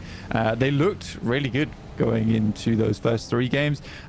They've not been able to quite keep up with some of our teams at the top, because I think the way it had worked at the start of the day is that some of our teams that were far towards the top side of the lobby weren't getting as many points as they might have hoped, and that quickly changed. So Team Queso's chase, although impressive, doesn't look as impressive as it might do to you guys at home looking at the leaderboards, just because some of our teams towards the top side have just started to break away now to put up even more points. But yeah, fantastic work from Team Queso, and hopefully that kind of performance can continue throughout these next 2 Miramars and into tomorrow.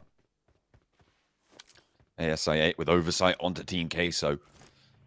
Doesn't matter what you're MVP of, that's a dangerous situation to be in. I feel like with the oversight for ASI8, but it looks like they're not too keen on going for a straight up fight. The circle likely to keep shifting out this way.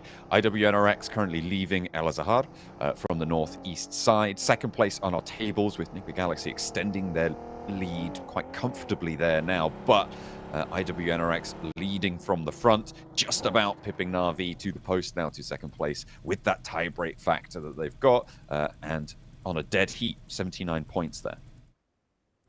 Yeah, very close right now towards that top side. Na'Vi being able to put up somewhat of a decent performance on that last map. I think it was kind of tough for Na'Vi as well, but they made some really difficult rotates and escaped from what was a super treacherous location on the map, surrounded on all sides by enemies. But the fact they were able to get towards that wizard tower and actually play from there, yeah, really well done. I did not expect that one happening. So for Na'Vi, just that resilience is certainly there for the team, and they're maintaining up towards the top side of the lobby in 3rd place. See what they can get done here on Miramar, because Miramar actually was a map that Na'Vi dominated on in their own games in PMSL. And I'd be excited to see just how much further they can push their scoreline these last 2 games of the day. IHC still trying to get on that road again. Of their fall off this year, this is a continuing tale. Na'Vi right now having a good impact. Currently in the hills near Chumasera and a little bit sequestered to the southwest side of this circle. Behind TJB, behind Alter Ego as well. Maybe a difficult route ahead, but they've got that south rotate option depending on where this next circle goes. I think we're going to see Na'Vi biding their time out in this area to wait for that firm decision to know where you need to take that little bit of a risk to make that next set of rotations. Chiamba, in the meantime, over on the east side, in between Impala and Los Leones, spread a little bit over those fields, controlling quite a lot of ground here. And I mean, this is something that we were praising Tiamba for in day one, right at the start of day one. We haven't really seen that much from them since those strong performances to open it. And I mean, that's reflected in the tables. They're down in 11th now, Blank. Yeah, confidence needs to be knocked from this team. Not making as amazing of movements on that first day as we saw towards the end of it, and now in day 2 as we head into match 5. So for Tiamba, time's running out a little bit to have that breakout towards top 3, but being 11th place is even scarier because you're right on the edge of being knocked out of this tournament as a whole. So again, wow.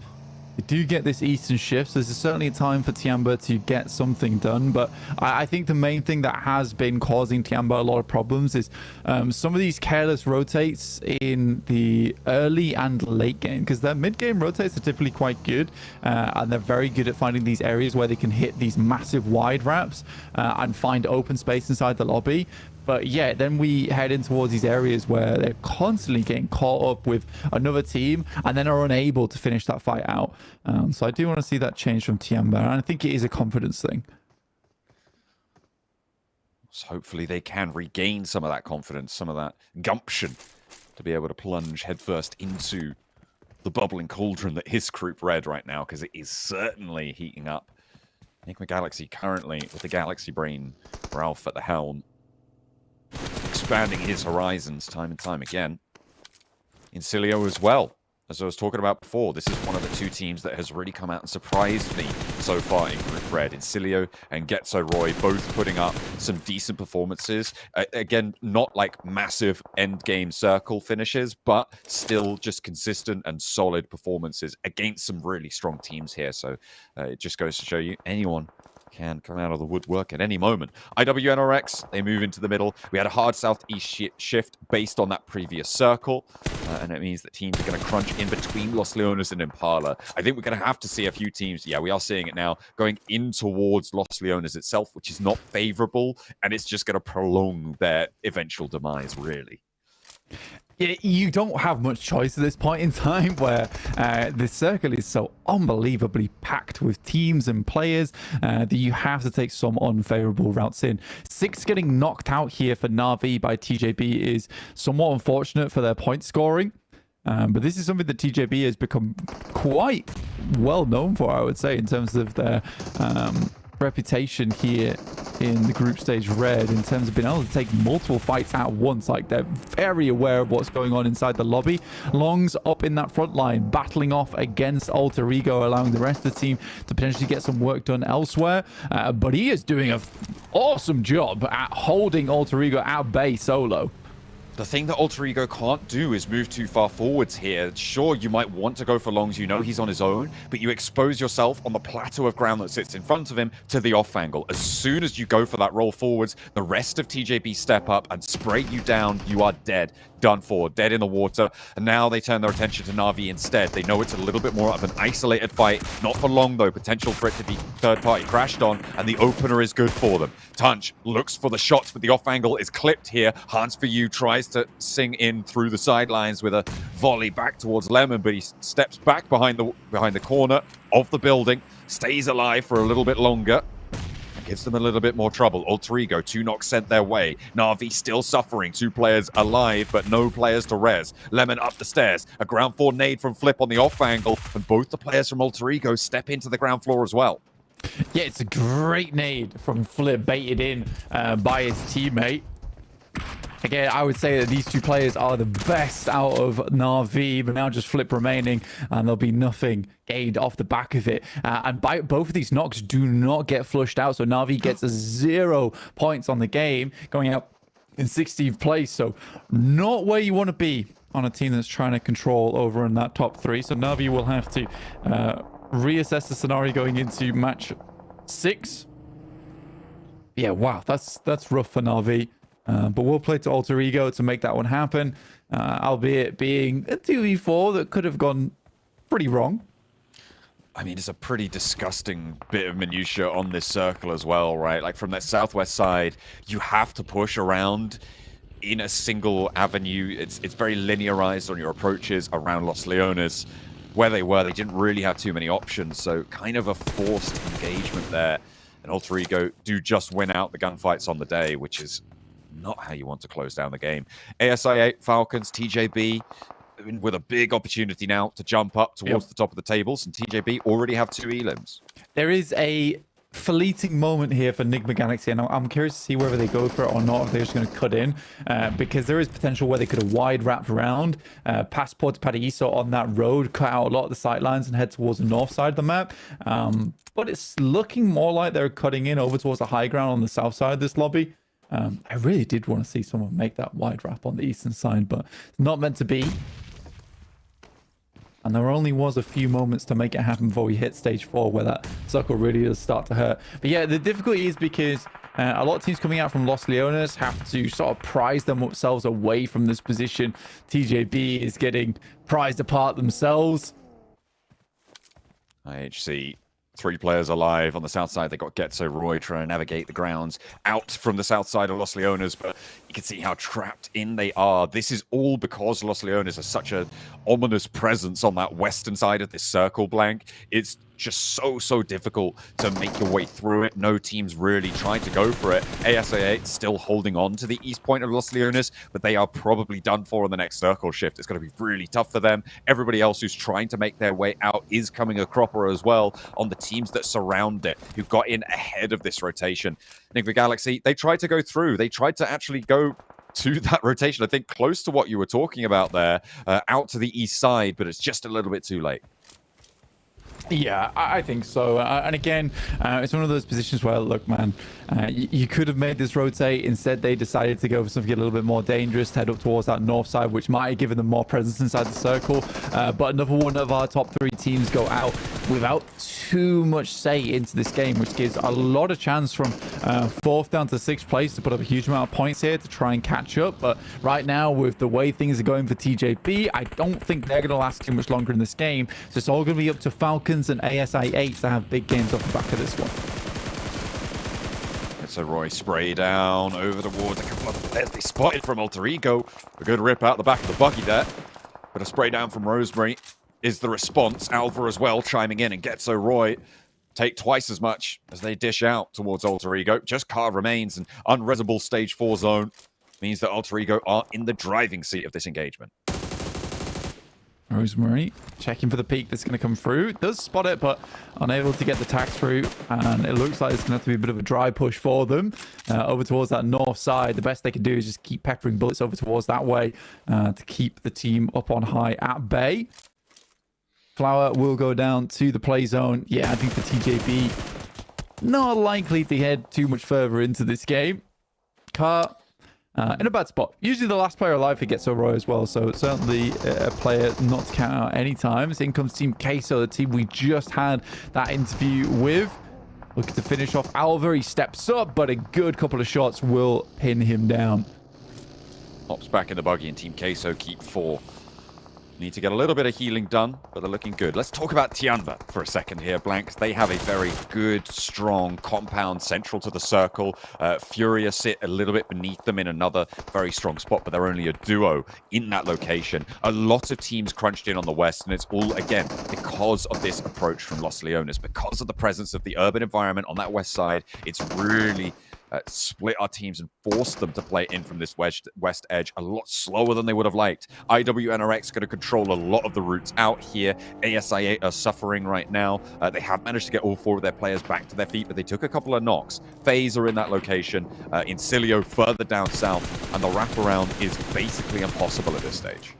Yeah, at this point, the game is getting it's going to be very fast, right? It's going to be the fastest part of the game in terms of teams all trying to get themselves and out of that southwest side, which has been so dastardly for a lot of squads. And I think it will slow down a little bit after that because we have lost 25 players already, which is a significant amount at 17 minutes here in Miramar. For Tiamba, they set themselves up with a bit of a split going forward to give themselves more opportunity in the end game. But here's Team Queso losing 2 players. I think that I said TGB was done for, but they are still putting in a lot of damage from those backlines.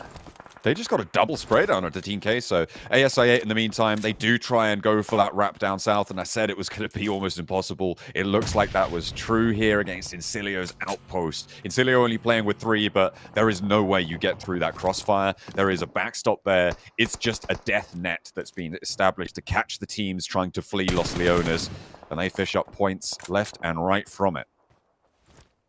Circle over towards that eastern side. So right now, Vengeance currently playing a spot in the map which is very much out of the picture for a lot of teams, but that cuts out a lot of play area for squads. Not only that, you've got that fielded area where currently Furia are playing, so a real disgusting circle to finish off this Miramar with. And Tiamba takes that time to move out over towards the eastern side to a position that has a little bit more cover to play in. Bond does hold back to maintain that rotate, to play that backstop, and now is recalled by the rest of the team. Virtus Pro don't have too much say in this from that south side, more preoccupied with looking out over towards the west. But what an ending we're getting here for Miramar. It's going to be so difficult, and all eyes right now really on IWNRX over towards the west. Incilio trying to keep Team Queso out on the south side as well. They're still playing as 3, but they managed to get 3 eliminations off ASI8. Virtus Pro are chiming in as well with some high ground positions. Can the point be picked back away? It looks like Westron's good for 2, looks for the 3rd as well. A lot of damage done by Virtus Pro to Team Queso, but 2 points go over towards Incilio there. Picking up not too many more on this game. Unfortunate for Team Queso, but this has been a brutal circle for everybody on the west side, Blank. So no shame really on going down there. Yeah, I would agree with that. Absolutely. It's been really difficult. And you need to be massively on the swivel. You need to be taking shots. You need to make sure you're maintaining presence within the lobby. If you see a team, you see a player, you have to do damage to them, because that is going to be a team that in the future will be a backstab towards you. So you just can't let people get in towards these positions without taking damage over towards them, which East understands more than anyone else, which is why he's pressuring FaZe so much here. As you can see, IWNRX out in the distance looking to make their way in. IWNRX have managed to get a little sliver of this circle, the ridgeline that they hold now. It's pretty tenuous right now as well because of the Falcons across the way. But FaZe kind of kept safe by the fact that there's 2 teams going one over the top and the other. But 2 players from Falcons going down. This is dangerous for FaZe as well as for Falcons as well, Blank, because it means that IWNRX can now push forwards, peak that ridgeline down to FaZe where perhaps they couldn't before. And the sidelines are massively open. It's a good nade from FaZe to keep them out of the way for the time being. But immediately, loads of nades are just left out. Interesting nade. I think that was a bit of a mistake, an accident. But especially when you're coming out from multiple positions where you haven't been able to loot too many of these death crates purely off the back of these fights being taken at super long distance. Wasting a grenade like that can be pretty hurtful. ASI8, they're still here with Falak as well, and pretty powerful player in his own right. They tried to move south from the route out east from Los Leones. It hasn't gone great, but finding a point here would be pretty good news for ASI8. Remember, they are still chasing that 3rd place spot. FaZe holding on for now, and with Frozen going down, IWNRX can no longer put that pressure on. Tiamba on the south side, and Furia in their shack in the middle of nowhere, having a great time with this shift. Meanwhile, on the south side, is Falak still going? Goodness me, okay, ASI8 with one representative taking on the majority of Incilio. They are a 3-player team, and happy Falak's just 1v3 them on the southwest side. What a way to keep ASI8 in this one. Yeah, Falak is kind of like the secret weapon for ASIA. I think he's played most of the most dangerous angles for that team. The fact he's able to 1v3 versus Incilio is just incredible. I mean, I don't know how he got himself out from that situation on that southwest side. But finally, here's IWNRX putting in work over towards the Falcons. Icy's forced to back off behind the building. Some great shots coming through. FaZe, in the meantime, did get taken out, rocked from the lobby. Not only do ASI8 get 3 elims, they stay in this one for more and more placements. They're fairly isolated. Very big potential for them to actually flex out, take a hay bale position, and try and survive for a top 4 on this game. Blank, they're chasing Na'Vi, and Na'Vi are in shambles because of it. What a way for a turnaround to come through. Falak making his dash now, making his approach. We'll see if he can survive it, because IWNRX, they're on the hunt from the north side. Once Falcons go down, they'll turn their attention to Furia. Yeah, great amount of eliminations found. Tiamba, despite having such a strong position, really haven't had too much contest in the lobby. So still sit there at 0 elims. In the meantime, Getzo Roy did overtake them and been able to put themselves into an 11th place. So right now, Tiamba, sat in 12th, would be going home after these games do conclude. If we were ending here on the point scorings. But yeah, this is an awesome game for Tiamba to put up big points. But at the moment, it really is IWNRX who was stealing away most of them alongside with Virtus Pro. Got Virtus Pro. You've also got to consider that bid for the top 3. Yeah, Tiamba trying to get out of that 12th place position would be great. And I mean, they do have so much control. It is stage 5s and 6s where we see teams that take these passive holds start to flex out, start to flex their muscles. But I question what the value is that they can get from this one. Virtus Pro not going to have to crash down to the west side here. They can stay out on this eastern side for a little bit longer. It is a ridge that slopes away from Tiamba down to the east side, which means that Virtus Pro on the low ground relatively to that compound. But they can navigate across and look up. So I think the more likely approach of Virtus Pro is control Vengeance on the north side of their position and just keep that ridgeline covered off. Tiamba will take shots if they're given that opportunity, because no one really can crash into them at this stage. Falak, though, he's getting bold with it. Yeah, purely off the back of Falak, I think at the end of this game, they should break into the top 3 and dropping Na'Vi out from 3rd place just off placement points, because right now they're on 78, and we already know that they've got at least more than 2 placement points from a 6th place finish. So well done to Falak to get the team into this position where, despite it all going wrong quite early, being in Los Leones, he's the player that keeps them together. Ridgeside on the east is still kept in, but it's precarious for Tiamba now on that south side. But Virtus Pro can certainly work this angle on the eastern edge. And they'll have to be careful of Vengeance, though, because this is a team that knows of their location. They know that the position is down there, and they're going to be sending shots towards Virtus Pro the entire time.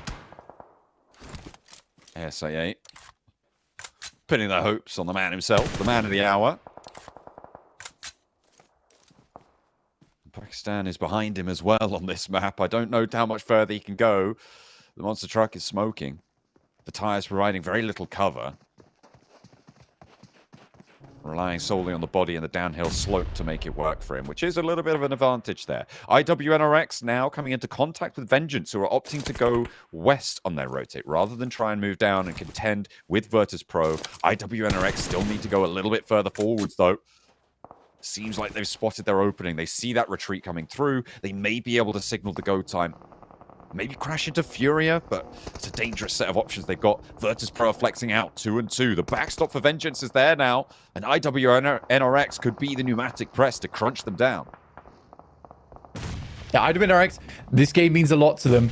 Especially with Enigma Galaxy and Na'Vi being out, it's a fantastic opportunity to get themselves much closer to where Enigma Galaxy currently sit and basically place themselves far and away from a lot of our other squads inside the lobby.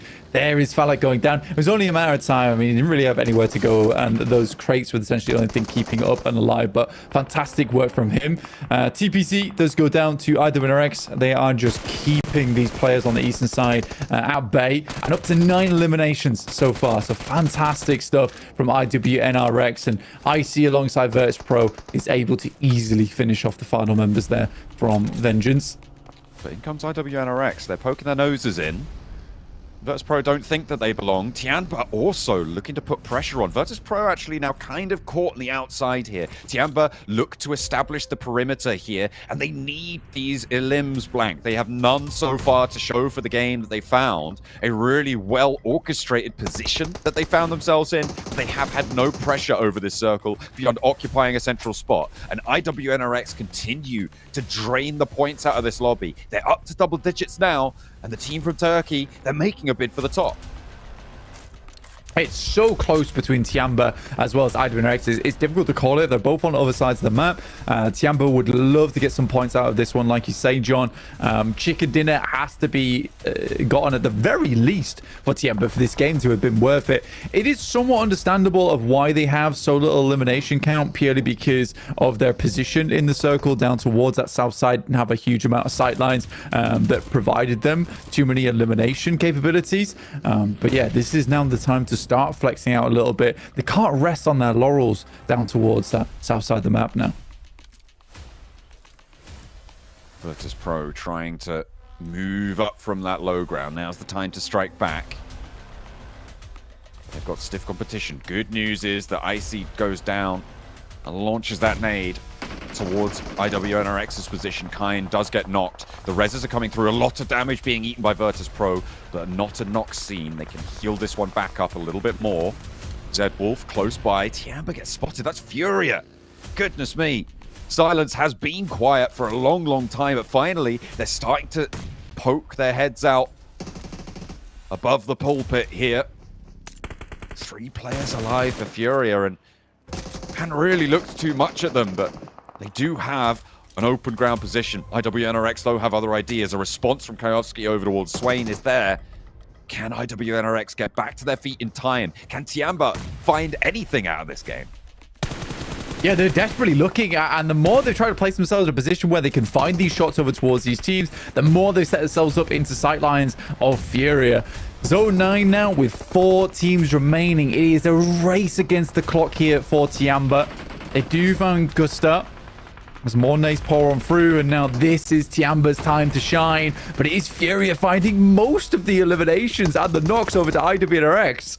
Goodness me, Zedwolf's still alive behind the mound, and it's just Tixie on the backlines. IWNRX, they're going to give up at least one of these players, maybe both of them, as the zone is crunching fully. Furia try and flex out. They're picking up these points. 13 elims for IWNRX. Zedwolf and Kane, 2 incredibly powerful players. There's the knocks they're looking for, but they still don't have it confirmed. They really want this one to try and move on through, and finally they break that 0 barrier. A second knock over towards Furia, and Silence is the last to go. IWNRX cowering behind the tree as Virtus.pro go down fully, and nade falls just over the wrong bouncer for it, and up the top Furia go down immediately. Tianba, I think they only got the 3 elims, but they'll be okay with a chicken dinner. A 13-point game. It's matched blow for blow by IWNRX's elim count, however, and that is the big story here. Yeah, absolutely insane. And the thing is, I think IWNRX go out in second place there, with that nade being the final elim technically in the game over towards IWNRX. It was a case that Tianba was able to get that shot off onto Silence, the last player from Furia, and it was IWNRX to fall slightly afterwards to the nade that popped going their way, which is a very amusing scenario. Quickly ends, but for Tianba, it's not enough, John.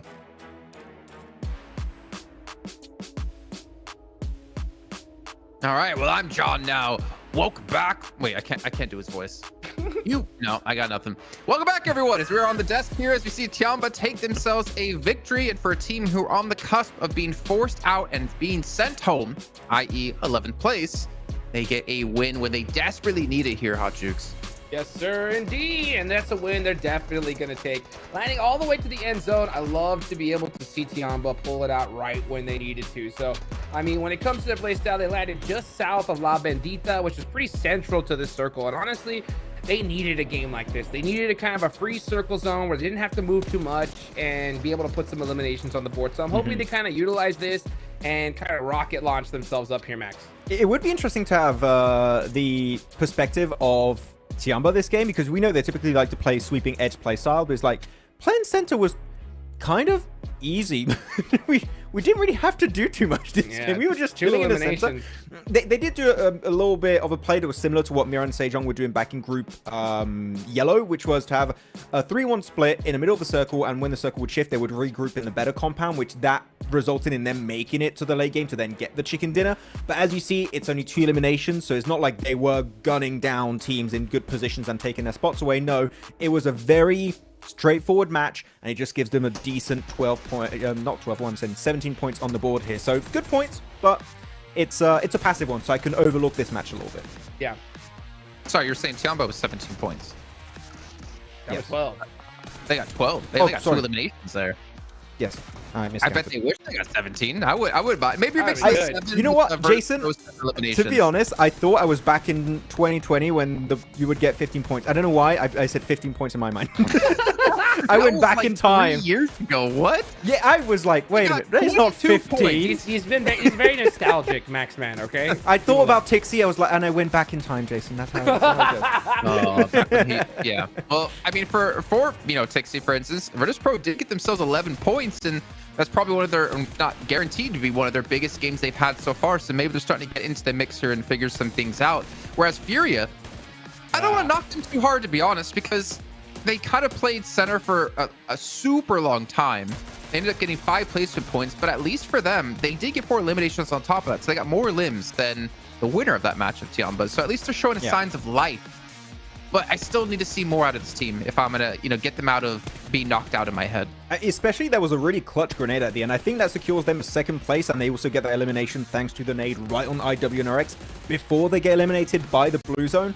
But it is still not the big comeback of Furia, Jukes. I think this is not the big game. We're like, oh yeah, Furia, they're back, baby. Let's get it. Like, this is not the game. Just like we were kind of critical about Tong Jabao's win yesterday on Miramar. That was not the big game to come back. They've done that today. I still need more from Furia. Good to see they can get towards that late game, but again, 2 teams were kind of gifted strong positions in the circle. It was Tiamba and Furia. I still need a bit more. Yeah, that's exactly what I was going to say. Yeah, those are the 2 teams I was kind of hoping would kind of get gifted a bounce back game. And it really is a serious thing. When you're down and out and you're so low on the leaderboards, sometimes you get blessed that circle, you get a good game under your belt, and it just kind of takes a little relief off your shoulders, makes you feel like, you know what, yeah, we could do this, and then you can start playing all out, So I was hoping we would see that from Furia. I mean, yeah, they were dead center for so long, unable to get the chicken dinner, but you know what, 9 points is definitely got to be like, okay, finally we're putting something on the board, you know what I'm saying? So this is also, by the way, for IWNRX, 2 matches where they're first in terms of points, but they don't get the chicken dinner, which goes to highlight again how many eliminations they can get in these matches when they have the right situation available. And yeah, maybe. From 2023? But kind of with good rotations, though. That's the thing. They also get decent placement points on board, Jason. So they got the best of both worlds. They're looking really solid. I do want to bring up Vengeance, though. They finished off in 7th place at 5 points in this last match. And I want to bring them particularly because we were talking about while we were watching this match, they had this really far out split of a 2-1. One player was on the very southern side, the other 2 players on the very northern side. And Max, you're talking about, I was saying, oh yeah, they gathered information. But Max, you brought up a point about that information is only good in one sense. And yeah. I want you to go into that. I mean, information is good if you're going to do something with that information. And unfortunately for them, sure, they had that split. That was a good split, Jason, to be completely honest. By the way, congrats, XC, for being MVP of the game. GG's. But they had this good 3-month split to the east. There was no teams entering from the side of Impala, so they had free reign to do whatever they wanted over there. And they saw the fights between Falcons, FaZe, and IWNRX. They saw Tiamba and Fury in the center of the circle. They knew VP were going to be wide rotating south. They had all the information you could ever ask for in this type of scenario. But unfortunately, they did not go for third parties on fights to clear space. And unfortunately, by doing so, you're letting teams like IWNRX, like VP, close the gap between you and them, and they just get completely obliterated. So, scouting point, good. Didn't do anything with it yet. So I'd like to see Vengeance maybe looking to be a bit more willing to take fights when they have information that a good opportunity for an engagement is there for them. Well, we can see here overalls now after match 11 has finished off, and IWNRX have taken the top spot here at 97 points, 66 eliminations. Honestly, a massive start here out of this team from Turkey. And then, of course, Tiamba with their 12 points did manage to go from 11th to 7th. So again, we're still seeing it is extremely close here, and one good game, one chicken dinner can technically boost up the rankings by quite a bit. But for now, it's about that consistency and maintaining this over the course of the next 2 days. And of course, one more match to come today. You know, I try to only spit facts. If I was spitting lies, it would be a little bit weird. But as we look down the list, Alter Ego, hey, you know, credit to them. 8 points in the last match, Max, able to get themselves up to 10th place. It's still not safe by any means, but at least they're not 11th anymore. At least they're showing some signs of life in terms of fragging power. I want to praise them, but Jukes, looking at their fight where they got a bunch of those eliminations, it was Na'Vi doing a weird engage. So I can't even say like, oh, Alter Ego played it well. It was Na'Vi being a bit of an oddball in that engagement run, unfortunately for them. But it might give them the push they wanted to start climbing the rankings. Yeah, I mean, Alter Ego were coming all the way from the south side towards that late circle, and they just weren't able to even get into it. So, I mean, it's just a tough match for them, and you're going to have those games, right? You're going to have those games where, you know, you're going to get stuck in a position where there's just nothing you can do. You got 3 of the best teams in the world just right in front of you, and you're going to get taken out. So, I mean, you just got to look at that one, shake it off, and then just come back in the next game. You know, one team, though, that I feel could have done better in this one was Falcons. You know, Falcons was a squad that had a really good position on that north side, and this is the second time, Max, I've seen them get taken out early because they're in a dominant position, but they leave outside that spot to go clear their backs outside a circle, and it catches them up so many times because they leave that spot and then it gets taken by somebody else and they get taken out by IWNRX. So I want to see Falcons just maybe be a little bit more patient. I understand the aggression. I understand what they're trying to do. But sometimes when you have that good spot, it is better to just stay there. I fully get the point you're getting to. I was just waiting for Falcons, realistically, this game, Jukes, to leapfrog IWNRX's position and be the gatekeepers of the Northwestern Edge. If they do that, I think they clear IWNRX, and then who knows, maybe they go the entire way and get the win, not too sure, but they were a little bit too complacent this game, and they were not willing to bake these big rotations. They could have even maybe sent it into Vengeance because they were super split, and that was a great push opportunity, but I think they were a bit too hesitant, and IWNRX, again, we talked about it many times, Jukes, if they see a team show weakness, they will punish you, and they will get those 4 points you are worth at that point in time. So, yeah, Falcons here, maybe a bit too hesitant, and that did cost their lives in this game. Okay, well, another player or team. Oh, I gotta stare him down. Hold on, I gotta stare him down. Same face, dude. There it is. He smiled. But obviously, Alec from I8, man, we talked about him a ton when it came to CSA, and we saw him there have, again, some pretty good impact. I think he finished off at 3 elims against Cecilio, which I believe Virtus Pro was helping assist on too, you said, Max. But, you know, Falec, for me, I think my big question was, how well is he going to play when he gets to the global stage? And I'm impressed. I'm really happy with his performance so far. Yeah, I would still have to say currently the best fragger in Pakistan, for sure. It's undeniable at this point. Sure, some people might say Crypto, but I got to say Falec plays with his team compared to Crypto, and that's definitely helped him out a lot in the past. But even when he's solo, Jason, you don't want to, think you're going to get an easy elimination against him, because if he has nades in particular, I'm telling you, you're in for a really, really bad time. But he's able to just get a few extra placement points for his teams, clear Incilio, as we said, Jason, and again, staying relevant in the conversation. This guy could literally go so far globally, and I'm really excited to see how he's going to continue, but I'm happy he's getting points on board. He's doing great. It's really funny, Hot Chicks, he was saying, if Falec has nades, you're in for a really, really bad time. And I was thinking, well, if IQ has nades and you're under the banner of I8, you're in for a really bad time. That's true. Team nades we see in the fast, but obviously we're just kidding here. We're not trying to harass IQ at all, because they have been playing fantastic. But it comes down to the last match here. This is the last match of the day. It's the halfway point of the group, Hot Jukes, and I think this is the appropriate time for us to start getting worried about some of these teams. Yep, for sure. I mean, that's going to be everybody there at the bottom. I mean, it really is going to get to that do or die point. We saw a lot of teams at the bottom here in Group Yellow at this point, and they were not able to make it back. So I want to see a chicken dinner right here, right now, from these teams at the bottom. Well, let's find out. Heading into the final Miramar of the day, the halfway point of the group. Let's go back to our commentators of Johnny A and Blanky B. Thank you very much, Jason. It's me, Jason, over here on the casting desk. Max is bald and Infinix GT20 Pro. That's pretty much the summary of Jason. There you go. That's my impression. What do you think? Yeah, it was pretty good. But yeah, not sure how to proceed. Well, let's with my whole life. Let's go. Yeah, but you're heading over towards the northwest side. El Pozo, Puerto Vallarta, down towards the southeast side. Yeah, it's a last game of the day, last chance for some of our teams to get themselves into a position where they can be vying for that top spot coming into tomorrow, because I really do think that tomorrow is going to be the game changer. But yeah, for Tiamba, it's not, that game was not enough. It was a good chicken dinner, fair enough, great rotate at the start of the game, but kind of a lackluster finish from them. Hopefully looking for more, like they were saying back on the desk. Jukes are saying they want to see a big chicken dinner if you want to make a bid for the survival stages even. Over on the east side, Furia do have a bit of a hot drop. I'm not too sure who that's with, but it looks like Furia, they're eating the dirt right now because they have been put down. I think that's by IWNRX with a bit of knife action over on the east side. And we're going out that way with the circle too. IWNRX start with a big chunk of points to kick things off.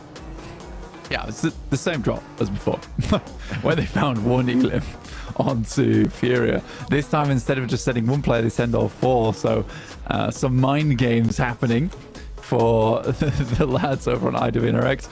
Just jumping on the bonnet here to see if they can get themselves as far as possible without having to get to it, because this vehicle only holds two, but this is one way of doing it. You can fall off like that though, as you did see, but at least you get another player towards another vehicle and they can get moving. An unfortunate first vehicle to find as a 4-man drop, but hey ho, there you go.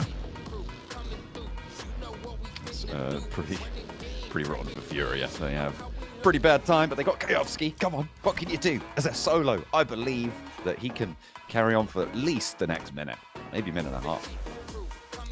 Yeah, Kayovsky's not a bad player at all. He's actually a really good player. But for Furia, things have not been going their way. I think that last game was probably their best game so far out of the tournament. And even then, they were pretty much silent the entire game, all the way up into the ending. Here's our replay on that fight. It literally was just full-on melee action and then baited into the building to a micro Uzi.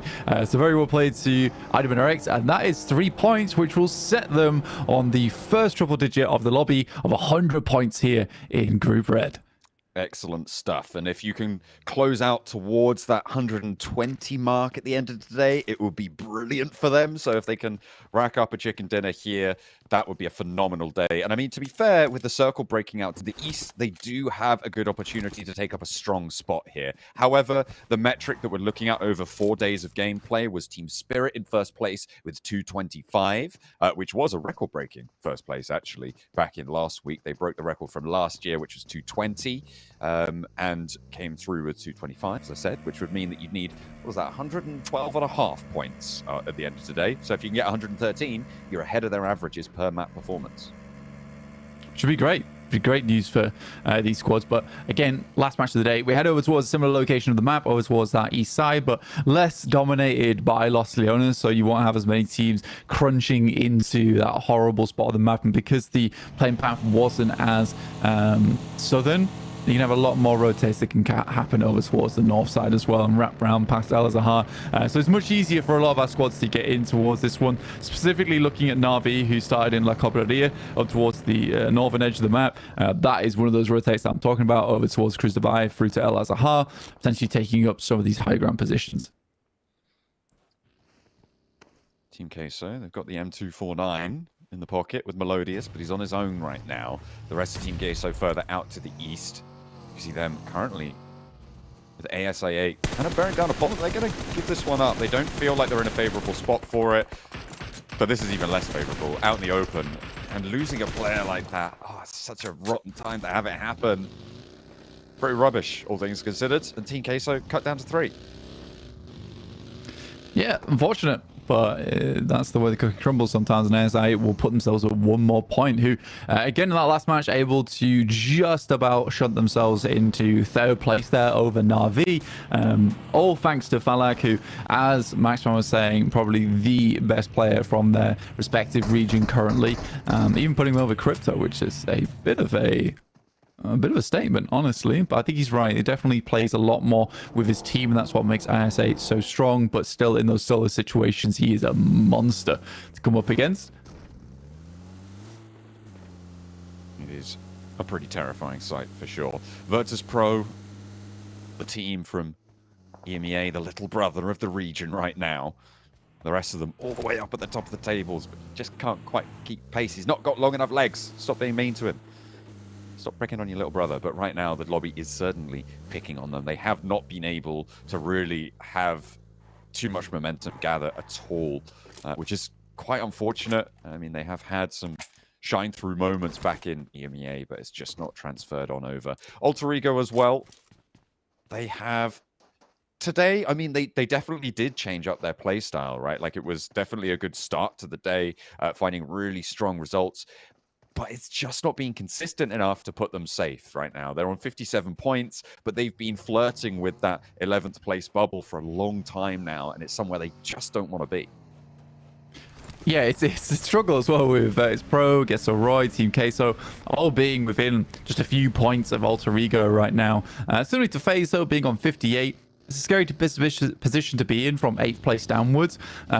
All these teams are so close to dropping out into those bottom 5. And again, not securing it going into the end of day 2, it just feels bad. It just feels bad with how close it is towards that 11th place bubble. Yeah, Karevsky, he decimates a vehicle, but we'll find another one. I think that was on purpose. I think he saw the new vehicle, maybe low on fuel on the buggy, and then put it into the dump truck because he knew other teams are going to rotate through here and might use the buggy as well. So he's taking it out of action, can't get it out of there, takes a new vehicle. Yeah, it's a fair enough play to go for, especially when you're solo. You don't really want teams tailing you in the future.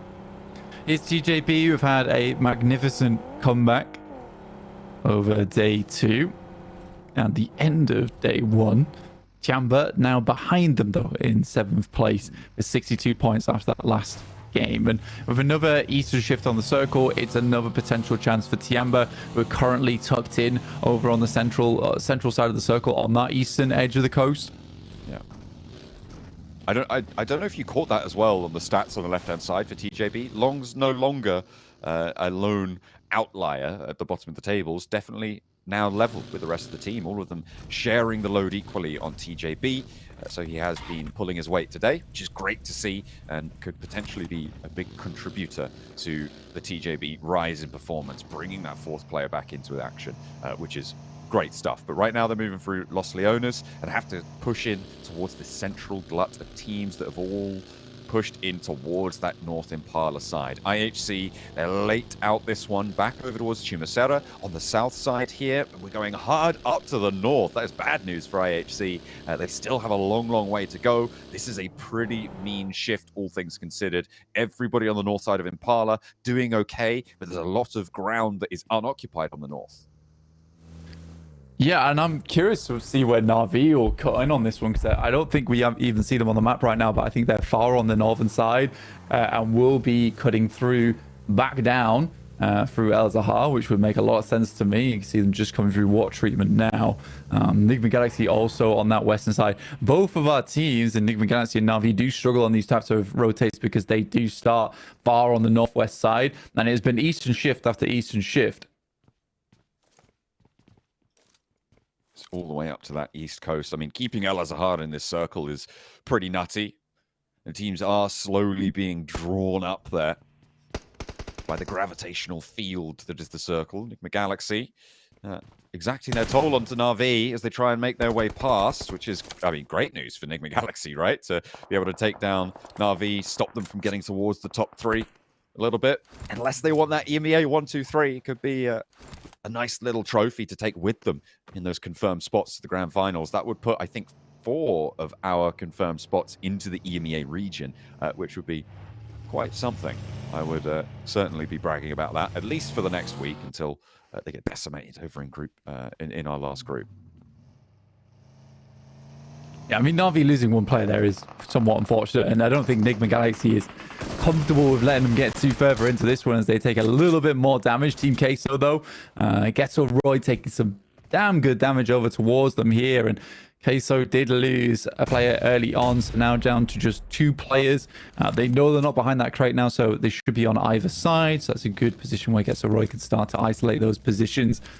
Alter Ego again losing a player. I was glad to see Tiamba move up because I was sort of curious of why they weren't moving as fast as I might have liked there, but they do take it slow. They grab the longhouse over on the northeast side. I don't think it's a bad position whatsoever. You can control the coastline very well from that spot. The start of Team Queso's day looked like it was going pretty well, but they've moved a little bit from sharp cheddar down to soft brie right now on the cheese rankings, and it's not being super healthy. Unfortunately for Getso Roy, they have missed one. They need to pick up the rest of the cheese board to take it down. Steps out for one, but they know he's in there now. And that should be an easy pickup for Carp. They can res protected in the container, and only one of Team Queso remains. Yeah, it gets to send away and try and maintain some of that point scoring, because right now they are in 12th place. They are in the bottom 5. It's not a good place to be, and they did drop. And it's just been a case of those points did not keep flowing through. They had a little bit of a performance upwind, and then that wind just came to a dead stillness over on the Team Queso camp, sadly. But waiting on our next circle, and it does shift over towards truck stop. So again, giving a lot of that high ground where Getso Roy is currently playing in play alongside IWNRX, who is slightly further down towards their southeast side. But for Na'Vi, they couldn't be happy with this one. Does make their cut in somewhat easier over towards the south side of El Azhar. Despite playing with 3 players, it is certainly a game that Na'Vi could potentially get back into the top 3 with. But I am still looking at ASI8, who honestly completely deserve to be in this top 3 at the moment. Yeah, they have had some really quite strong performances. I mean, you said it right at the start of the day. This felt like one of the best ASI8 performances in general, and I think they're just continually making smart decisions, even in difficult spots, right? That route out east from Los Leones, I think they took the best option out of a bunch of really bad options and couldn't quite make it through, which is unfortunate, but then Falak was able to piece together a pretty miraculous game out of the crumbs that were left. So great news to be able to salvage something like that. And it's continually part of that conversation is ASI8 are just there with some decent entries from that edge of the circle. Take a look at Falcons at the moment in truck stop. It's slightly lower ground than anything else, but it's going to keep them safe. It's going to keep that team safe, and a team that's chasing in 5th place right now up towards that top 3. And it would be a shame to see Falcons not head towards that top 3 and be part of the PMGC Grand Finals if they go down in survival stage, because they have been, as a team, synonymous with PMGC for such a long time now. So I'd be sad to not see them in that top 3, but I'm sure they could perform in survival stage just fine. There are limited spots over there for squads to get in with. IHC looking over towards Virtus Pro as they attempt to make their way in. They do lose one player, and another goes down very low to 20%, and there is more targets to be dealt with in the future as Tiamba moves further down towards that south side. IWNRX as well chiming in over onto Virtus Pro, so having a handle on this fight from the east side of truck stop. Currently IWNRX with the high ground oversight onto all of it as well, so that southeast edge is very, very dangerous to move through, especially almost doubly so because it's IWNRX on that high ground. Very dangerous team to come into contact with here, seemingly in Group Red. TJB nades over towards ASI8, and they're trying to carve out more presence in towards the top 3 here for ASI8, and TJB want to continue their run up the tables to pivotally positioned teams on the precipice of failure here against one another. Maybe just to disengage, get closer into this one. The next circle comes. As over towards the northwest, it's a really hard shift, and Venge's quite happy with this one, though there is the Enigma Galaxy encampment on this side, and that is a dangerous team to be close to. You could spike out at any time, because I'm sure they would like to take control of where Lily is currently playing from Vengeance all the way over on that eastern side of this hilltop. In the meantime, it's ASI8 looking over towards TJB. Long's already down, somewhat out of the picture here, and ISA are doing a good job at keeping them at bay, but nice backstab here coming through from Triple S, and it's going from bad to worse here for ASI8. Oh dear, 3 players down on the hillside, and now it's just Flower. on the low ground here, but still looking for more. Challenge sent back up. It's 1v1 on this situation. IQ with the high ground with the nades as well. The inside track, and it's a pickup for TJB. This is the correct decision to make. Picks up 3 points just like that, and IQ cannot get his teammates back on up. This is very unfortunate stuff, and Flower, I mean, he's taken one hell of a peppering to the shack, but it's not going to land the damage. IQ burns the roof, but it's going to heat nothing but the metal. Flower stays alive for the time being into the buggy. IQ wants to disengage, and both of these two teams take one another down. It's Na'Vi's chance to try and push through. IQ steps back out of the vehicle. He really wants this fight, stays out in the blue. Flower with the spray, with the Vector, can't get past it, and IQ's on for another lone game for ASI8. Yeah, almost had it for TJB. I mean, it was a good backstab from them there. And it looked like ASA had it completely under control. But 5 elims for them, I think they'll be okay with that one. IQ being able to make it further into this game too is good news for them. Kayovsky in the wings for Na'Vi on that north side. I don't know if they know where he is right now. There's FaZe up against Alter Ego. Again, a team that wants to put more points up. But right now with 0 elims and only 1 player left.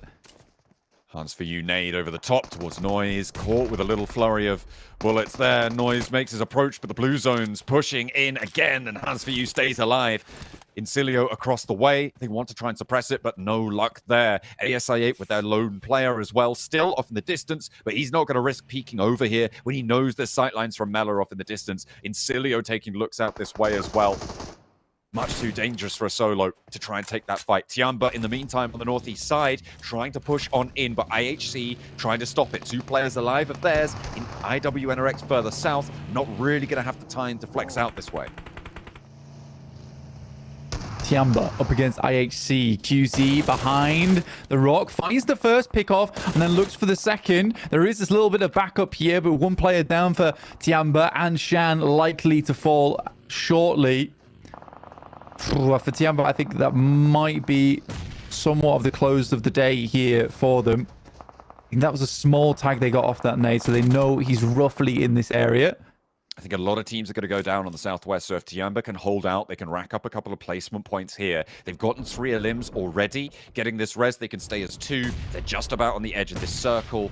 Na'Vi, IHC, all have pulled off this location now. IQ goes down, and this is what I was talking about. This southwest side is a lot hotter, Blank. Falcons are here, Incilio are here. One of these 2 teams is not going to make it out from this location. I think they have to joust or send away, in which case they're, again, in a lot of danger. Incilio can move east. Falcons have to move through truck stop too.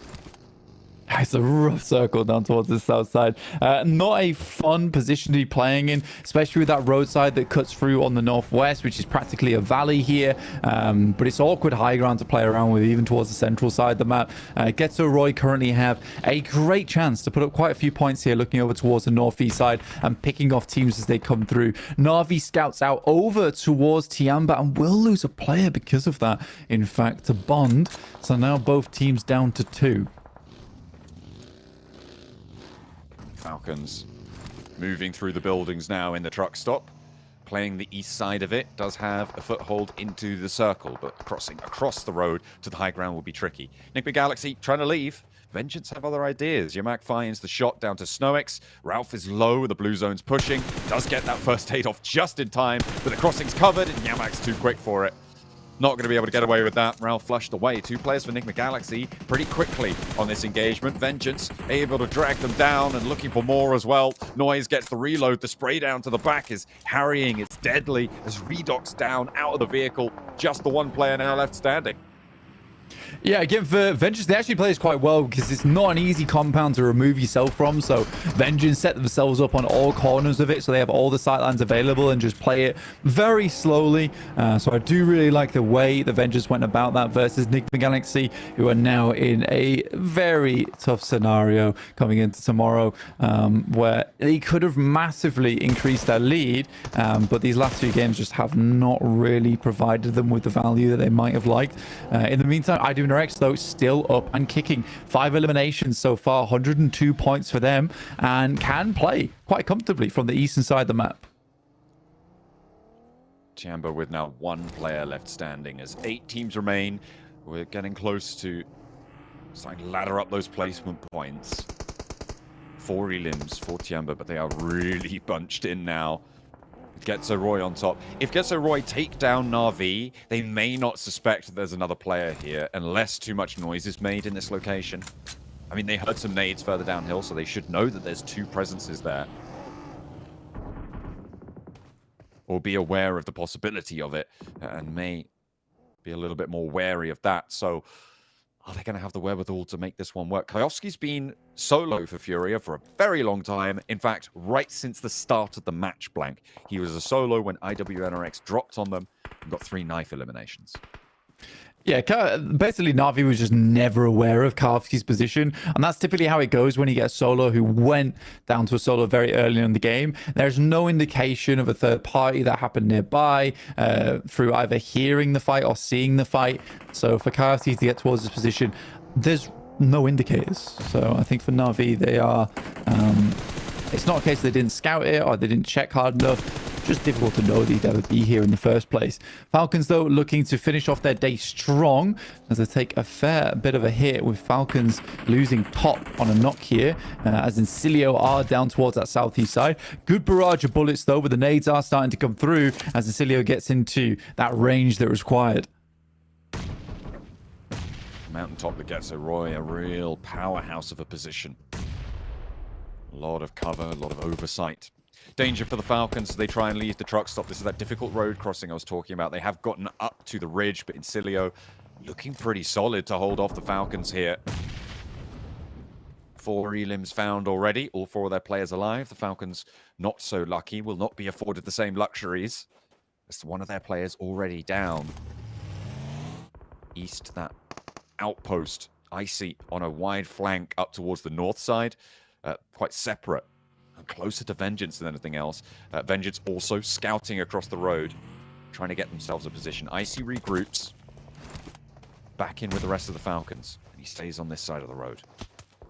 Yeah, it's a really smart play from Incilio, honestly. The fact they get that first knock over towards top, they instantly take the opportunity to set themselves between a lot of the teams on that eastern side with this ridge side that sits in front of them and Falcons. They know that Falcons can't really challenge them here, but it is Vengeance coming down from that northern edge, and this pressures out Falcons more than it does Incilio. Forces Falcons to have a choice. Do you go north? Do you go for that fight at Vengeance? Or do you just get bogged down in your current position, get picked to pieces? It seems like that might be the option for them. Currently, we did see Kayovski actually go down on that north side, which means Na'Vi will not have that danger. It was Getso Roy to spot that one, so the high ground angle was able to scope him out. Bond has been surviving in his little nook for a long, long time. You can see the damage already pouring on through. Getso Roy aware of this back and forth conversation now, and they'll know. You can see 6 does go down. In the meantime, Incilio descending on the Falcons. East is the last to go. The Falcons do indeed get picked to pieces. And it's Vengeance versus Incilio for the western side. Yeah, frustrating game there for Falcons, because I think if they were a little bit more on the ball there and settled their forces up towards that ridgeline a little bit earlier, rather than have Icy looking over towards that northern side, they might have been able to take a stronger fight. I think it's just because they were trying so hard to maintain control over the north and the south that I think it didn't even cross their mind to just take a full-on assault and just try and play out this ridgeline, which is fair enough from a team that has a lot of experience. You're trying to cover all corners of the map. Bond out in the circle. Na'Vi protected by the fact that they still have a little bit more time outside the blue, so it will be Honda to find that final player in Tiamba, and Flip gets to live for another day, technically getting himself a 5th place at least here in the top 5.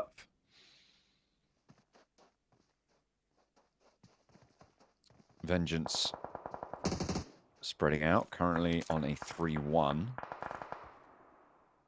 With Lily taking sightlines over towards Getso Roy. I mean, this high ground position for them has done very, very well. The question is, can they transition back down south? Because IWNRX, that danger, that threat, a lot of strong teams. I'm liking the dynamics of this one. Flip, very low, not down just yet fully. A scrap between 4 full squads will be quite a way to close down the halfway point of this group. I mean, it's kind of It feels kind of thematic for what's been happening so far in this group. Everybody's in this fight. Yeah, we got a lot of teams trying to get this one done. And it's nice to see that it's Vengeance in 14th, then our 9th place team, 7th place team, 4th place team, and 1st place team. So this is somewhat of an equalizer game towards the end of the day, especially because so many of our strong squads did go out quite early in both our last 2 matches. That breakaway doesn't seem as horrendous anymore. Flip zigzagging, gets back into position, and Porsche is forced off the angle by the blue. So Flip lives to tell the tale. I've got to see Porsche versus Lamborghini 1v1, right? That has to be in our future somewhere. It's only a matter of time, surely, before we see that one pop off. We'll have to wait, though. Just that little bit longer. Na'Vi, last player to stand. 1 Elim. Trying to push ASI8 out of the way, but they're on 85. A little bit off in the distance. But top 5, the placement points are going to help with that. 1 more Elim. Or maybe Incilio or IWNRX go down in this fight and you ladder up that way. Nades in hand. Westron launches towards Frozen. Immediately lands on the mark. That's a really difficult res as well. So a great start to this fight for Incilio. 4 players alive. And they can start to move up to this angle, leaving 1 player at the back. They start to reinforce this position, but the crossfire is there. It's excellent control here for IWNRX to keep their teammate alive. Kane not going to go down without a fight. Getso Roy can start to chime in, though, and this makes it so hard for IWNRX to hold off this push from the south. It's getting really tough now for IWNRX. Good shots from Incilio. And this is classic Incilio, honestly, in terms of the fact that they'll have these moments where they just pop off and then they're quiet for the rest of the day. But IWNRX not able to get too much further. Getso Roy, on the other hand, 9 Elims. I mean, they have had one of the most unbelievable positions on the map for such a long time now that it makes sense for them to get a good game off the back of this. Fash, though, with a classic off angle for him, getting a bit of damage done and allows the rest of his team to regroup and repass the situation as they move further up towards these crates. Getso Roy still have 4 players alive. Vengeance starting to establish a northern line here. With IWNRX down to 1, it's all up to Swain to show us why they're at the top spot, or just go down in the midst of it all. But again, he is kind of in a little dip between 2 crossfire teams, which in general is one of the safer places to be as a solo until that fight concludes. It's very unlikely that people are going to fully commit forwards because the team on the other side will just take those shots in. The question is, how long can Swain survive this if Incilio look to try and move up to those crates? Vengeance, I think, right now in control of this one. Yeah, they've got a fantastic spot to play in. Getso Roy basically living... No way. No way! He's right there! Oh, Swain takes it down. There's no way they didn't see that. He's completely caught them on the broadside. He finds a second as well, trying to pick up those points, and Swain is on a tear, hops into the vehicle. He's getting away with murder here. Incilio fall down to it, but Getso Roy jump on through as well. That is criminal. I mean, they'll take a 4th place. Man, come on. You knew he was in that direction. You were jump spotting the fool. And yet, don't look behind the crate. What a sneaky play there from Swain. But now we're down to Getso Roy versus Vengeance. And Getso Roy desperately needed that damage to be done early on so they could start to break out and create some position to play in. But Vengeance, just like how they played against Enigma Galaxy, have all the angles in the world to work with. Nades in, but the first knock goes the way of Getso Roy. They've been fragging out this lobby. Vengeance are on 7, but a lot more added to the tally for Getso Roy. Yamak on the flank, however, he's been pretty deadly. 5 elims only just for him. Pretty greedy, and he's looking to chow down on a final chicken dinner today. Japan needing this at a crucial juncture, but Lily goes down on the high ground. 2 players left standing, and Yamak's cut out of it as well. It's all up to Noise against Getso. 2 players down beneath him. Very, very low, but the healing coming through from Juke steps out with the MG3. A lot of damage being sent up, but the damage is not really connecting.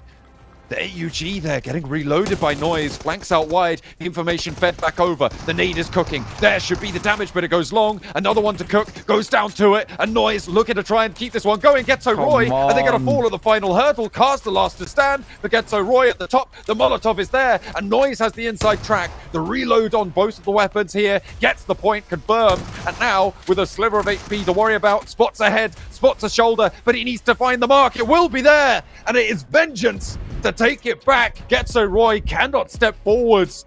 They are pushed back into the compound, and Japan stands strong. It's such a flop from Getso Roy, though, man. You have a 2v1, push up with your teammate. Don't be pulling the pin on the grenade.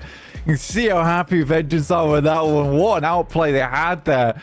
And again, it's just in case you trade off one another. You don't need to do this. And I think they understand better than us that that was just not the move, John. That was really unfortunate, and that is, I mean, that's fair enough. That despair from Getso Roy, that's gotta feel bad, especially at such a crucial time in the tournament. Let's head back to the desk.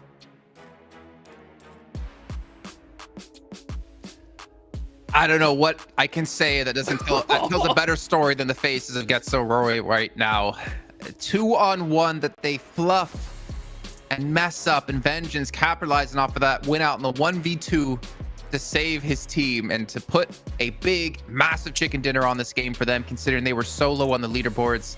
Max, I know you're angry. Let it out. Let's hear it.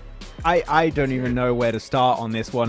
Vengeance should not have lost 3 players, in my opinion, that fight. There were some angles that were taken that were way too risky in the first place. And then you guys highlighted it during this game too, Jason, which is the 2v1 onto Noise, and they just send it one by one, and they just fumble what could have been an easy wrap-up to get that chicken dinner. I don't know, but this is the first game I feel like of this PMGC. I'm just like, I'm a little bit frustrated because there was a lot of mistakes for the wrap-up. But you know what? Vengeance at least get himself their first chicken dinner, so GG in that front. Oh, I mean, you did predict them to win. Goodness. I mean, I just felt there was like something weird in the ether, just saying, it's Vengeance time. It's going to be the win coming up. I didn't want to, but I felt like they were going to. And actually, before this game-winning play, Jason, they even got eliminations on Nigma Galaxy, which if we're looking at right now, currently one of the top fragging teams alongside IWNRX. So maybe Vengeance are like, we are going to be aggressive now, and it's working out. Go ahead, Jukes. I interrupted you. Dude, I mean, oh my gosh, thank goodness he switched to the AUG right there at that last second, because he got busted with that DBS, and he's so lucky because we've seen more times than not. Oh, let's look at this real quick though. Look at that. IWNRX always putting points on the board no matter what the situation was. But man, that was so close to the end. I wish you guys could have heard Max's reaction because he was like, Vengeance, what are you doing? Well, Jukes, it was so... If we were going to hear Max's reactions, we needed a lot of these. That's correct. That's correct. highly correct here. This last game was crazy, man. It was really slow at the start. I think teams have definitely recognized the position they're in when it comes to the leaderboards, because we're seeing a lot of patience from these squads just trying to get to end game, put some points on the board, and then boom, right towards the end, it was just chaos, which is what I love to see. I can't wait for these next 2 days. Yeah, I'm just waiting for the replays to show the play of Swain onto Encilio. That was madness. They don't spot him out. The bait crate behind the crate, and he's just looking up. He was clearly like putting the focus on Getso Roy onto approaching that warehouse, and then just playing a little bit of a game of hide and seek, and you just have Swain waiting in the wings to. I'm waiting. It's gonna come up on the replays here, and it was just madness. He was not spotted out, Jukes. How the hell did that happen? I don't know. It's Swain, you know, popped out that box. That was so crazy. It's beautifully done for him, you know, like he was just playing very patient, that was actually what I thought Vengeance strategy was, because we saw a couple of games ago they like to go towards that center. This was on Aaron Gale. They like to go to the center of the map, and they stay. Oh, there it is. Dude, what a play. Is that the sound he made? So crazy. I looted Swain out of that crate. I didn't know you could do that. Oh my goodness. It's that Pairboy dropping it onto the map. Oh, I just looted Pairboy. We have a 5th player on our team. We can see 21 points though for Getso Roy at the end of it, even though they did lose out on the chicken dinner, but Vengeance 20 points, man. You know what? I'm gonna check the overalls from before. Did that double their points pretty much? Yeah, they're at 44. So like almost 50% of their points they just got on that match. They're gonna be up to 64 now, which from what I can see, is going to be top 11 unless some things have changed. Yeah. This is what I wanted to see.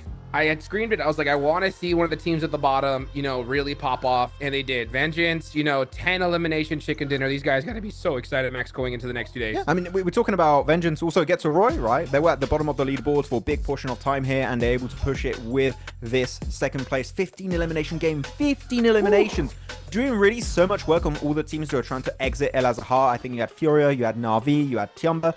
And actually, one thing I really have to give respect to Get to Roy for was their mid-game 2-2 split. They had 2 players holding down the warehouse to negate a possible breach happening and sending 2 players to the northeastern cliffside of that warehouse, making sure they're keeping tabs on all of the teams that were trying to exit that city. And because of that play alone, Hot Jukes, they got so many eliminations before the final fight, realistically. So 2-2 split, that was absolutely on point for Getsoroy. Can we talk about Incilio though? Because I feel like they played a position super well that we were discussing while watching the match. The fact that you had Falcons coming in from truck stop near the little taco shop there, and Incilio decided to actually push onto the high ground or take the high ground away from Falcons and then just play that high ground to their advantage perfectly against them. Do you want to take it, Jukes, or I take it? No, you go ahead. Go ahead. No, the approach of Incilio was really good because they understood, oh, we got some really good dips we can play around.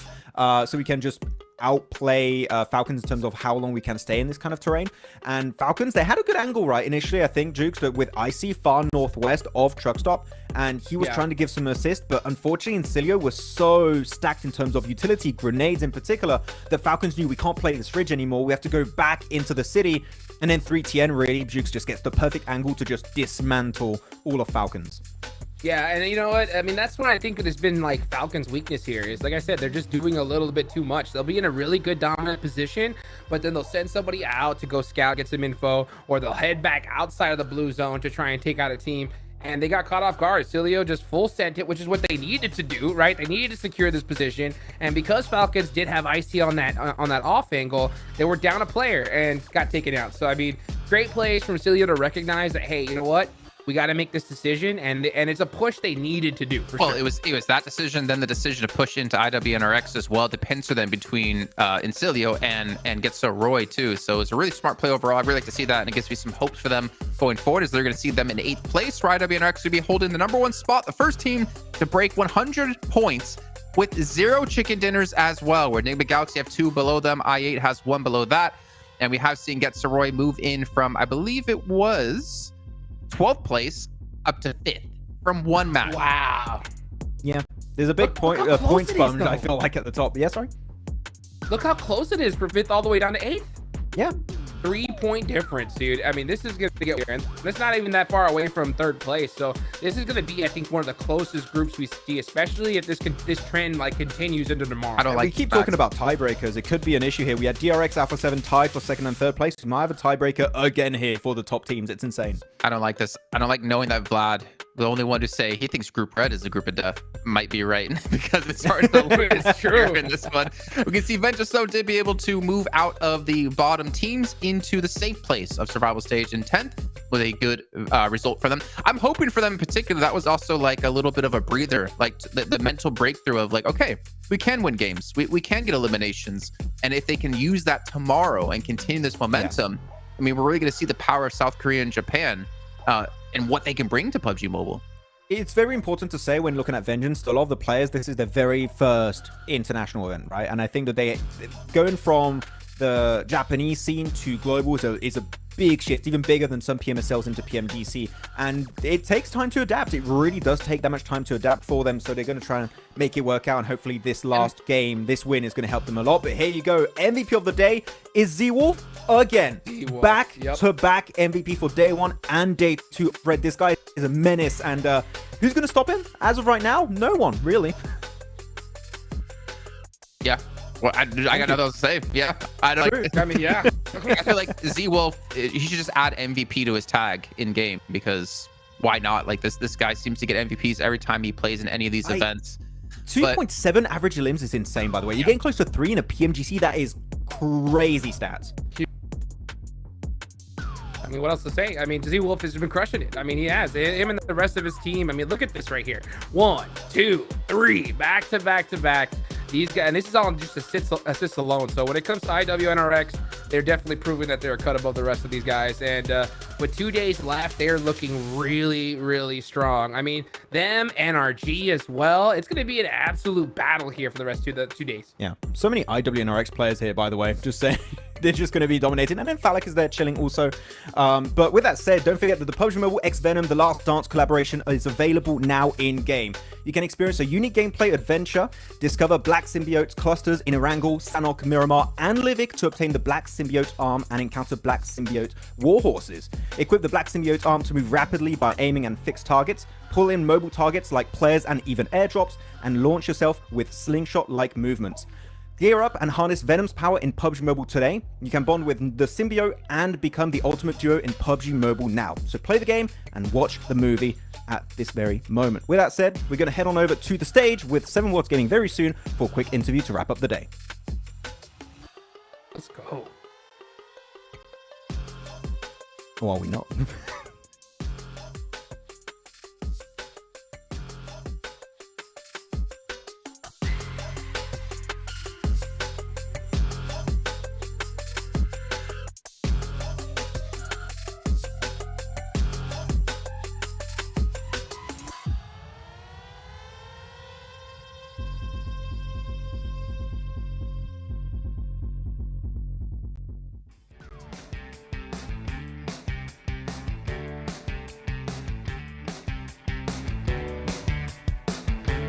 Welcome back as we are ending day 2 of Group Red. I'm joined by none other than one of the players of the team that's currently in first place, Frozen from IWNRX. You guys have been so consistent in regards to being able to get those second place finishes. How important is it for the team to finally get a win? Bu maç bugün maçlara dengeli olarak ikinci oldunuz. Bu win'i almak için en önemli şey ne sizin için? Öncelikle takım arkadaşlarıma teşekkür ediyorum. Çok güzel performans sergilediler.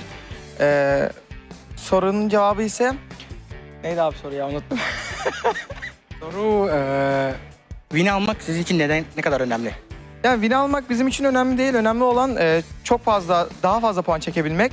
Yani win'i alamayıp 5 kill alıp da ölebiliriz yani. Ama önemli olan fazla puan çekmek. Biz bunu iyi yapıyoruz. Win alamadık ama ikinci olup bol kill'li maçlar çıkarıyoruz. Yani önemli olan bunlar bizim için bu. Gerisi diğer maçlara kalmış yani. He's saying that he's thankful for his teammates that they did a really good performance. Actually, trying to get win is not important. Our main goal is to collect a lot of points through kills to get through all the matches. All right, well, I mean, if it is a matter of collecting points, you guys are currently doing that really, really well, as you are 13 points ahead of second place going into the last 2 days of Group Red. Is there anything you guys feel like you need to be able to change? Şimdi son 2 gün kaldı bu maçın bitmesine. Takımınızın bir değişiklik yapması gerekiyor mu? Top 3'ü korumak için. Yani şu anda oynadığımız oyun güzel. Önemli olan tabii ki de güzel puanlar çıkarabilmek ama oyunumuzdan yana bir sıkıntımız olduğunu düşünmüyorum. Yani aksine gittiğimizi düşünüyorum. İnşallah bozmayız da son 2 günde çok iyi maçlar çıkarıp inşallah İngiltere'deki PMGC finaline katılırız. Teşekkür ederim yani. Well, there's not much more to change. Actually, we're doing good right now. But our focus to get a lot of points and then make it to PMGC in London for Grand Final. All right, well, hey, it's looking promising. Before I let you go, is there anything you want to tell your fans? Fanlara istediğin bir şey söylemek ister misin? Yani bizi desteklemeye devam etsinler. Desteklerine çok ihtiyacımız var. Yorumlarda okuyoruz sağ olsunlar. Desteklerini esirgemiyorlar. Bundan sonra desteklemeye devam etsinler. Ekstra olarak da buradan aileme, takım sahibimiz Ayhan abiye, Mesut abi ve Ferhat abiye çok selamlarımı iletiyorum. Onlar da desteklerini hiçbir zaman esirgemiyorlar. Diyeceklerim o kadar. İnşallah sonraki günde de çok iyi bir şekilde geçirip burayı birincilikle tamamlarız. Teşekkür ederim. Okay, I'm really thankful to every fans that keep supporting us. I want them to keep supporting us. Thank you for the good comments that you guys giving to us. I'm gonna especially thanks to our team owner, my parents and my friends, and keep supporting us. We will make it to the grand final. Right on. Hey, well, you're starting to get a supporter here. I know you guys got a bunch of supporters, even from our devs too. I see you, Maxman, out there. And hopefully, I know you said it wasn't important. Hopefully, you'll be able to get that win tomorrow. Back to you guys.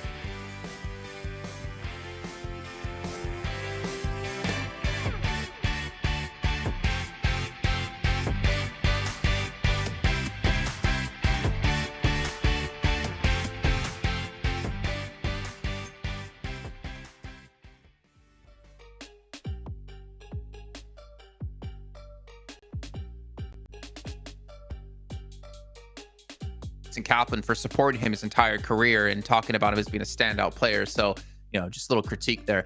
No, great to hear from Frozen, and obviously everything they have been doing has been working out well for them. Currently sitting on the top of the table, and if we ended off things right now, they'd be directly through to PMGC, which would be phenomenal for them. But Hot Jukes, before we end off the day, what was your takeaway from the day besides Vengeance coming out strong? Oh man, there's so many different takeaways. I mean, you got IWNRX crushing it, obviously. Looking at the leaderboards, it's so close. That's my favorite thing about this, is that this group is like this. I mean, every single day, I think we're going to be biting our nails to figure out who's going to be in the top 3. It's a heart? It's like this. It's like this. It's like a heart. It's like There this, we but go. crushed into a heart. You know what I'm saying? Because my passion for this game is too strong. Well, hearts are going to be crushed, right? If you're not 11th or higher, you're not going to be advancing through to at least the survival stage. You're going to be going home, and that's going to be a little bit of a longer trip for some teams than others. But what about you, Max? Like this, Jason. Also, no.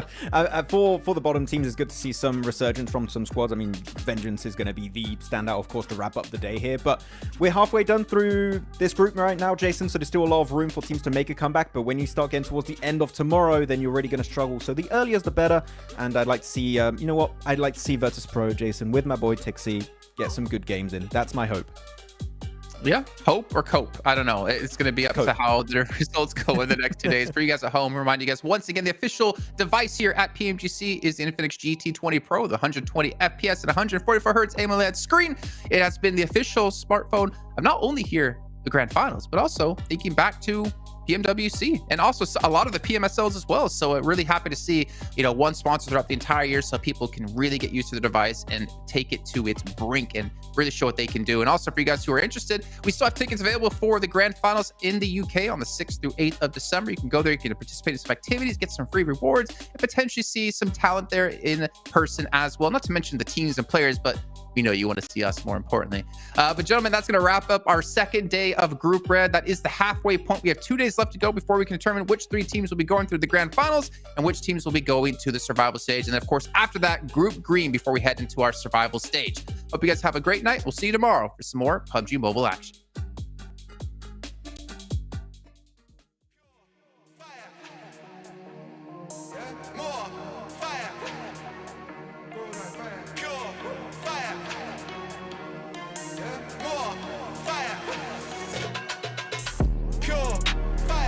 We're gonna come bring that fire, yeah? We could've gone lifted higher, yeah? Out of control, inferno, wild, more fire, fire. We're gonna come bring that fire, yeah? Waves up, lift that higher, yeah? Out of control, inferno, wild, wild, fire. More fire, more that fire, pure fire, yeah? Pure fire, go that fire. We've been getting real lit with the way we ride. Make a move and we dip, we can meet west side. In the dark as a bitch with the flame ignite, yeah. It's a bag full of bricks getting switched tonight. Pure fire, ripping the drill, bringing the heat and you know that the deal. Getting the door, babe, you know that the real. I'm gonna confirm that I'm laying the field, yeah. We're taking the block, breaking inferno, we're breaking the lock. Selling our beats and we're selling a lot. Burning the heat and we're ready to pop. Pure fire, fire, we're gonna come bring that fire. Lifted higher, yeah? Out of control, inferno, wild, more fire, fire. We're gonna come bring that fire, yeah? Waves up, lift that higher, yeah? Out of control, inferno, wild, wild, fire, yeah? More fire, go that fire, pure fire, go that fire, pure fire. Ripping the drill, bringing the heat, and you know that's the deal. Getting the go, baby, know that the real. That we're lit in the field, fam. Taking a block, bringing inferno, we're breaking the locks. Bringing the heat like we're bringing the heart. Pure fire. Yeah, more fire. Go that fire. Pure fire. Yeah, pure fire. Go that fire. Pure fire. Fire. We're gonna come bring that fire. Yeah, we could've gone lifted higher. Yeah, out of control, inferno, wild, more. We're gonna come bring that fire, yeah? Waves up, lift that higher, yeah? Out of control, inferno, wild, pure fire, pure fire, more fire, pure fire.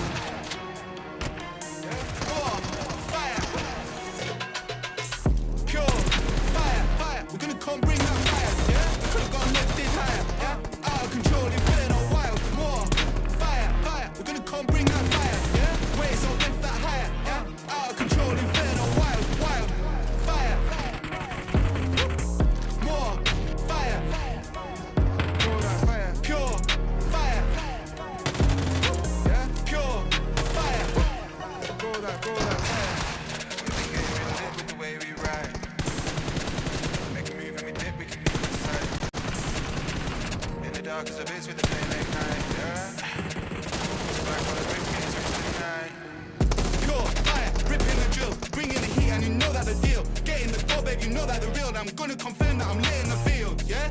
We're taking the block, breaking inferno, we're breaking the lock. Selling our beats and we're selling them not. Burning the heat and we're ready to pop.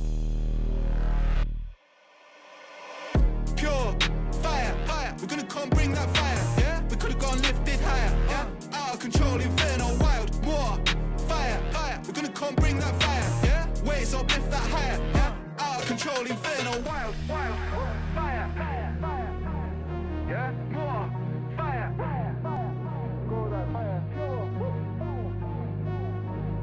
yeah? Pure fire, fire, fire, go that fire, pure fire, ripping the drill, bringing the heat in, you know that the deal. Getting the go, baby, know that the real. Gonna confirm that we're lit in the field, fam.